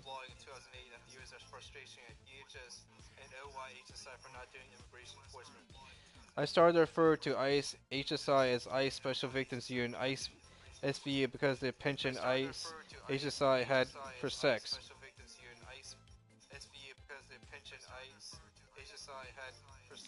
They only wanted immigration cases involving women who were prostitutes or sexually exploited, even if American citizens like strips as prostitutes in the mythical sex trafficking crises.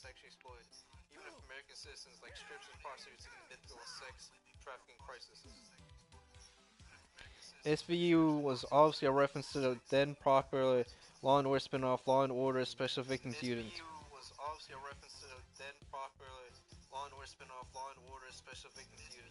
Law and Order SVU. My intent was to pour ridicule on ICE HSI for the deliberate failure to enforce the immigration laws of the United States, which is part of ICE's statutory responsibility in the HSA.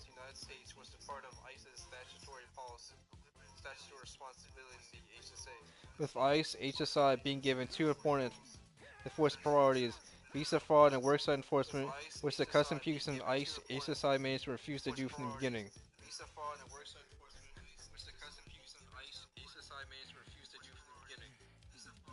I can tell countless stories where ICE HSI special agents either refuse to do immigration investigations or cannot because legacy USCS special agents and ICE HSI simply refuse to learn immigration law and refuse immigration cases.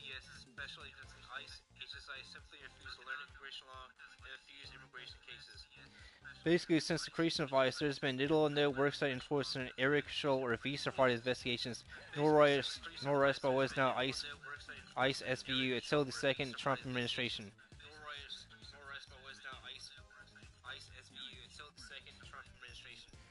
My sources in ICE SVU, some legacy INS special agents still in ICE HSI routinely report to me that legacy USCS agents, those agents brought in after the creation of ICE,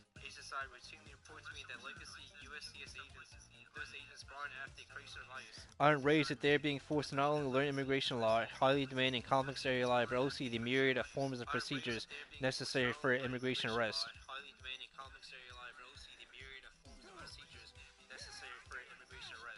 Frankly, USCS special agents were a bunch of conceited pricks in the old days, and new agents just not very bright.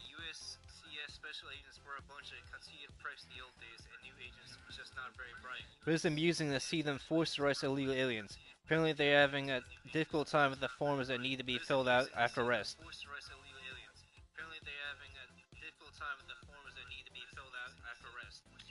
With the Trump administration, Legacy INS Border Patrol agent and Legacy INS Special Agent Border Star Tom Homeland keeping their feet to the fire.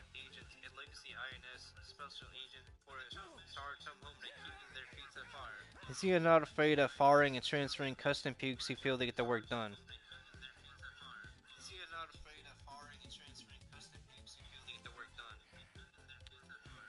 Employers of illegal aliens are openly challenging mass deportations.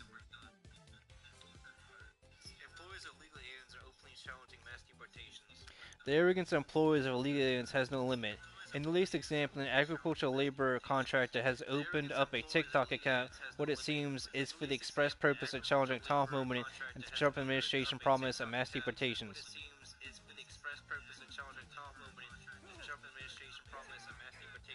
Most of its TikToks are about how they just don't get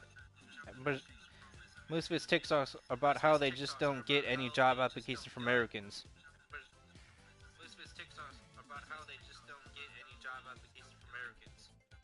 Now, one may acknowledge that backbreaking agricultural labor is not the first choice of Americans with the welfare state who would like to do unmechanized field work. This is especially true for blacks who, not a few short years ago, still work agriculture but no longer.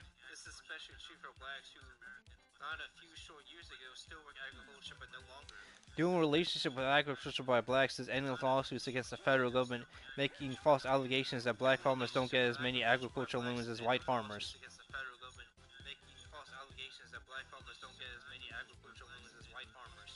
However, running mechanized agriculture, if properly paid, would attract rural rights and even blacks.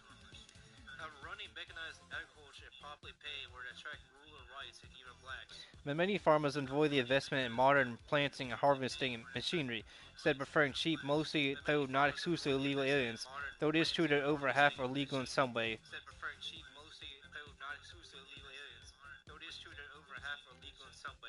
Mostly lawful permanent residents (LPR) are those on non-immigrant visas (INV), such as the H-2A INV.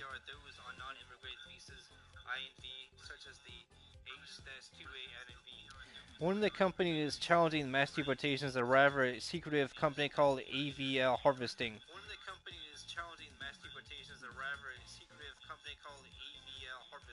Their TikTok channel is all about denigrating the American worker, implying that Americans are lazy and won't do hard work. Of course, wage rates are not mentioned.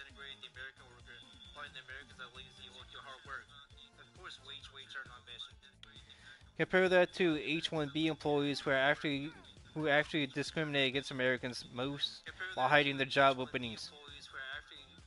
Oh, compare that to H-1B employers who actually discriminate against Americans most by hiding their job openings.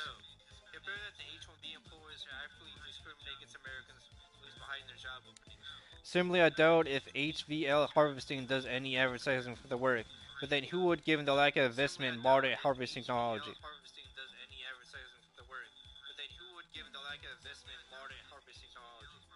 Said HVL Harvesting employees armies of even what they made are non-Americans, which really means most likely are legal aliens.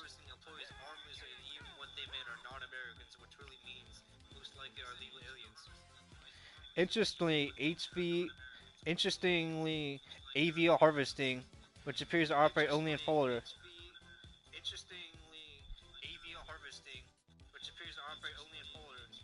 does not appear to be licensed by the state of Florida Department of Business and Personal Regulation.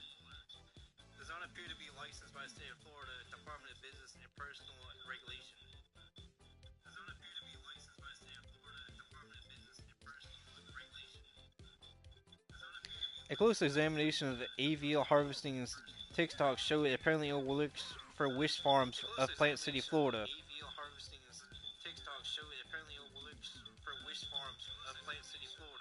Comments from wish farms are sought, but the person answering the phone had no knowledge of any relationship between wish farms and AVL Harvesting, but say that a representative would respond.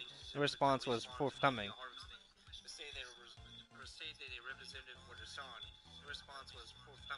Now, wish farms and AVL Harvesting may be on the up and up, hiring only legal workers, and there might be a license out there for AVL Harvesting to be a farm labor contractor.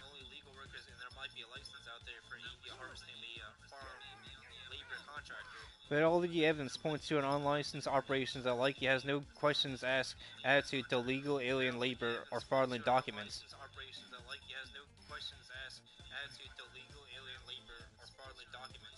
Likely they'll hide behind the usual excuse, we were shown documents that appeared to be facially valid.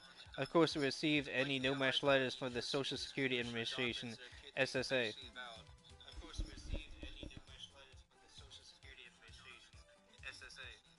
There should be an investigation. ICE SVU Tampa Field Office jurisdiction over Plant City, Florida. You can be contacted here at 813-348-1817.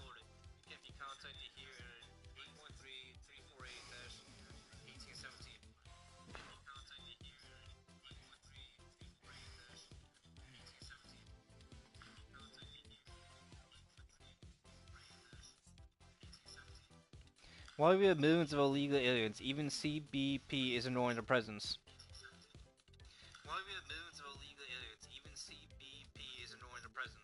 In this fun story, a illegal alien, in this case a Chinese student, has dropped out of his studies. Most likely the 9/11 hijacked his head, was encountered by U.S. Customs and Border Protection (CBP), and when the alien mistakenly drove into the CBP port of entry at the U.S. Bridge Buffalo, New York.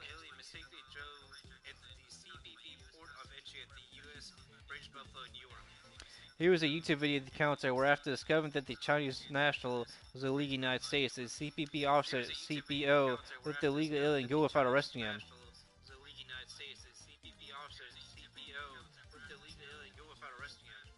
Just to clarify, CPB officers are immigration officers according to federal law can and should have arrested this illegal alien.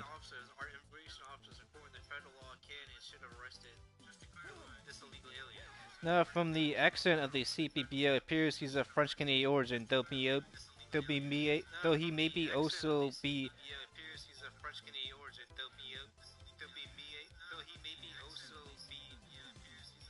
though he may also be of French origin from Maine or New Hampshire, but it calls into question whether naturalized aliens should be allowed in government employment when dealing with aliens.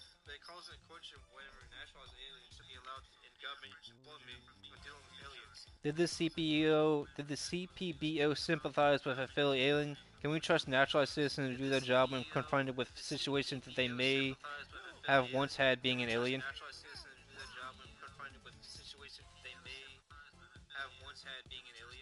It isn't known when this incident was filmed, but this should especially not have happened under the new Trump administration. The question is, has CPB gotten the memo about arresting illegal aliens when encountered?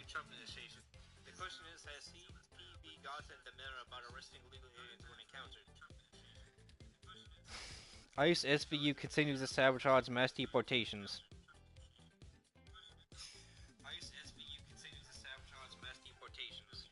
ICE SVU has again defied border czar Tom Homan and done so in the presence of the Secretary of the Department of Homeland Security DHS Kristi Noem.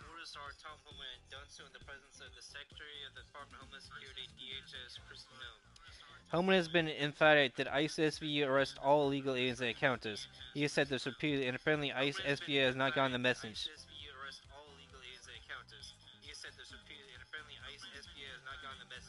An arrest operation accompanied by Secretary Noem, ICE SVU encountered and arrested a target illegal alien. They encountered another illegal alien, but that alien was not arrested.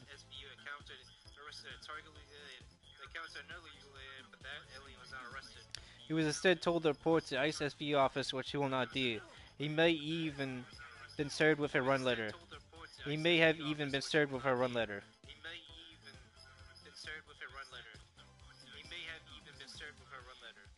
ABC News senior political correspondent Rachel Scott embedded with ICE during two target operations on Tuesday.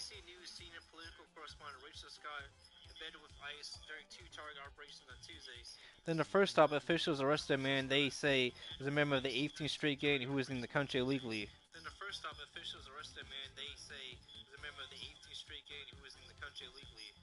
The second operation saw agents detain a man who officials said had been convicted of sexual battery.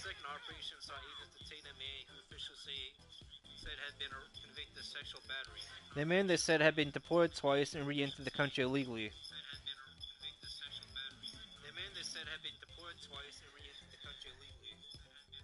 Two minors and uncle were also present in the raided residence, officials said.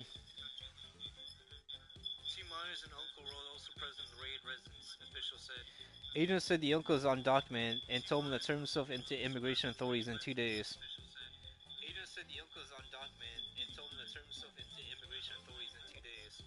During the immigration raid, DHS Secretary Noem says ICE bringing consequences by Richard Scott, Kevin Shalvey, and David Brennan. GMA Yahoo News, March 4, 2025.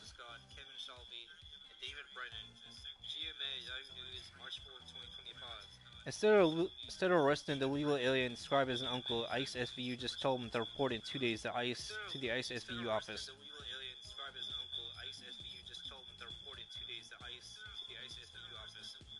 He, of course, will not report. He may not be legally required to report unless he was served with a DHS Form I-385 notice to report, which is a legal binding order to an alien report.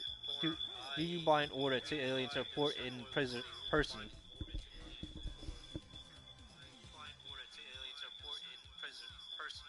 To a specific immigration officer of DHS, in this case ICE SVU.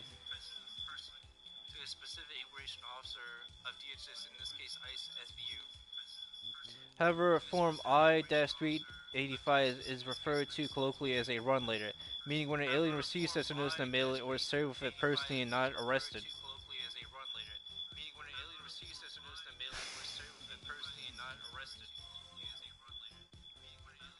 Not arrested is treated as a reason to abscond and go into hiding to avoid arrest.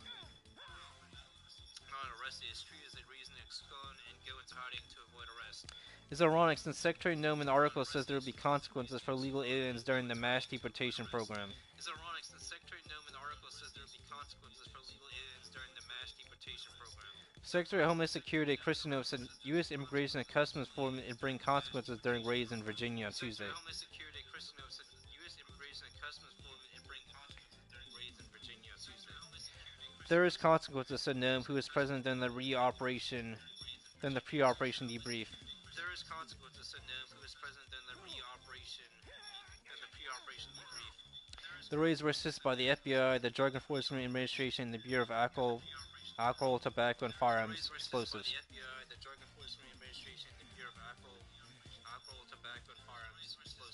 Instead of consequences, an illegal alien was not arrested would not be reporting to ICE SVU to be arrested.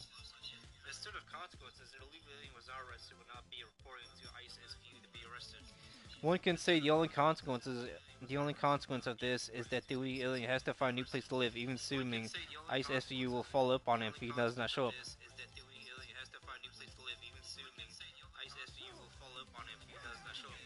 Sadly, instead of saying that all illegal aliens will be arrested, Secretary Nome has been backtracking and equivocating, even agreeing to give this uncle the chance to run.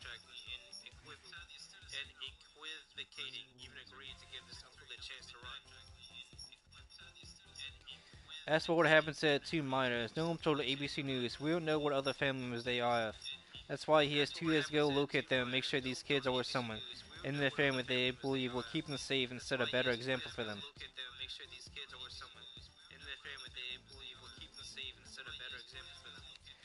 Pushed on the likelihood of the family being separate, Nome said there are consequences, adding, "And we're giving them time to leave these children with someone else."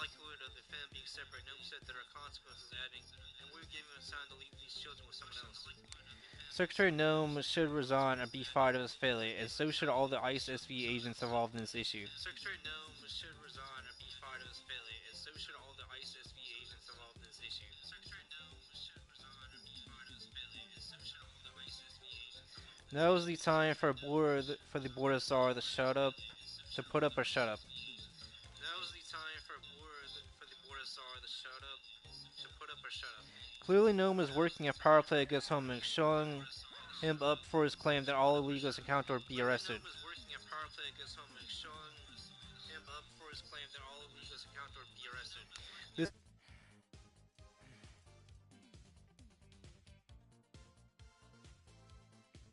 This was inevitable as Homeland has effective command of DHS and Nome is fighting to get control over her bureaucracy. This will be interesting in the long term.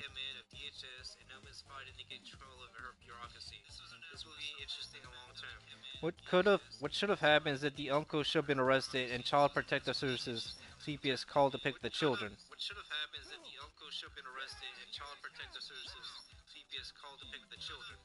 Likely in this case was that the parents are legal as well, but instead of calling the legal alien parents and telling them to come get the children as the babysitter was being arrested.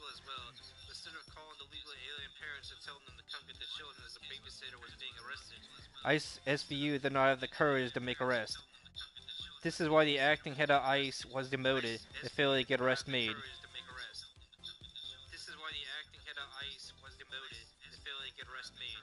But here we have the secretary countenancing the failure to make arrest that the president has demanding.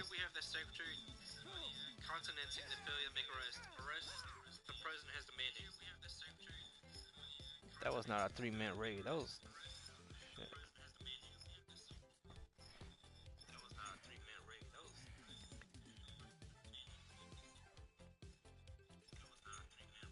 Trump wants more arrests. Here's one for ICE SV along with about a dozen more. Trump wants more arrests. Here's one for ICE SV along with about a dozen more.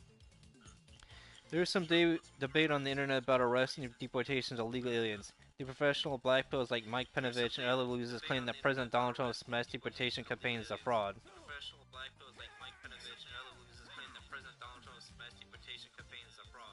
There were allegations that arrests of illegal aliens were down as compared to that the Biden-Harris regime and that deportations have stalled.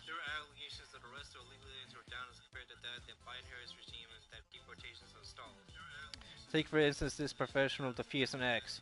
He thinks that since President Trump hasn't deported every single illegal alien in the first 40 days in office. He thinks that since President Trump has deported every single illegal alien in the first 40 days in office. That means the campaign against illegal immigration is a fraud. That means the campaign against illegal immigration is a fraud. The numbers in arrested illegal aliens has increased exponentially. There are some problems, mostly detention space, but that is increasing daily. Arrested illegal aliens has increased exponentially. There are some problems, mostly detention space, but that is increasing daily. But if a 627% increase is not enough, and it is not enough for President Trump and Boris Czar Tom Homan as it should be.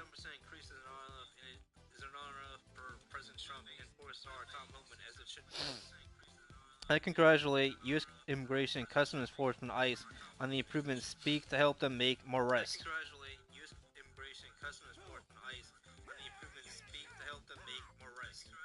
I offer the ICE an easy target: an illegal alien employing other illegal aliens as well as leaving with a legal alien father.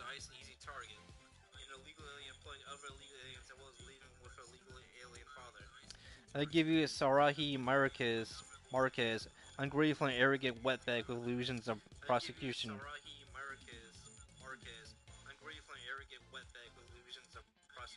With illusions of persecution.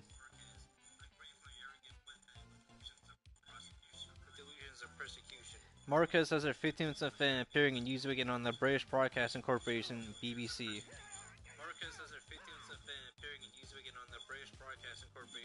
And their poor baby is scared, so scared she appears in public under her real name and lies about immigration enforcement.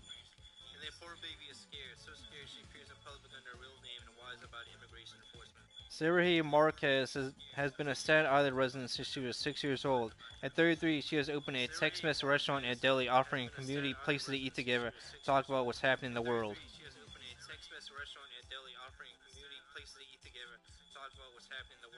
In the past week, she has felt a shift in the mood among her staff and customers.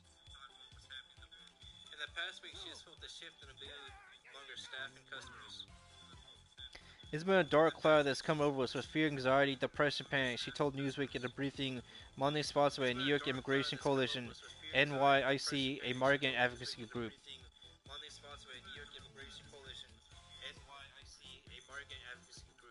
We're all nervous. We don't know what's going to happen.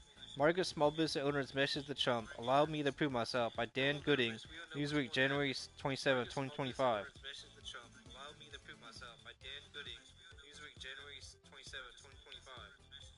Besides being a legal alien herself as the owner and manager of San Geronimo Restaurant and Bakery, knowing hires illegal aliens.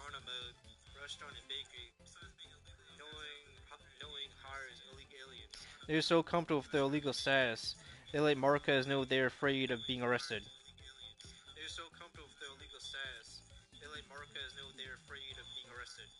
Several of the restaurant's roughly 20 employees have been on edge, she said, waiting to see if ICE would show up in the past week as they get the bus to work or head home in a cab.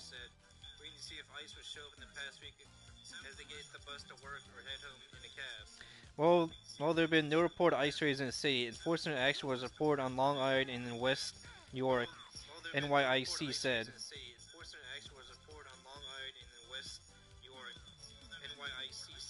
And action within the 5 boroughs is expected to come at any time.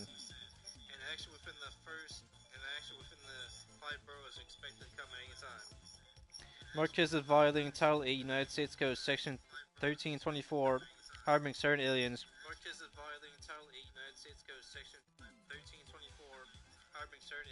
And Title 8 United States Code Section 1324A, unlawful employment of aliens.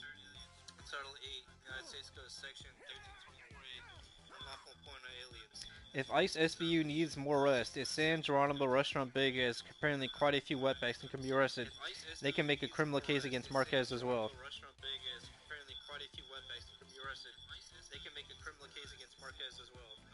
This is the Federal Fifth Columnist, uncategorized, no comments, March 2nd, 2025, 2-minute read. This is the Federal Fifth Columnist, uncategorized, no comments, March 2nd, 2025, 2-minute read. Again, you can find us on archive.today and it's the Federal Fifth Columnist.wordpress.com. Again, you can find us on archive.today and it's the Federal Fifth Columnist.wordpress.com. Alright, this is the last article I'm reading.